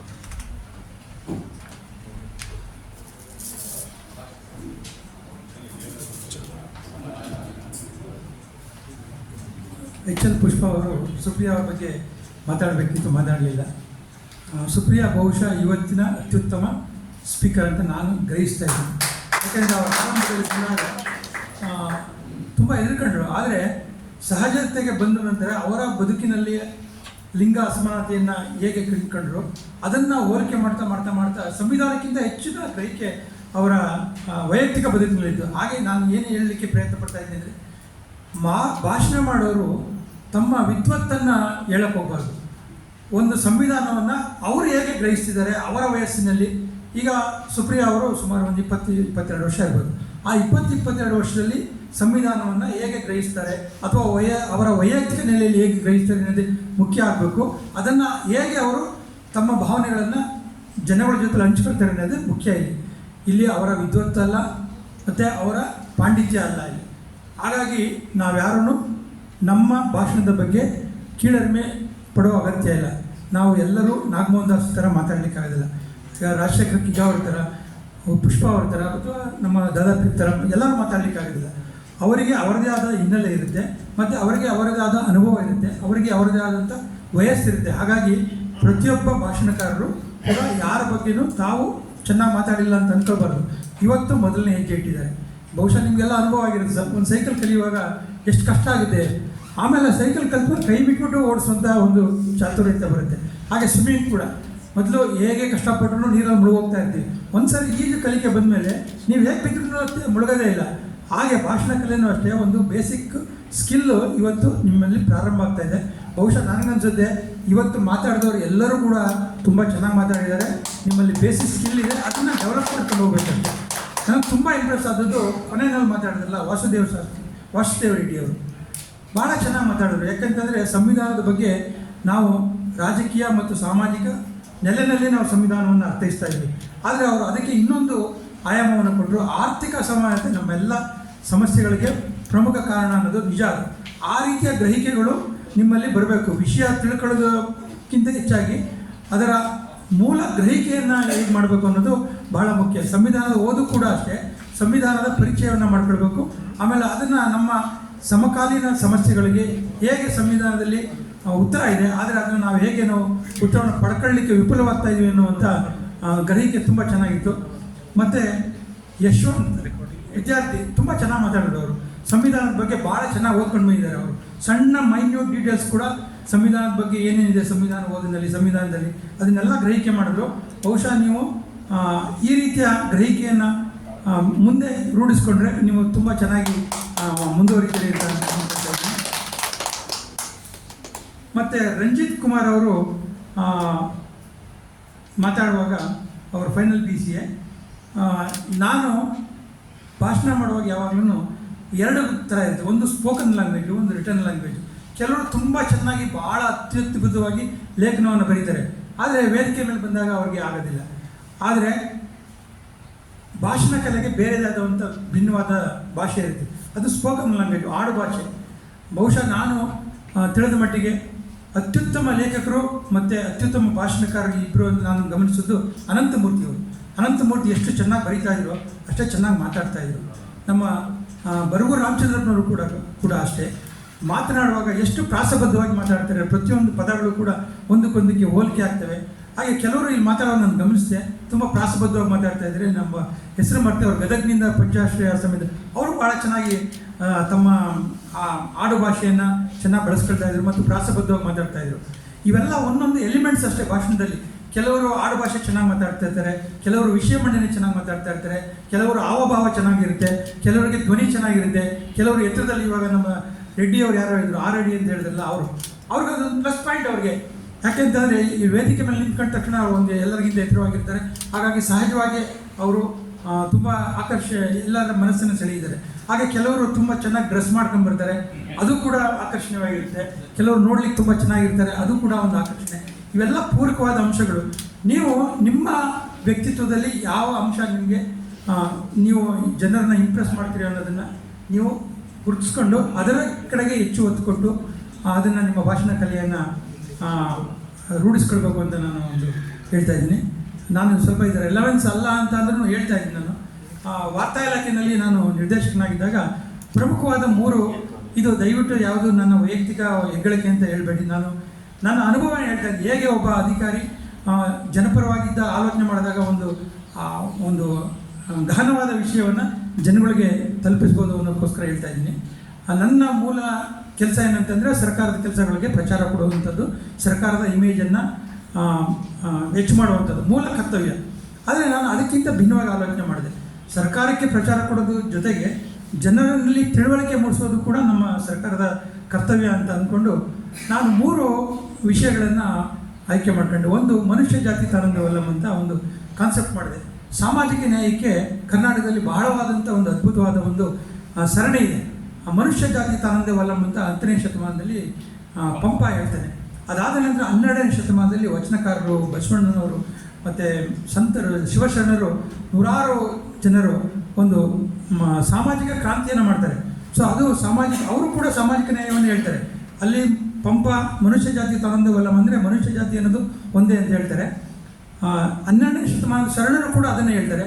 ಹಾಗೆ 15ನೇ ಶತಮಾನದಲ್ಲಿ ದಾಸ ಸಾಹಿತ್ಯ ಬರುತ್ತೆ. ಅವರು ಕೂಡ ಕನಕದಾಸರು, ಪುರಂದರದಾಸರು ಇವರೆಲ್ಲರೂ ಸಾಮಾಜಿಕ ನ್ಯಾಯದ ಬಗ್ಗೆ ಪ್ರತಿಪಾದನೆ ಮಾಡ್ತಾರೆ. ಅದಾದಮೇಲೆ ನಮ್ಮ ನವಭಾರತದಲ್ಲಿ ಮೈಸೂರು ನಾಲ್ವಡಿ ಕೃಷ್ಣರಾಜ ಒಡೆಯರು ಸಾಮಾಜಿಕ ನ್ಯಾಯದ ಬಗ್ಗೆ ಭಾಳ ಪಕ್ಕದಲ್ಲಿ ಸಾಹು ಮಹಾರಾಜ್ ಇರ್ಬೋದು, ನೆರೆಹೊರೆಯ ರಾಜ್ಯಗಳಲ್ಲೂ ಕೂಡ ಈ ರೀತಿಯ ಸಮಾಜ ಸುಧಾರಕ ಆಡಳಿತಗಾರರಿದ್ದಾರೆ. ಇವರೆಲ್ಲ ಕೂಡ ಒಂದು ಸಾಮಾಜಿಕ ಸುಧಾರಣೆಯನ್ನು ತಮ್ಮ ಆಡಳಿತದಲ್ಲಿ ಅಳವಡಿಸಿಕೊಂಡ್ರು. ಮೊಟ್ಟ ಮೊದಲನೇ ಬಾರಿಗೆ ಮೀಸಲಾತಿ, ಸರ್ಕಾರಿ ಕೆಲಸದಲ್ಲಿ ಮೀಸಲಾತಿಯನ್ನು ಕೊಟ್ಟಂಥ ಹೆಗ್ಗಳಿಕೆ ನಮ್ಮ ಮೈಸೂರು ಮಹಾರಾಜರಿಗೆ ಬರುತ್ತೆ. ಇಡೀ ಭಾರತದಲ್ಲಿ ಮೈಸೂರಿನ ಆಡಳಿತವನ್ನು ಮಾದರಿ ಆಡಳಿತ ಅನ್ನುವಂಥ ಒಂದು ಹೆಗ್ಗಳಿಕೆ ಬರುತ್ತೆ. ಅದಾದಮೇಲೆ ನಮ್ಮ ಸಾಹಿತ್ಯದಲ್ಲಿ ಮತ್ತು ಸಮಾಜ ಸುಧಾರಣೆಯಲ್ಲಿ ಕುವೆಂಪು ಅವರು ಬಹಳ ಅತ್ಯುತ್ತಮವಾದ ಕೆಲಸವನ್ನು ಮಾಡ್ತಾರೆ. ಸಾಹಿತ್ಯದಲ್ಲಿ, ವೈಚಾರಿಕತೆಯಲ್ಲಿ ಒಂದು ಹೊಸ ಪೀಳಿಗೆಯನ್ನೇ ಜನರ ಲೇಖಕರನ್ನು ಸೃಷ್ಟಿ ಮಾಡ್ತಾರೆ. ಅವರು ಕೂಡ ಸಾಮಾಜಿಕ ನ್ಯಾಯದ ಬಗ್ಗೆನೇ ಹೆಚ್ಚು ಒತ್ತನ್ನು ಕೊಡ್ತಾರೆ. ಹೀಗೆ ಎಲ್ಲ ಒಂದು ಕ್ರೊನಾಲಜಿನಲ್ಲಿತ್ತು. ಅದನ್ನು ಪೋಣಿಸಿ ನಾನು ನಮ್ಮ ಕೆ ರಾಮಯ್ಯನವರು, ಕೆ ವೈ ನಾರಾಯಣಸ್ವಾಮಿ, ಲಕ್ಷ್ಮೀಪತಿ ಅವರಿಗೆ ಈ ಕಾನ್ಸೆಪ್ಟ್ ಕೊಟ್ಟು ಇದನ್ನು ನಮ್ಮ ಜನಗಳಿಗೆ ತಿಳಿಸ್ಬೇಕು ಅಂತ ಒಂದು ಕಾನ್ಸೆಪ್ಟ್ ಕೊಟ್ಟೆ. ಸೊ ಅದನ್ನು ಅವರು ಒಂದು 2 ಗಂಟೆಯ ಒಂದು ದೃಶ್ಯ ಧ್ವನಿ ಬೆಳಕು ಕಾರ್ಯಕ್ರಮ ಮಾಡಿದ್ರು. ಇದು ರಾಜ್ಯಾದ್ಯಂತ ಎಲ್ಲ ಪ್ರಮುಖವಾದ ಜಿಲ್ಲೆಗಳಲ್ಲಿ ನಾವು ಪ್ರದರ್ಶನ ಮಾಡಿದ್ವಿ. ನನಗೆ ಇದರಿಂದ ತುಂಬ ಆತ್ಮತೃಪ್ತಿ ಬಂತು ನನ್ನ ಕೆಲಸದಲ್ಲಿ. ಮತ್ತು ಭಾಳಷ್ಟು ಜನ ಪ್ರಶಂಸೆ ಮಾಡಿದ್ರು. ಕರ್ನಾಟಕಕ್ಕೆ ಒಂದು ಸಾಮಾಜಿಕ ಹಿನ್ನೆಲೆ ಇದೆ ಅನ್ನೋದು ನಮಗೆಲ್ಲ ಗೊತ್ತಿತ್ತು. ಆದರೆ ಇದನ್ನು ಒಂದು ಕ್ರೊನಾಲಜಿಕಲ್ ಆರ್ಡರ್ನಲ್ಲಿ ನೀವು ನಮ್ಮ ಮುಂದೆ ಪ್ರೆಸೆಂಟ್ ಮಾಡಿದ್ರಿ ಅಂತ. ಭಾಷಣ ಕಲೆಯಲ್ಲೂ ಅಷ್ಟೇ. ಈಗ ನಮ್ಮಲ್ಲಿ ಒಂದು ವಿಷಯ ಇರುತ್ತೆ, ಅದನ್ನು ಕ್ರೊನಾಲಜಿನಲ್ಲಿ ಆರ್ಡರ್ನಲ್ಲಿ ಮಾಡಿ ಪ್ರೆಸೆಂಟ್ ಮಾಡೋದೇ ಭಾಷಣ ಕಲೆ. ಅದನ್ನು ನೀವು ಎಲ್ಲ ಗಮನಿಸಬೇಕು. ಹಾಗೆ ಭಾರತ ಭಾಗ್ಯ ವಿಧಾತ ಅಂತ ಬಾಬಾ ಅಂಬೇಡ್ಕರ್ ಅವ್ರ ಬಗ್ಗೆ ನಾನು ಒಂದು 1.25 ಗಂಟೆಯ ಒಂದು ಧ್ವನಿ ಬೆಳಕು ಕಾರ್ಯಕ್ರಮ ಮಾಡಿದೆ. ಇದಕ್ಕೆ ಮೂಲ ಕಾರಣ ಏನಂತಂದರೆ ನಮ್ಮ ಮನುಷ್ಯ ಜಾತಿ ಒಂದು ವಲಂನಲ್ಲಿ ಸಿಕ್ಕಂಥ ನಾನು ಜಾಸ್ತಿ ಮಾಡ್ತಾ ಇದ್ದೇನೆ. ಮನುಷ್ಯ ಜಾತಿ ತಾನೊಂದು ವಲಂನಲ್ಲಿ ನನಗೆ ಸಿಕ್ಕಂಥ ಪ್ರೋತ್ಸಾಹ ಮತ್ತು ಬಾಬಾ ಸಾಹೇಬ್ ಅಂಬೇಡ್ಕರ್ ಬಗ್ಗೆ ನಮ್ಮಲ್ಲಿ ಬಹಳಷ್ಟು ಜನಕ್ಕೆ ಏನಂತಂದರೆ ಅವರು ಸಂವಿಧಾನ ರಚನೆ ಮಾಡೋದು ಅಷ್ಟೇ. ಮತ್ತು ಬಾಬಾ ಸಾಹೇಬ್ರ ಅಂಬೇಡ್ಕರ್ ಅವ್ರನ್ನ ಭಾಳಷ್ಟು ಜನ ಮೇಲ್ವರ್ಗದವರು ಅವರದೇ ಆದ ಕಾರಣಕ್ಕೋಸ್ಕರ ವಿರೋಧ ಮಾಡ್ತಾರೆ. ಹಾಗಾಗಿ ಈ ಕಾನ್ಸೆಪ್ಟನ್ನು ನಾನು ಜನಗಳಿಗೆ ತಿಳಿಸ್ಬೇಕು ಅನ್ನುವಂಥ ಮನಸ್ಸು ಬಂದಾಗ ಅವರು ಸಂವಿಧಾನಕ್ಕಿಂತ ಹೆಚ್ಚಾಗಿ ಭಾಳ ಶ್ರೇಷ್ಠ ಆರ್ಥಿಕ ತಜ್ಞ. ಅವರ ವಯಸ್ಸಿನಲ್ಲಿ 3 ವಿಶ್ವವಿದ್ಯಾಲಯದಲ್ಲಿ ಅವರಿಗೆ ಡಾಕ್ಟರೇಟ್ ಕೊಡ್ತದೆ. ಇಂತಹ ಒಂದು ಮಹಾನ್ ಪ್ರತಿಭಾವಂತನ ನಾವು ಸಮಾಜಕ್ಕೆ ತೋರಿಸಲೇ ಇಲ್ಲ. ಎಲ್ಲೋ ತಳ ಸಮುದಾಯದವರ ಅಭಿವೃದ್ಧಿಗೋಸ್ಕರ ಅಂಬೇಡ್ಕರ್ ಬಂದರು ಅನ್ನುವಂಥ ಒಂದು ಸಣ್ಣ ಸಾಮಾಜಿಕ ಒಂದು ತಿಳುವಳಿಕೆ ಎಷ್ಟು ಇತ್ತು. ಅದೆಲ್ಲ ಅದು ಅಂಬೇಡ್ಕರ್ ಇದಕ್ಕಿಂತ ಮಿಗಿಲಾದವರು ಅಂತ ಒಂದು ಕಾನ್ಸೆಪ್ಟನ್ನು ಇಟ್ಟು ನಮ್ಮ BN ಗಿರಿರಾಜ್ ಅವರು ಒಂದು ಸಣ್ಣ ಒಂದು ವಿಡಿಯೋ ಮಾಡಿದರು ಅಂಬೇಡ್ಕರ್ ಅವರ ಆರ್ಥಿಕ ತಜ್ಞತೆಯ ಬಗ್ಗೆ. ಅದನ್ನು ನಾನು ಎಲ್ಲೋ ನೋಡಿದೆ, ನನಗೆ ತುಂಬ ಇಂಪ್ರೆಸ್ ಆಯಿತು. ಹೌದಲ್ಲ, ನಾವು ಅಂಬೇಡ್ಕರ್ ಅವ್ರನ್ನ ಈಗ ಯಾಕೆ ಗ್ರಹಿಸ್ತಾ ಇಲ್ಲ ಅಂತ ಅಂದ್ಬಿಟ್ಟು 1.5 ಗಂಟೆಯ ಕಾಲದ ಒಂದು ಭಾರತ ಭಾಗ್ಯ ವಿಧಾತ ಅಂತ ಮಾಡಿದ್ವಿ. ನಾವು ಭಾರತ ಭಾಗ್ಯ ವಿಧಾತ ಅಂತ ಯಾಕೆ ಹೆಸರಿಟ್ವಿ? ಅಂಬೇಡ್ಕರ್ ಅಂತಲೇ ಹೆಸರಿಟ್ಬಿಡುವ ಇದು. ಸಾಮಾನ್ಯವಾಗಿ ಇದನ್ನು ನಾನೇನು ಹೆಚ್ಚು ಹೇಳ್ತಾ ಇಲ್ಲ. ಅಂಬೇಡ್ಕರ್ ಅಂತಂದರೆ ಭಾಳಷ್ಟು ಜನಕ್ಕೆ ಅಸಹನೆ ಮೇಲ್ವರ್ಗದವರು. ಆ ಹೆಸರು ಕೇಳಿದ್ರೆ ಅದ್ರ ಕಡೆಗೆ ಬರೋದಿಲ್ಲ. ಅದಕ್ಕೋಸ್ಕರ ಅದನ್ನು ಕ್ಯಾಮಫ್ಲೈಸ್ ಮಾಡಿದೆ, ಅದನ್ನು ಮುಚ್ಚಿಟ್ಟು ಭಾರತ ಭಾಗ್ಯ ವಿಧಾತ ಅಂದರೆ ಅಂತ ಒಂದು ಹೊಸ ಶೀರ್ಷಿಕೆಯನ್ನು ಕೊಟ್ಟೆ. ಮತ್ತು ಆ ಇಡೀ ಭಾರತ ಭಾಗ್ಯ ವಿಧಾತನ ಹೇಗೆ ನಾನು ಸೃಷ್ಟಿ ಮಾಡಿದೆ ಅಂತಂದರೆ, ತಳ ಸಮುದಾಯದಿಂದ ಬಂದಂಥವ್ರು. ನಾವು ಅದನ್ನು ಶಾಸ್ತ್ರೀಯ ಇದು ಹಿನ್ನೆಲೆಯಲ್ಲಿ ನೋಡಲಿಕ್ಕಾಗಲ್ಲ ಅಂಬೇಡ್ಕರ್ ಅವ್ರನ್ನ. ಆ ತಳ ಸಮುದಾಯದ ಕಲೆ ಮತ್ತು ಸಂಸ್ಕೃತಿಯ ಮೂಲಕವೇ ನಾವು ಅಂಬೇಡ್ಕರ್ ಅವ್ರನ್ನ ಪರಿಚಯ ಮಾಡಬೇಕು. ಅದಕ್ಕೋಸ್ಕರ ನಾವು ಎಲ್ಲ ತಳ ಸಮುದಾಯದ ಕಲೆ ಸಂಸ್ಕೃತಿ, ಯಕ್ಷಗಾನ ಇರ್ಬೋದು, ಮತ್ತು ಕುರವರ ಕುಣಿತ, ಮತ್ತು ಮಂಡ್ಯಸ್ವಾಮಿ ಕಥಾಪ್ರಸಂಗ, ಈ ರೀತಿ ಎಲ್ಲವನ್ನು ಸೇರಿಸಿ ಕಲೆಗಳನ್ನೇ, ತಳ ಸಮುದಾಯದ ಕಲೆಗಳನ್ನೇ ಸೇರಿಸಿ 1 ಗಂಟೆಯ ನಾಟಕವನ್ನು ಮಾಡಿದ್ವಿ. ಅದು ಕೂಡ ನನಗೆ ತುಂಬ ಆತ್ಮತೃಪ್ತಿ ಕೊಟ್ಟಂಥ ಕೆಲಸ. ಮತ್ತು ಅಂಬೇಡ್ಕರ್ ಅವ್ರನ್ನ ಭಿನ್ನವಾಗಿ ನೋಡಿದಂಥ ಒಂದು ಪ್ರಯತ್ನ. ಸೊ ಇವೆರಡೂ ಇದರಿಂದ ಯಶಸ್ಸಿನಿಂದ ನಾನು 3ನೇದಾಗಿ ಗಾಂಧೀಜಿಯವರ ಬಗ್ಗೆ 150ನೇ ವರ್ಷದಲ್ಲಿ ಒಂದು ಪಾಪು ಬಾಪು ಅನ್ನುವಂಥ ಕಾರ್ಯಕ್ರಮವನ್ನು ಮಾಡಿದೆ. ನನಗೆ ಇದಕ್ಕೆಲ್ಲ ಮೂಲ ಪ್ರೇರಣೆ ನಮ್ಮ ಜನಪರ ಹೋರಾಟದಲ್ಲಿ ಸಮುದಾಯದವರು ಒಂದು ಜಾಥಾ ಮಾಡಿದ್ರು ಸುಮಾರು 30 ವರ್ಷದ ಹಿಂದೆ, ಸಮುದಾಯ ಜಾಥಾ ಅಂತ. ಆ ಜಾಥಾ ಎಷ್ಟು ಯಶಸ್ವಿ, ನಮ್ಮಂತೆ ನಾವು ಅವಾಗ ನಾನು ಸ್ಟೂಡೆಂಟ್ ಇದ್ದೆ, ಆ ಇಡೀ ಕರ್ನಾಟಕದಾದ್ಯಂತ ಒಂದು ಸರ್ಕಾರ ಮಾಡಲಾದಂಥ ಒಂದು ಸಾಂಸ್ಕೃತಿಕ ಚಳವಳಿಯನ್ನು ಅದು ರೂಪಿಸಿತು. ಸೊ ಹಾಗಾಗಿ ನನಗೆ ಕಲೆ ಮತ್ತು ಸಂಸ್ಕೃತಿಯ ಮೂಲಕ ನಾವು ಸರ್ಕಾರಿ ಕೆಲಸವನ್ನು, ಸಾಮಾಜಿಕ ಜವಾಬ್ದಾರಿ ಕೆಲಸವನ್ನು ಪರಿಣಾಮಕಾರಿಯಾಗಿ ತಲುಪಿಸ್ಬೋದು ಅನ್ನೋ ಕಾರಣಕ್ಕೋಸ್ಕರ 150ನೇ ವರ್ಷದ ಹಿನ್ನೆಲೆಯಲ್ಲಿ ಪಾಪು ಬಾಪು ಅಂತ ಒಂದು ಸಣ್ಣ 1 ಗಂಟೆಯ ಸರಳವಾದಂಥ ಒಂದು ಮಾಡಿದೆ. ಅದು ಸುಮಾರು ನಮ್ಮ ಶ್ರೀಪಾದ್ ಭಟ್, ಬಹುಶಃ ನೀವು ಕೇಳಿರ್ಬೋದು, ಶ್ರೀಪಾದ್ ಭಟ್ ಒಂದು ಕಾವ್ಯಮಂಡಲ ಅಂತ ಒಂದು ಸಣ್ಣ ಕಾರ್ಯಕ್ರಮ ಮಾಡಿದ್ರು.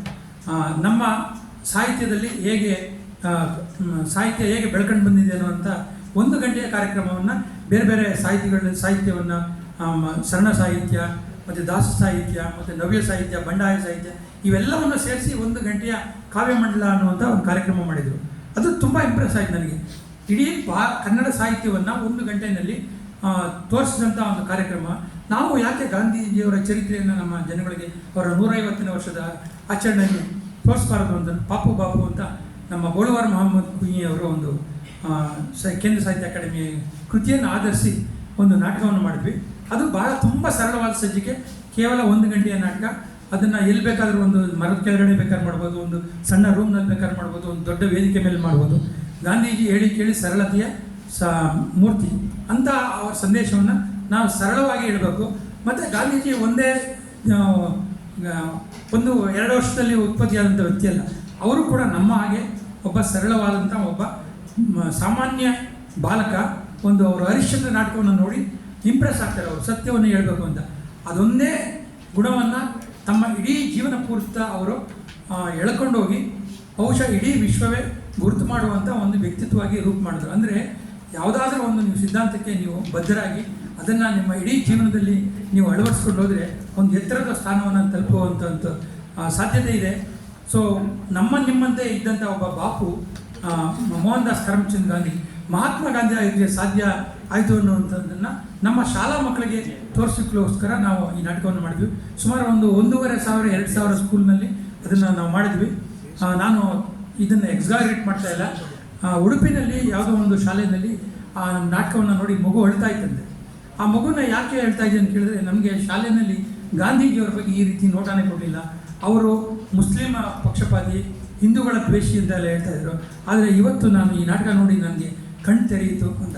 ಅಂದರೆ ಒಂದು ಇತಿಹಾಸ ಪುರುಷನನ್ನು ಒಂದು ಸಮಾಜ ಹೇಗೆ ಭಿನ್ನವಾಗಿ ಅವರಲ್ಲಿ ಇಲ್ಲದೇ ಇರುವಂಥ ಗುಣವನ್ನು ಅವರಲ್ಲಿ ಆರೋಪಿಸಿ ಒಬ್ಬ ಖಳನಾಯಕನ ರೀತಿ ಚಿತ್ರಿಸ್ತಾ ಇದ್ರು ಅಂತ. ಮತ್ತು ನಾನು ಸುಮಾರು 50-60 ಶೋಗಳನ್ನು ನೋಡಿದ್ದೀನಿ. ಮಕ್ಕಳು ಎಷ್ಟು ತಾಧ್ಯಾತ್ಮತೆಯಿಂದ ಆ ನಾಟಕವನ್ನು ನೋಡ್ತಾ ಇದ್ರು ಅಂತಂದರೆ, ಎಷ್ಟೋ ಜನ ಮಕ್ಕಳು ಆ ನಾಟಕ ನೋಡಾದ್ಮೇಲೆ ಬಂದು ಮಾತಾಡಿ ಅಂತಂದರೆ ಕೆಲವರು ತುಂಬ ಚೆನ್ನಾಗಿ ಮಾತಾಡ್ತಾಯಿದ್ರು, ಇನ್ನು ಕೆಲವು ಮಕ್ಕಳು ಮಾತಾಡ್ಲಿಕ್ಕಾಗದೇ ಅಳ್ತಾ ಇದ್ರು. ಸೊ ಅಂದರೆ ಒಂದು ಕಲೆಯ ಮೂಲಕ ನಾವು ಒಂದು ಸಂದೇಶವನ್ನು ಬಹಳ ಚೆನ್ನಾಗಿ ಸಮಾಜಕ್ಕೆ ತಲುಪಿಸುವಂಥ ಒಂದು ಅವಕಾಶ ಇದೆ ಅನ್ನೋದು ನನಗೆ ಈ 3 ಕಾರ್ಯಕ್ರಮದಿಂದ ಗರಿಕೆಯಾಯಿತು. ನಾನು ಸಂವಿಧಾನ ಓದು ಅಭಿಯಾನದ ಬೆಳಗದರೂ ಕೂಡ ಇದನ್ನೇ ಕೇಳ್ಕೊಳ್ಳೋದು, ನಾವು ನಮ್ಮ ಕಲೆ ಸಂಸ್ಕೃತಿಯನ್ನು ಈ ಸಂವಿಧಾನ ಓದು ಅಭಿಯಾನಕ್ಕೆ ಜೋಡಿಸಿದ್ರೆ ಖಂಡಿತ ಇದೊಂದು ಯಶಸ್ವಿ ಪ್ರಯೋಗವಾಗಿ ನಮ್ಮ ಸಮಾಜಕ್ಕೆ ನಾವು ಸಂವಿಧಾನವನ್ನು ಪರಿಣಾಮಕಾರಿಯಾಗಿ ತಲುಪಿಸ್ಬೋದು ಅಂತ ನನಗೆ ವಿಶ್ವಾಸ ಇದೆ. ಇಂಥ ಒಂದು ಕೆಲಸವನ್ನು ಮಾಡ್ತಾ ಇರುವಂಥ ನಮ್ಮ ಸಂವಿಧಾನ ಬಳಗದ ಎಲ್ಲ ಗೆಳೆಯರಿಗೆ ನಾನು ವೈಯಕ್ತಿಕವಾಗಿ ಮತ್ತು ನಮ್ಮ ಸಮುದಾಯದ ಪರವಾಗಿ ಕೃತಜ್ಞತೆಗಳನ್ನು ಅರ್ಪಿಸ್ತಾ ಇದ್ದೇನೆ. ಬಹುಶಃ ನೀವು ಇವತ್ತು ಏನೇನು ಬಂದಿದ್ದೀರಿ ಇವೆಲ್ಲ ಅತ್ಯುತ್ತಮವಾದ ಬಿತ್ತನೆ ಬೀಜಗಳು. ಇದನ್ನು ನಾವು ಬಿತ್ತುತ್ತಾ ಇದ್ದೀವಿ. ನೀವು ಸಮುದಾಯದ ಬೆಳಗದ ಜೊತೆ ಸೇರಿಕೊಂಡು ಸಮುದಾಯಕ್ಕೆ ನಮ್ಮ ಸಂದೇಶವನ್ನು ತಲುಪಿಸುವಂಥ ಯೋಧರು ಅಂತ ನಾನು ನಿಮ್ಮನ್ನು ಕರೀತಾ ಇದ್ದೀನಿ. ಸಂವಿಧಾನ ಯೋಧರು ನೀವೆಲ್ಲ. ಇವತ್ತು ಇಲ್ಲಿ ಬಂದು ತೊದಲು ಮಾತನ್ನು ಮಾತಾಡಿದ್ದೀರಿ, ಕೆಲವರು ಭಯ ಪಟ್ಕೊಂಡು ಮಾತಾಡಿದ್ದೀರಾ, ಕೆಲವರು ತುಂಬ ಚೆನ್ನಾಗಿ ಮಾತಾಡಿದ್ದಾರೆ. ಪ್ರತಿಯೊಬ್ಬರು ಕೂಡ ನಮ್ಮ ಸಂವಿಧಾನವನ್ನು ಸಮಾಜಕ್ಕೆ ತಲುಪಿಸುವಂಥ ಒಂದು ಪ್ರಮುಖವಾದ ಕರ್ತವ್ಯದಲ್ಲಿ ನೀವೆಲ್ಲ ತೊಡ್ಕೊಂಡಿದ್ದೀರಿ. ನೀವೆಲ್ಲ ನಮ್ಮ ಸಮಾಜದ ಬೆಳಕಿನ ಕಿಡಿಗಳಾಗಿ ಯಶಸ್ವಿಗೊಳ್ಳಿ ಅಂತ ನಾನು ಹಾರೈಸ್ತಾ ಇದ್ದೀನಿ. ನನಗಂತೂ ತುಂಬ ಸಂತೋಷ. ಪ್ರತಿಯೊಬ್ಬರು ಕೂಡ ಚೆನ್ನಾಗಿ ಮಾತಾಡಿದ್ರು ಅವರವರ ಇತಿಮಿತಿನಲ್ಲಿ. ಈ ಕಲೆಯನ್ನು ರೂಢಿಸ್ಕೊಳ್ಬೇಕು ಅಂತ ನಾನು ಮತ್ತೊಮ್ಮೆ ನಿಮ್ಮದರಲ್ಲಿ ವಿನಂತಿ ಮಾಡ್ಕೊಳ್ತಾ ಇದ್ದೀನಿ. ನನ್ನ ಭಾಷಣ ಸ್ವಲ್ಪ ಜಾಸ್ತಿ ಆಯಿತು ಅನಿಸುತ್ತೆ, ದಯವಿಟ್ಟು ಕ್ಷಮಿಸಿ. ಧನ್ಯವಾದಗಳು.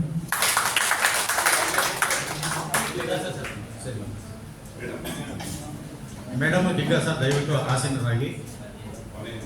ನಮ್ಮ ವಿಶ್ವಕುಮಾರ್ ಸಾಹೇಬರು ಪ್ರಚಾರ ಇಲಾಖೆ ನಿರ್ದೇಶಕ ಆದಂತ ಮಾತು ಕೇಳಿದ್ಮೇಲೆ ನನಗೆ ರೀಕಲೆಕ್ಟ್ ಆಯಿತು ಇವ್ರು ಯಾರು ಅಂತೇಳಿ. ಇವರು ಮಾತಾಡಿರೋದು ಒಂದು ಅವರ ಬಯೋಟಾ ಕೊಟ್ಬಿಟ್ರೆ ನಾನು ಅಭಿನಂದನಾ ಒಂದು ಆರ್ಟಿಕಲ್ ಕೊಡಬಲ್ಲೆ. ಮೇಡಮ್ ಬಗ್ಗೆ ಒಂದು ಆರ್ಟಿಕಲ್ ನಾನು ಮಾಡ್ತೇನೆ. ನನಗೆ ನಮ್ಮ ಡಿಗ್ಗ ಸರ್ ಆ್ಯಂಡ್ ರಾಜಶೇಖರ್ ಸರ್ ಇದಕ್ಕಿದಾಗಿ ನನ್ನ ಹೆಸರನ್ನ ನಿರೂಪಕರಾಗಿ ಹಾಕ್ಕೊಟ್ರು. ನನಗೆ ಗೊತ್ತಿಲ್ಲ ಏನು ಮಾಡ್ತೀನಿ ಸರ್, ನಾನು ಯಾವುದೂ ತಯಾರಿ ಇಲ್ಲ, ನನಗೆ ಯಾವುದೂ ಕಲ್ಪನೆ ಇಲ್ಲ, ವಿಷನೂ ಇಲ್ಲ. ಬೆಳಿಗ್ಗೆ ರುದ್ರೇಶ್ ಅವರು ಮಾಡ್ತಾ ಇರೋದು ನೋಡ್ಕೊಂಡು ಸ್ವಲ್ಪ ನಾನು ಅದನ್ನು ಆರ್ಟ್ ಮಾಡ್ಕೊಂಡೆ ಅಷ್ಟೇ. ನನ್ನ ಅಂತಿಮ ನಾನು ಪರದೆಯಿಂದ ಹಿಂದೆ ಹೋಗ್ತಾ ಇದ್ದೀನಿ. ನನ್ನ ಕರ್ತವ್ಯ ಮುಗಿಯಿತು. ಧನ್ಯವಾದಗಳು.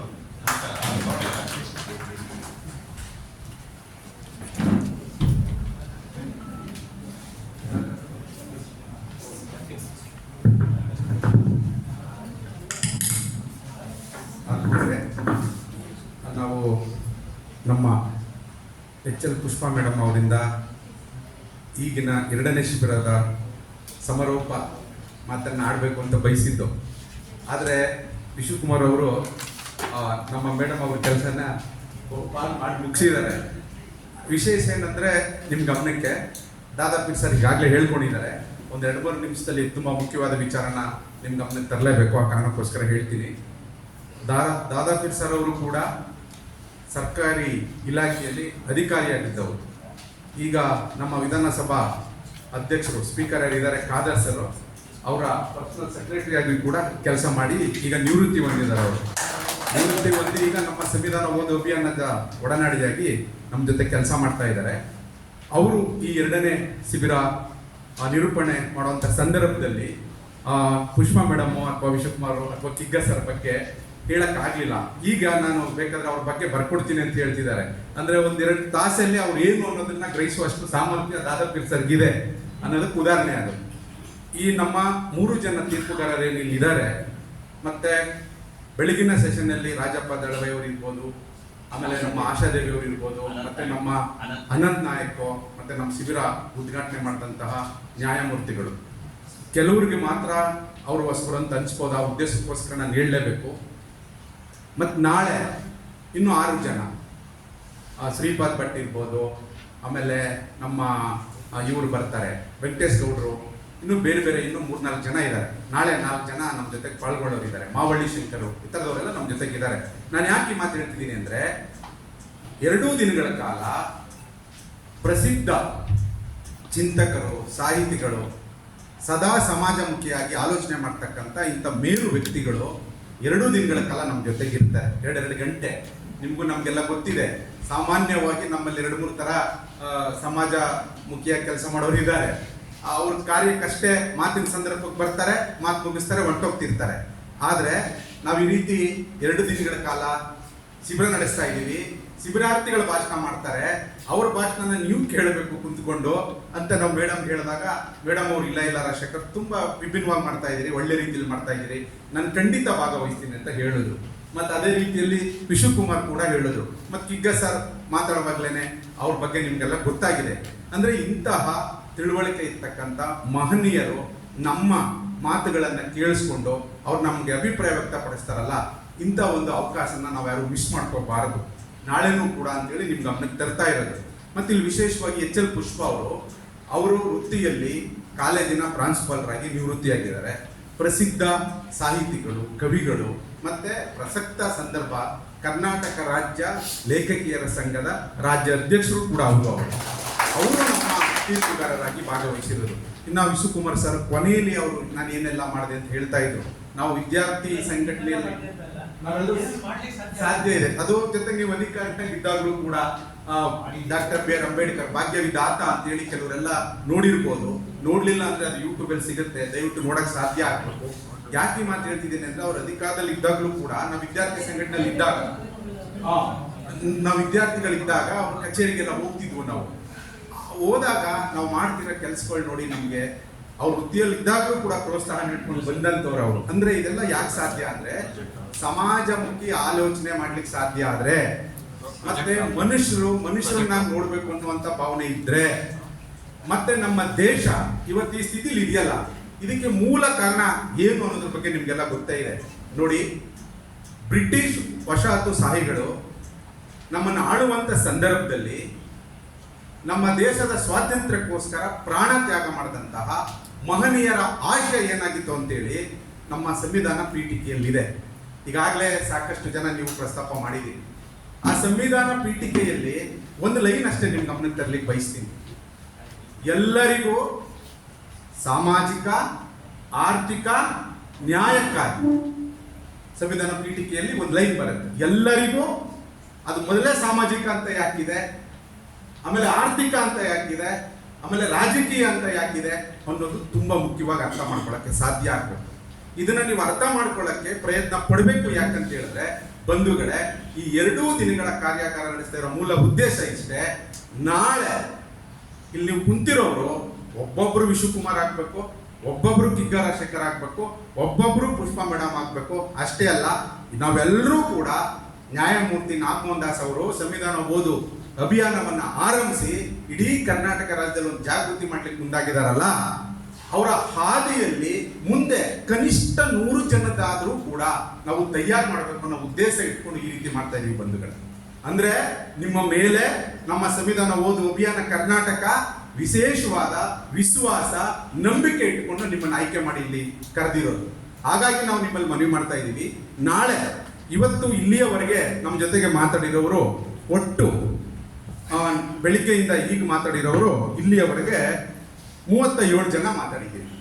ಇನ್ನು ನಾಳೆನೂ ಕೂಡ ಇನ್ನೊಂದು ಪಟ್ಟಿ ಇದೆ, ಅದರಲ್ಲಿ ಸುಮಾರು 30 ಜನ ಮಾತಾಡೋರ ಪಟ್ಟಿ ಇದೆ ನಾಳೆನೂ ಕೂಡ. ಅಂದ್ರೆ ಈಗ ಎಷ್ಟು ಜನ ಮಾತಾಡಿದ್ದೀರೋ ಆಲ್ಮೋಸ್ಟ್ ಅಷ್ಟೇ ಜನ ನಾಳೆನೂ ಕೂಡ ಮಾತಾಡೋರು ಇದ್ದೀರಿ. ಈಗಾಗಲೇ ವಿಶ್ವಕುಮಾರ್ ಸರ್ ಹೇಳದಂತೆ ನಾಳೆ ನೀವು ಭಾಷಣ ಮಾಡೋಕ್ಕೆ ಪೂರ್ವಭಾವಿಯಾಗಿ ಮೊದಲನೇ ಈ ನಮ್ಮ ಸಂವಿಧಾನ ಪೀಠಿಕೆಗೆ ಸಂಬಂಧಪಟ್ಟಂತೆ ಭರತನಾಟ್ಯದ ಮುಖಾಂತರ ನಮ್ಮ ಈ ಸಂವಿಧಾನ ತರಬೇತಿ ಶಿಬಿರದ ಕಲಾಪ ಪ್ರಾರಂಭ ಆಗುತ್ತೆ. ಅದು ಸರಿಯಾಗಿ 9:30 ಇರುತ್ತೆ. ಹಾಗಾಗಿ ಈಗ ನೀವು ಇಲ್ಲಿ ಯಾರು ವಾಸ್ತವ್ಯಕ್ಕೆ ಅವಕಾಶ ಇದೆ ಅದು ನಾವು ಇಲ್ಲಿ ವಾಸ್ತವ್ಯಕ್ಕೆ ಅವಕಾಶ ಮಾಡ್ಕೊಡ್ತೀವಿ. ಇಲ್ಲಿ ಜಾಗ ಸಾಕಾಗಿಲ್ಲ ಅಂದ್ರೆ ಬೇರೆ ಕಡೆ ಅವಕಾಶ ಇದೆ, ಅಲ್ಲೂ ಮಾಡ್ಕೊಡ್ತೀವಿ. ಮತ್ತೆ ಊಟ ಎಲ್ರಿಗೂ ಇಲ್ಲೇ ಇದೆ, ಸೊ ಎಲ್ಲರೂ ಇಲ್ಲೇ ಊಟ ಮಾಡ್ಕೋಬೇಕು. ಇಲ್ಲಿ ಉಳ್ಕೊಳ್ಳೋರ್ಗೆ ಇಲ್ಲಿ ಉಳ್ಕೊಳ್ಳೋಕೆ ಅವಕಾಶ ಇದೆ, ಬೇರೆ ಕಡೆ ಉಳ್ಕೊಳ್ಳೋರ್ಗೆ ಬೇರೆ ಕಡೆ ಅವಕಾಶ ಇದೆ. ತಿರ್ಗಾ ನಾಳೆ ಬೆಳಿಗ್ಗೆ 8:30 ಅಷ್ಟರಲ್ಲಿ ಉಪಹಾರ ರೆಡಿ ಇರುತ್ತೆ. 8:30 ಇಂದ 9:30 ಒಳಗಡೆ ಉಪಹಾರ ಮುಗಿಸಿ ನಾವೆಲ್ಲರೂ ಕೂಡ ಇಲ್ಲಿ ಅಸೆಂಬಲ್ ಆಗಕ್ಕೆ ಸಾಧ್ಯ ಆಗಬೇಕು. ಬಂಧುಗಳೇ, ಮತ್ತೊಮ್ಮೆ ಹೇಳ್ತಾ ಇದ್ದೀನಿ, ನಮ್ಮ ದೇಶದ ಸ್ವಾತಂತ್ರ್ಯ ಹೋರಾಟಕ್ಕಾಗಿ ಪ್ರಾಣ ತ್ಯಾಗ ಮಾಡಿದಂತ ಹಿರಿಯರ ನೈಜ ಸ್ವಾತಂತ್ರ್ಯದ ಆಶಯ ಏನಪ್ಪಾ ಅಂತ ಹೇಳಿದ್ರೆ ರಾಷ್ಟ್ರಕವಿ ಕುವೆಂಪು ಅವರ ಆಶಯ ನಿಮ್ಗೆಲ್ಲ ಗೊತ್ತಾ ಇದೆ. ಸರ್ವರಿಗೂ ತಮ್ಮ ಬಾಳು, ಸರ್ವರಿಗೂ ತಮ್ಮ ಪಾಲು. ಆದ್ರೆ ಇವತ್ತು ಯಾರಿಗೆ ಪಾಲಿದೆ, ಯಾರಿಗೆ ಪಾಲಿಲ್ಲ ಅನ್ನೋದ್ರ ಬಗ್ಗೆ ನೀವೆಲ್ಲ ಭಾಷಣ ಮಾಡುವಂತ ಸಂದರ್ಭದಲ್ಲಿ, ಮತ್ತೆ ನಾಳೆನೂ ಕೂಡ ನೀವು ಭಾಷಣ ಮಾಡುವಂತ ಸಂದರ್ಭದಲ್ಲಿ, ಮತ್ತೆ ನಮ್ಮ ತೀರ್ಪುಗಾರರಾಗಿ ಏನ್ ನಮ್ಗೆ ಗೈಡ್ ಮಾಡ್ತಾರೆ, ಮಾರ್ಗದರ್ಶನ ನೀಡ್ತಾರೆ, ಮತ್ತೆ ಸಮಾರೋಪ ಕಾರ್ಯಕ್ರಮ ಇರುತ್ತೆ. ಆ ಸಂದರ್ಭದಲ್ಲಿ ಇನ್ನೂ ಕೂಡ ಗೊತ್ತಾಗುತ್ತೆ ನಮ್ದು ಅಸಮಾನ ಭಾರತ ಯಾವ ನಿಜವಾದ ಸ್ವಾತಂತ್ರ್ಯ ಹೋರಾಟಕ್ಕೋಸ್ಕರ ಪ್ರಾಣ ತ್ಯಾಗ ಮಾಡಿದ್ರು ಅವರ ಆಶಯವನ್ನ ನಮ್ಮವರೇ, ನಮ್ಮನ್ನ ಆಳ್ತಕ್ಕಂಥ ಪ್ರಭುತ್ವ ಏನಿದೆ ಅವರೇ ನಿಜವಾದ ಸ್ವಾತಂತ್ರ್ಯದ ಆಶಯಕ್ಕೆ ಧಕ್ಕೆ ತಂದಿದ್ದಾರೆ, ನಿಜವಾದ ನಮ್ಮ ಸಂವಿಧಾನದ ಆಶಯಕ್ಕೆ ಧಕ್ಕೆ ತಂದಿದ್ದಾರೆ.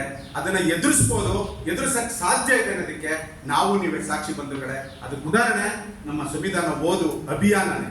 ಯಾಕಂತ ಹೇಳಿದ್ರೆ 2018ರಲ್ಲಿ ಆರಂಭ ಆಗಿ ಇಲ್ಲಿಯವರೆಗೆ ಸಾವಿರಾರು ಉಪನ್ಯಾಸಗಳು, ನೀವೆಲ್ಲ ಸಾಕ್ಷಿ ಆಗಿದ್ದೀರಿ, ನೀವೆಲ್ಲ ಭಾಗಿಗಳಾಗಿದ್ದೀರಿ, ನೀವೆಲ್ಲ ಸಂಘಟಿತರಾಗಿದ್ದೀರಿ. ಎಲ್ಲಾ ಜಿಲ್ಲೆಗಳಿಗೆ, ಎಲ್ಲಾ ತಾಲೂಕುಗಳಿಗೆ, ಶಾಲಾ ಕಾಲೇಜುಗಳಿಗೆ, ಸಂಘ ಸಂಸ್ಥೆಗಳಿಗೆ ಕೊಂಡು ಹೋಗಿ ಸಂವಿಧಾನಕ್ಕೆ ಯಾರು ಧಕ್ಕೆ ತರ್ತಿದ್ದಾರೆ, ಸಂವಿಧಾನದ ಆಶಯಕ್ಕೆ ವಿರುದ್ಧವಾಗಿ ಯಾರು ನಡ್ಕೊಳ್ತಿದ್ದಾರೆ, ಸಂವಿಧಾನನ ಇವತ್ತು ನಾವು ಯಾಕೆ ಉಳಿಸ್ಕೋಬೇಕಾಗಿದೆ, ಸಂವಿಧಾನದ ಆಶಯವನ್ನ ನಾವು ಯಾಕೆ ತಿಳಿಬೇಕಾಗಿದೆ ಅಂತೇಳಿ ನಾನು ಪದೇ ಪದೇ ಹೇಳ್ತಾ ಇರ್ತೀನಿ. ಸಾಮಾನ್ಯವಾಗಿ ವಿಶ್ವಕುಮಾರ್ ಸರ್ ಗೊತ್ತಿದೆ, ಯಾಕಂದ್ರೆ ಅವ್ರ ಸಹೋದ್ಯೋಗಿಗಳನ್ನೆಲ್ಲ ಗಮನಿಸಿದಾರೆ. ಅವರು ನಿವೃತ್ತಿ ಆದ್ರೆ, ಅದರಲ್ಲೂ ವಿಶೇಷವಾಗಿ ನ್ಯಾಯಾಂಗ ಕ್ಷೇತ್ರದಲ್ಲಿ ನಿವೃತ್ತಿ ಆದ್ರೆ ಅವರು ಬೇರೆ ಬೇರೆ ಲೋಕಗಳಲ್ಲಿ ತೇಲಾಡ್ತಾ ಇರ್ತಾರೆ. ಆದ್ರೆ ನಿವೃತ್ತಿ ಆದ್ಮೇಲೆ ಒಂದಿನನೂ ಮನೆಯಲ್ಲಿ ಇರ್ತಾನೆ, ಅಕಸ್ಮಾತ್ ಏನಾದ್ರು ಕಾರ್ಯಕ್ರಮ ಇಲ್ಲ ಅಂದ್ರೆ ನ್ಯಾಯಮೂರ್ತಿಗಳು ಪುಸ್ತಕದ ಬಗ್ಗೆ ಏನಾದ್ರು ಒಂದು ಬರೀತಾ ಇರ್ತಾರೆ. ಯಾಕಂದ್ರೆ ನಾವು ನೋಡ್ತಾ ಇರ್ತೀವಿ, ಜಿಜ್ಞಾಸ ನಾವೆಲ್ಲ ನೋಡ್ತಾ ಇರ್ತೀವಿ. ಅಂದ್ರೆ ಅವ್ರಿಗೆಲ್ಲ ಅಧಿಕಾರ ಆಗಿದೆ, ನಿವೃತ್ತಿ ಆಗಿದ್ದಾರೆ, ಅಷ್ಟೋ ಇಷ್ಟು ಹಣ ಬರುತ್ತೆ, ಮನೇಲಿ ಇರ್ಬೋದಲ್ಲ ಮೊಮ್ಮಕ್ಕಳ ಜೊತೆ ಆಡ್ಕೊಂಡು. ಆದ್ರೆ ದಿನ ಬೆಳಿಗ್ಗೆ ಅವರು ಸಮಾಜದ ಹಿತಚಿಂತನೆ ಮಾಡ್ತಾ ಇರ್ತಾರೆ. ನಾವು ಇಲ್ಲಿ ಕುಂತಿರೋರು ಡಾಕ್ಟರೇಟ್ ಮಾಡಿರೋರು ಇದ್ದೀರಿ, ಡಿಗ್ರಿ ಮಾಡಿರೋರು ಇದ್ದೀರಿ, ನಿರುದ್ಯೋಗ ಸಮಸ್ಯೆ ಇಲ್ಲೇ ತಗೊಳ್ಳಿ. UGC ಸ್ಕೇಲ್ 1.5 ಲಕ್ಷ 2 ಲಕ್ಷ ಸಂಬಳ ತಗೋತಾರೆ. ಇಲ್ಲಿರ್ತಕ್ಕಂಥ ಡಾಕ್ಟರೇಟ್ ಮಾಡಿರ್ತಕ್ಕಂಥ ನಮ್ಮ ಸ್ನೇಹಿತರಿಗೆ 25-30 ಸಾವಿರ ಸಂಬಳ ಬರಲ್ಲ. ಇಂಥ ತಾರತಮ್ಯ ಯಾಕೆ, ಇಂಥ ಅಸಮಾನತೆ ಯಾಕೆ, ಇದಕ್ಕೆ ಕಾರಣ ಏನು? ಇದನ್ನ ಭೇದಿಸಬೇಕಾದ್ರೆ ನಮ್ಮ ವಿಶ್ವವಿದ್ಯಾನಿಲಯಗಳಲ್ಲಿ, ಶಾಲಾ ಕಾಲೇಜುಗಳಲ್ಲಿ ಪರಿಹಾರ ಇಲ್ಲ. ಅದೇನಾದ್ರು ಇದ್ರೆ ಇಂತಹ ಕಾರ್ಯಕ್ರಮಗಳ ಮುಖಾಂತರ ಮಾತ್ರ. ಹಾಗಾಗಿ ನಾವು ಸಂವಿಧಾನ ಓದು ಅಭಿಯಾನ ಕರ್ನಾಟಕದ ಪರವಾಗಿ ನಾನು ಎಲ್ಲರನ್ನು ಮನವಿ ಮಾಡ್ತಾ ಇದ್ದೀನಿ. ನಾಳೆ ಬೆಳಗ್ಗೆ ನಾವೆಲ್ಲರೂ ಸೇರೋಣ. ನಾಳೆ ಕಾರ್ಯಕ್ರಮ ಆರಂಭ ಆದ ನಂತರದಲ್ಲಿ ನಮಗೆ ಸರ್ಟಿಫಿಕೇಟ್ ತಗೊಳ್ಳೋಣ. ಆ ಭಾಗವಹಿಸಿರೋದ್ರ ಭಾಗವಾಗಿ ಮತ್ತು ನಿಮಗೆ ಪರಿಚಯ ಪತ್ರ ಕೊಟ್ಟಿದ್ದೀವಿ. ದಯವಿಟ್ಟು ಆ ಪರಿಚಯ ಪತ್ರನ ಫಿಲಪ್ ಮಾಡಿ ಕೊಡಿ. ನಮ್ಮ ಸಂವಿಧಾನ ಓದು ಅಭಿಯಾನದ ಮೂಲ ಗುರಿ 100 ಜನ ಮುಂದಿನ ದಿನಗಳಲ್ಲಿ ಸಂವಿಧಾನ ಓದು ಅಭಿಯಾನ ಕರ್ನಾಟಕದ ವೇದಿಕೆಯಡಿಯಲ್ಲಿ ಉಪನ್ಯಾಸಕರಾಗಿ, ಸಂಘಟಕರಾಗಿ ಕೆಲಸ ಮಾಡಬೇಕು. ಅಂಥವ್ರನ್ನ ಗುರುತಿಸಕ್ಕೆ ಈ ಪ್ರಯತ್ನ ನಿಮ್ಮಲ್ಲೂ ಕೂಡ ಇಲ್ಲಿ ಆಲ್ರೆಡಿ ನಾವು ಮಾತಾಡ್ಕೊತಿದ್ದೀವಿ. ಸಂವಿಧಾನ ಓದು ಅಭಿಯಾನದ ಭಾಗವಾಗಿ ಈಗಾಗಲೇ ಒಂದು 30ರಿಂದ 40 ಜನ ಪಟ್ಟಿ ಮಾಡ್ಕೊಂಡಿದ್ದೀವಿ. ಇನ್ನು ಉಳಿದ 70 ಜನದಲ್ಲಿ ನೀವು ಒಬ್ಬರಾಗಬೇಕು. ಬಂಧುಗಳೇ, ಬಾಬಾ ಸಾಹೇಬ್ ಅಂಬೇಡ್ಕರ್ ಅವರ ಟಿವಿನಲ್ಲಿ ಬಂದಂಥ ಸೀರಿಯಲ್ ನೀವೆಲ್ಲ ನೋಡಿದ್ವಿ. ಅವ್ರು ಯಾವ ರೀತಿ ಕಷ್ಟಪಟ್ಟು ಓದಿ ಮುಂದೆ ಬರ್ಲಿಕ್ಕೆ ಸಾಧ್ಯ ಆಯಿತು. ನಮಗೆ ಹಾಸ್ಟೆಲ್ಗಳಿದ್ದಾವೆ. ಈಗ ನಮ್ಮ ಪೇರೆಂಟ್ಸ್ ಎಲ್ಲ ಒಂದು ರೀತಿ ಜೀತ ಮಾಡ್ತಾ ಇದ್ರು. ಆದರೆ ಈಗ ಬೌಂಡೆಡ್ ಲೇಬರ್ ತರ ಭೂಮಾಲೀಕರ ಅಡಿಯಲ್ಲಿ ಜೀತ ಮಾಡ್ತಾ ಇಲ್ಲ ನಮ್ಮ ಪೇರೆಂಟ್ಸು. ಆದರೆ ನಾವು ಎಜುಕೇಟೆಡ್ ಆಗಿ ಡಾಕ್ಟರೇಟ್ ಕೊಟ್ಕೊಂಡು ಎಲ್ಲೋ ಒಂದು ಕಡೆ ಖಾಸಗಿ ಕಂಪನಿಗಳಲ್ಲಿ, ಅದು ITBT ಇರ್ಬೋದು ಅಥವಾ ಖಾಸಗಿ ಶಿಕ್ಷಣ ಸಂಸ್ಥೆಗಳು ಇರ್ಬೋದು, ಒಂದು ರೀತಿ ಬೌಂಡೆಡ್ ಲೇಬರ್ ತರನೇ ಕೆಲಸ ಮಾಡ್ತಿರೋದು. 100ಕ್ಕೆ ಸುಮಾರು 70ರಿಂದ 80 ಭಾಗ. ಇನ್ನು ಸರ್ಕಾರಿ ಇಲಾಖೆಗೆ ಹೋಗೋಣ ಅಂದ್ರೆ ಗುತ್ತಿಗೆ, ಹೊರ ಗುತ್ತಿಗೆ. ಇಂಥ ಹೀನಾಯ ಸ್ಥಿತಿಗೆ ಯಾರು ತಂದಿರೋರು? ಇದಕ್ಕೆ ಕಾರಣ ಏನು? ಇದನ್ನ ಯಾವ ರೀತಿ ಬಗ್ಬಡಿಯೋದು? ಇದ್ರ ಬಗ್ಗೆ ನಮ್ಗೆ ಹೇಳ್ಕೊಡಲ್ಲ. ಇಲ್ಲಿ ಕೋಲಾರದಿಂದ ಒಬ್ಬ ಸಂಗಾತಿ ಮಾತಾಡ್ತಾ ನಾನು ಹೇಳಲೇಬೇಕು, ನಮಗೆ ಭರವಸೆ ಇದೆ, ಒಂದಲ್ಲ ಒಂದ್ ದಿವಸ ನಾವು ಗೆಲ್ತೀವಿ ಅನ್ನೋದಕ್ಕೆ ಉದಾಹರಣೆ ನಾನು ಪ್ರಸ್ತಾಪ ಮಾಡಲೇಬೇಕು. ಇಲ್ಲಿ ಶಿವ ಬರೆಯುವಂತಿದ್ದಾರೆ. ಈ ಅಸ್ಪೃಶ್ಯತೆ ಆಚರಣೆ, ನೋವು, ಅವಮಾನ ಯಾರು ಅನುಭವಿಸ್ತಾರೋ ಅವ್ರಿಗೆ ಗೊತ್ತು. ಅಂದ್ರೆ ಇಲ್ಲಿ ನಮ್ಮ ಸೋದರಿಯರು ಕೆಲವರೆಲ್ಲ ಇದ್ದಾರೆ, ಹೆರಿಗೆ ನೋವು ಆ ತಾಯಿಗೆ ಮಾತ್ರ ಗೊತ್ತು. ಹಂಗೆ ಅಸ್ಪೃಶ್ಯತೆ, ಜಾತಿ ತಾರತಮ್ಯ ಇದೆಯಲ್ಲ, ಅದು ಅನುಭವಿಸಿದವರು ಮಾತ್ರನೇ ಗೊತ್ತಾಗೋದು. ಅಸ್ಪೃಶ್ಯತೆ ಅಲ್ಲಿ ಹುಟ್ಟಿ ಕೆಳ ಜಾತಿಯಲ್ಲಿ ಅಥವಾ ದಲಿತರಾಗಿ ಹುಟ್ಟಿ ಅವ್ರು ಅನುಭವಿಸಿರೋರು ಅದ್ರ ವಿರುದ್ಧ ಸಿಗಿದಿರೋದು ಬೇರೆ. ಆದ್ರೆ ಈ ಅಸ್ಪೃಶ್ಯರು ಅಲ್ಲದೇ ಇರೋರು, ಅವರು ಹಿಂದುಳಿದ ಜಾತಿನೇ ಇರಲಿ, ಏನೇ ಇರಲಿ, ಅಲ್ಲದೇ ಇರೋರು ಅಥವಾ ಇವನ್ ಉಚ್ಚ ಜಾತಿಯವರೇ ಆಗಿರ್ಬೋದು, ಅಂಥವ್ರು ಈ ಅಸ್ಪೃಶ್ಯತೆ ಆಚರಣೆಯ ವಿರುದ್ಧ ಕಾರ್ಯಾಚರಣೆ ಹಿಡಿಯೋದಿದೆಯಲ್ಲ, ಅದು ಅಂತಿಂತ ಕೆಲಸ ಅಲ್ಲ, ಪ್ರವಾಹದ ವಿರುದ್ಧ ಈಜೋ ಕೆಲಸ. ನನ್ಗನ್ಸುತ್ತೆ ಶಿವಪ್ಪ ಅವರು ನಾಳೆ, ಶಿವಪ್ಪ ಕೋಲಾರದಿಂದ ಬಂದಿದ್ದಾರೆ, ಅವ್ರು ನಾಳೆ ತೀರ್ಪುಗಾರರಾಗಿ ಇಲ್ಲಿ ಇರ್ತಾರೆ, ಆಗ ಉದಾಹರಣೆ ಕೊಡ್ತಾರೆ. ಗ್ರಾಮೀಣ ಪ್ರದೇಶ ಅಲ್ಲ, ನಮ್ಮ ವಿಶ್ವವಿದ್ಯಾನಿಲಯಗಳಲ್ಲಿ, ನಮ್ಮ ಸರ್ಕಾರಿ ಇಲಾಖೆಗಳಲ್ಲೇನೆ ಈ ಹಿಂದೂ ಮುಸ್ಲಿಂ ಕ್ರೈಸ್ತರ ಮಧ್ಯೆ ಧರ್ಮದ ವಿರೋಧ, ಕೋಮುವಾದ ಅದೊಂದ್ ಕಡೆ, ಅದು ದೊಡ್ಡ ಅಪಾಯ. ಈ ಹಿಂದೂಗಳ ಮಧ್ಯೆನೆ ಈ ಪುರುಷ ಮಹಿಳೆಯರ ಮಧ್ಯೆ ಅಸಮಾನತೆ ಇದೆಯಲ್ಲ, ಈಗ ನಾವು ಮಾತಾಡ್ತಿದ್ದೋ, ನಮ್ಮ ನೇಹ ಫಸ್ಟ್ ಇಯರ್ LLB ಹುಡುಗಿ ಇಲ್ಲಿ ಮಾತಾಡೋದ್ರಲ್ಲ, ಎಷ್ಟು ಚೆನ್ನಾಗಿ ಉದಾಹರಣೆ ಕೊಟ್ಟಿದ್ದು. ನಾವು ಮಹಾಭಾರತ ರಾಮಾಯಣನ ಪೂಜೆ ಮಾಡ್ತೀವಿ, ಆರಾಧಿಸ್ತೀವಿ, ಆದ್ರೆ ಅಲ್ಲಿಂದನೇ ಯಾವ ರೀತಿ ಮಹಿಳೆಯನ್ನ ಒಂದು ರೀತಿ ಪ್ರಾಪರ್ಟಿಯಾಗಿ ನೋಡ್ಕೊಬರಕ್ ಸಾಧ್ಯ ಆಗಿದೆ ಅಂತ ಒಂದು ಎಳೆಯ ಕೂಸು ಈಗ ಹಂಗ ಆಲೋಚನೆ ಮಾಡುತ್ತೆ ಅಂದ್ರೆ, ಆ ರೀತಿ ಎಲ್ಲರೂ ಆಲೋಚನೆ ಮಾಡ್ಬೇಕೋ ಬೇಡವೋ? ಆ ರೀತಿ ನಾವು ಆಲೋಚನೆ ಮಾಡಕ್ ಹೋದ್ರೆ, ನಾವು ತಿರುಗಿ ನೋಡಿದ್ರೆ ಏನ್ ಹೇಳಿದ್ದವ್ರು? ಮನೇಲಿ ಹೆಣ್ಮಕ್ಳು ಅಡುಗೆ ಮಾಡ್ಕೊಂಡಿರ್ಬೇಕು, ಗಂಡಸು ಹೊರಗಡೆ ಹೋಗಿ ಕೆಲಸ ಮಾಡಬೇಕು, ಅವ ರನ್ ಮಾಡ್ತಾನೆ, ಆದ್ರೆ ಮನೇಲಿ ರನ್ ಮಾಡೋಕೆ ವ್ಯಾಲ್ಯೂ ಇಲ್ಲ. ಅಷ್ಟೇ ಅಲ್ಲ, ಪ್ರಾಪರ್ಟಿ ತರ ನೋಡಿ ಅವ್ರನ್ನ ಹೆಂಗ್ ಬಳಸ್ಕೊತೀವಿ ಅನ್ನೋದ್ರ ಬಗ್ಗೆ ಯಾಕೆ ಆಲೋಚನೆ ಬಂದಿತ್ತು ಸ್ನೇಹಿತನಿಗೆ? ಆ ರೀತಿ ಆಲೋಚನೆ ಎಲ್ಲರಿಗೂ ಯಾಕೆ ಬರಬಾರ್ದು? ಇಲ್ಲಿ ಎಷ್ಟೋ ಜನ ಹಾಸ್ಟೆಲ್ ಪ್ರಶ್ನಿಸಿ ಇದೀರಿ. ನನ್ಗೆ ಅನ್ಸುತ್ತೆ ಒಂದೊಂದ್ ಸಾರಿ ಹಾಸ್ಟೆಲ್ ವಿದ್ಯಾರ್ಥಿಗಳಿಗೆ ನೀವು ಎಲ್ಲರೂ ಲಾಕ್ ಸೇರ್ಕೊಳ್ಳಿ ಅಂತ ಹೇಳ್ಬೇಕು ಅಂತ. ಕೆಲವೊಮ್ಮೆ ಅನ್ಸುತ್ತೆ ನೀವೆಲ್ಲರೂ ವುಮೆನ್ ಸ್ಟಡೀಸ್ ಮಾಡ್ಬೇಕು ಅಂತ, ಕೆಲವೊಮ್ಮೆ ಅನ್ಸುತ್ತೆ ನೀವೆಲ್ಲರೂ ಎಕನಾಮಿಕ್ ಸ್ಟಡೀಸ್ ಮಾಡ್ಬೇಕಂತ.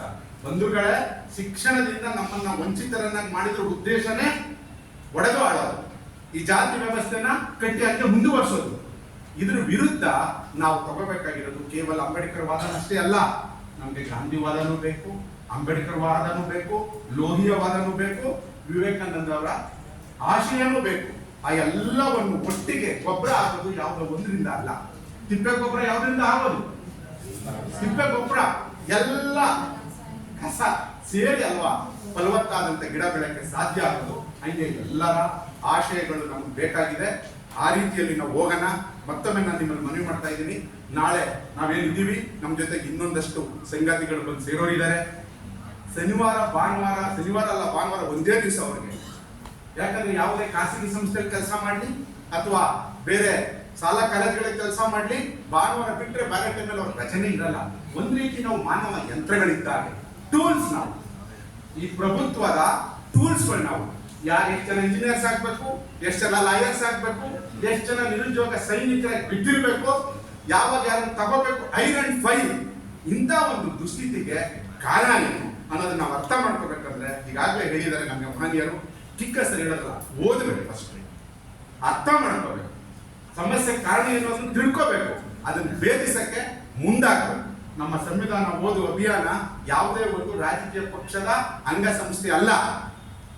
ಯಾರೆಲ್ಲ ಸಂವಿಧಾನದ ಬಗ್ಗೆ ಬದ್ಧತೆ ಇದೆಯೋ, ಕಾಳಜಿ ಇದೆಯೋ, ಪ್ರಾಮಾಣಿಕತೆ ಇದೆಯೋ, ಸಂವಿಧಾನದ ಆಶಯಕ್ಕೆ ಪೂರಕವಾಗಿ ಸ್ಪಂದಿಸ್ತಾರೋ ಅವರೆಲ್ಲರೂ ನಮ್ಮ ಸಂವಿಧಾನದ ಅಭಿಯಾನ ಏನು ಕರ್ನಾಟಕ ವೇದಿಕೆ ಅಂದ್ರೆ ಅದರ ಸದಸ್ಯರೇ. ಸೊ ಈ ನೆಲೆಯಲ್ಲಿ ನಾವೆಲ್ಲರೂ ಆಲೋಚನೆ ಮಾಡೋಣ ಅಂತ ಹೇಳ್ತಾ, ಇಷ್ಟು ಹೊತ್ತು ನಮ್ಮ ಜೊತೆಗೆ ಇಂಥ ಪ್ರಸಿದ್ಧ ತೀರ್ಪುಗಾರರು ಜೊತೆಗಿದ್ದು ನಮಗೆ ಸಹಕರಿಸಿದ್ದಾರೆ. ಅವರಿಗೆ ದಯವಿಟ್ಟು ನಮ್ಮ ಹರಿಯವರು ಕಿರು ಕಾಣಿಕೆ ಕೊಡಬೇಕು, ಶಿವಕುಮಾರ್ ಅವರಿಗೆ ಅಂತೇಳಿ ನಾನು ಮನವಿ ಮಾಡ್ಕೊಳ್ತಾ ಇದ್ದೀನಿ. ಅದೇ ರೀತಿ ರಾಜಣ್ಣ ಬರಬೇಕು, ನಿಷಾದ್ ಅವರು ಬರಬೇಕು, ಪುಷ್ಪ ಅವ್ರಿಗೆ, ಶಿವಕುಮಾರ್ ಅವರಿಗೆ, ಮತ್ತೆ ಸಿದ್ದೇಶ್ವರ ಅವರಿಗೆ, ಮತ್ತೆ ರಾಘವ್ ಅವರಿಗೆ ಸಂವಿಧಾನ ಓದು ಕಿರು ಕಾಣಿಕೆ ಎಲ್ಲರಿಗೂ ಕೊಡಬೇಕು ಅಂತ ನಾನು ಮಾಡಿದ್ದೀನಿ. ಕೊಡಿ ಕೆಲಸ.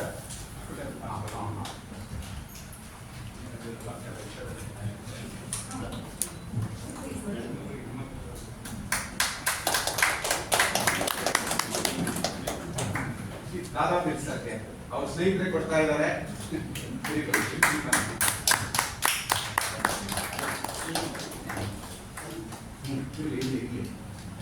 ಆಗ್ಬೋದು ನೋಡಿ. ಈಗ ನೀವೆಲ್ಲ ಏನು ಮಾತಾಡಿದ್ದೀರಿ ಮತ್ತು ನಾಳೆ ಮಾತಾಡೋರಿದ್ದೀರಿ, ಎಲ್ಲರ ವಿಡಿಯೋನ ಮಾಡ್ಕೊಂಡಿದ್ದೀವಿ. ಜನಮಾಧ್ಯಮ ಯೂಟ್ಯೂಬ್ ಚಾನಲ್ನಲ್ಲಿ ಅದನ್ನು ಬಿತ್ತರಿಸ್ತೀವಿ. ಜೊತೆಗೆ ಈಗಾಗಲೇ ನೀವೇನು ಲೇಖನಗಳನ್ನ ಕೊಟ್ಟಿದ್ದೀರಿ ಮತ್ತೆ ಕೊಡೋರಿದ್ದೀರಿ. ನೀವು ಕೊಟ್ಟಿರೋ ಲೇಖನದಲ್ಲಿ ಏನಾದರೂ ಸಣ್ಣ ಪುಟ್ಟ ತಿದ್ದುಪಡಿಗಳಿದ್ರೆ ಅದನ್ನ ನಮ್ಮ ತೀರ್ಪುಗಾರರೇ ನೋಡ್ಕೊಡ್ತಾರೆ. ಅದನ್ನ ತಿದ್ದುಪಡಿ ಮಾಡಿ ಇದು ಕೃತಿಯಾಗಿ ಪ್ರಕಟಿಸಿ ನಿಮ್ಮನ್ನೆಲ್ಲ ಕರೆದು ಬಿಡುಗಡೆ ಮಾಡ್ತೀವಿ. ನಾವು ನಿಮ್ಮ ಮೇಲೆ ಭರವಸೆ ಇಟ್ಕೊಂಡಿದ್ದೀವಿ, ನೀವು ಕೂಡ ನಮ್ಮ ಮೇಲೆ ಭರವಸೆ ಇಟ್ಕೊಳ್ಳೋಕೆ ಸಾಧ್ಯ ಆಗಬೇಕು. ಮುಂದಿನ ದಿನಗಳಲ್ಲಿ ತಾಲೂಕುಗಳಲ್ಲಿ ಈ ರೀತಿಯಲ್ಲಿ ಸೇರಿಸಿ ಸಂವಿಧಾನದ ಸಾಕ್ಷರತೆ ಕಾರ್ಯದಲ್ಲಿ ನೀವೆಲ್ಲ ತೊಡಗಿಸ್ಕೊತೀರಿ ಅಂತ ಹೇಳ್ತಾ, ನಮ್ಮ ಈ 2ನೇ ಗೋಷ್ಠಿಯನ್ನ ಅತ್ಯಂತ ಯಶಸ್ವಿಯಾಗಿ ನಡೆಸ್ಕೊಟ್ಟಂತಹ ದಾದಾಪಿರವ್ರಿಗೂ ಕೂಡ ವಂದಿಸಿ ಈ 2ನೇ ಗೋಷ್ಠಿಯನ್ನ ಇಲ್ಲಿಗೆ ಮುಕ್ತಾಯ ಮಾಡ್ತಾ ಇದ್ದೀವಿ. ಕೊನೆಯದಾಗಿ ನಮ್ಮ ಕರಿಯಣ್ಣ ನಿಷಾದ್ ಅವರು ಹಾಡು ಹೇಳೋ ಮುಖಾಂತರ 2ನೇ ಗೋಷ್ಠಿ ಇಲ್ಲಿಗೆ ಮುಕ್ತಾಯ ಆಗುತ್ತೆ. ಸ್ವಲ್ಪ ಹೊತ್ತಿಲ್ಲೇ ಕಾಲ ಕಳೀರಿ, ಊಟದ ಸಮಯ ಆಗುತ್ತೆ. ಅದಕ್ಕೆ ಪೂರ್ವಭಾವಿಯಾಗಿ ನಿಮ್ಮ ವಾಸ್ತವ್ಯಕ್ಕೆ ಕೆಲವು ಮಾಹಿತಿಗಳನ್ನ ಕೊಡ್ತೀವಿ. ನಾಳೆ ಊಟ ಆದ ನಂತರ ನಿಮ್ಗೆ ಎಲ್ಲೆಲ್ಲಿ ಅವಕಾಶ ಇದೆಯೋ ಅದನ್ನು ಉಳ್ಕೊಳ್ಳೋರಂತೆ ನಾಳೆ ಬೆಳಿಗ್ಗೆ 9:00 ಸರಿಯಾಗಿ ಇಲ್ಲಿ ಸೇರೋಣ, 8:00 ತಿಂಡಿಗೆ ಅಲ್ಲಿ ಸೇರೋಣ. ಕರಿಯಣ್ಣ ನಿಸಾದ ಅವರು ಬೆಂಗಳೂರು ವಿಶ್ವವಿದ್ಯಾನಿಲಯದಲ್ಲಿ PhD ಮಾಡ್ತಾ ಇದ್ದಾರೆ. ನಮ್ಮ ಸಂವಿಧಾನ ಓದು ಅಭಿಯಾನ ಕರ್ನಾಟಕದ ಸದಸ್ಯರಲ್ಲಿ ಒಬ್ರು.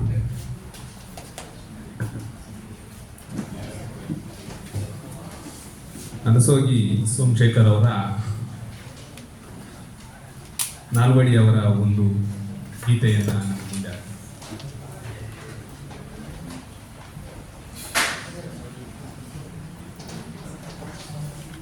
ಮನುವಾದವ ಮಟ್ಟ ಹಾಕಲು ದಿಟ್ಟ ಕಾನೂನುಗಳ ಮಾಡಿ ಗೆಜ್ಜೆ ಪೂಜೆ ದೇವದಾಸಿಯಂತಹ ನಿಷ್ಠ ಪದ್ಧತಿಗಳ ದೂಡಿ ಸರ್ವ ಜನಾಂಗಕ್ಕೂ ಶಿಕ್ಷಣ ನೀಡಿ ಮನೆ ಮನೆಗೂ ಬೆಳಕನ್ನು ನೀಡಿದ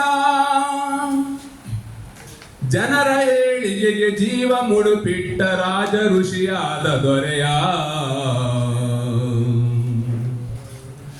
ಮರೆಯೋದುಂಟೆ ಮೈಸೂರು ದೊರೆಯ ಶ್ರೀ ನಾಲ್ವಡಿ ಕೃಷ್ಣರಾಜ ಒಡೆಯ. ಮರೆಯೋದುಂಟೆ ಮೈಸೂರು ದೊರೆಯ ಶ್ರೀ ನಾಲ್ವಡಿ ಕೃಷ್ಣರಾಜ ಒಡೆಯ. ಸಾವಿರಾರು ವರುಷ ಕಳೆದರೂ ಸವಯದಂತ ಸಾಧನೆಯ ಹಗಲಿರುಳು ಪರಿಹರಿಸಿ ಬಹುಜನರ ವೇದನೆಯ. ಸಾವಿರಾರು ವರುಷ ಕಳೆದರೂ ಸವಯದಂತ ಸಾಧನೆಯ ಹಗಲಿರುಳು ಪರಿಹರಿಸಿ ಬಹುಜನರ ವೇದನೆಯ. ಆಳರ ಸಿರಿಗೆ ಮಾದರಿಯಾದ ರಾಜ ಯೋಗಿಯ ಮರೆಯೋದುಂಟೆ ಮೈಸೂರು ದೊರೆಯ ಶ್ರೀ ನಾಲ್ವಡಿ ಕೃಷ್ಣರಾಜ ಒಡೆಯ. ರಾಜೋಚಿತ ವಿದ್ಯೆಯ ಕಲಿತು ತತ್ವಜ್ಞಾನಿಯಾಗಿ ಆಡಳಿತ ಸೂತ್ರ ಹಿಡಿಯುತ್ತಾ ಸ್ವತಂತ್ರ ರಾಜರಾಗಿ. ರಾಜೋಚಿತ ವಿದ್ಯೆಯ ಕಲಿತು ತತ್ವಜ್ಞಾನಿಯಾಗಿ ಆಡಳಿತ ಸೂತ್ರ ಹಿಡಿಯುತ್ತಾ ಸ್ವತಂತ್ರ ರಾಜರಾಗಿ. ನವ ಮೈಸೂರಿನ ನಿರ್ಮಾತೃಗಳಾಗಿ ನಾಡು ನುಡಿಗೆ ಬಹುಜನರ ಏಳಿಗೆಗೆ ಜೀವ ಕೊಟ್ಟ ದೊರೆಯ ಮರೆಯೋದುಂಟೆ ಮೈಸೂರು ದೊರೆಯ ಶ್ರೀ ನಾಲ್ವಡಿ ಕೃಷ್ಣರಾಜ ಒಡೆಯ. ಕಲೆ ಸಾಹಿತ್ಯ ಸಂಸ್ಕೃತಿಗಾಗಿ ಕೊಡುಗೆ ನೀಡಿದ ಕೊಡುಗೈದಾನಿ ಕನ್ನಂಬಾಡಿ ಕಟ್ಟೆಯ ಸಾಕ್ಷಿ ನಿಮ್ಮ ಸಾಧನೆಗೆ ಜೀವನಾಡಿ. ಕಲೆ ಸಾಹಿತ್ಯ ಸಂಸ್ಕೃತಿಗಾಗಿ ಕೊಡುಗೆ ನೀಡಿದ ಕೊಡುಗೈದಾನಿ ಕನ್ನಂಬಾಡಿ ಕಟ್ಟೆಯ ಸಾಕ್ಷಿ ನಿಮ್ಮ ಸಾಧನೆಯ ಜೀವನಾಡಿ. ಆಡಳಿತದ ಅವಕಾಶವ ನೀಡಿ ಬಹುಜನರಿಗೆ ಮೊದಲಾದ್ಯತೆ ನೀಡಿದ ಅಚ್ಚಳೆಯದ ಚರಿತ್ರೆ ಸೃಷ್ಟಿಸಿದ ಕೆಚ್ಚದೆಯ ದೊರೆಯ ಮರೆಯೋದುಂಟೆ ಮೈಸೂರು ದೊರೆಯ ಶ್ರೀ ನಾಲ್ವಡಿ ಕೃಷ್ಣರಾಜ ಒಡೆಯ ಶ್ರೀ ನಾಲ್ವಡಿ ಕೃಷ್ಣರಾಜ ಒಡೆಯ. ಧನ್ಯವಾದಗಳು.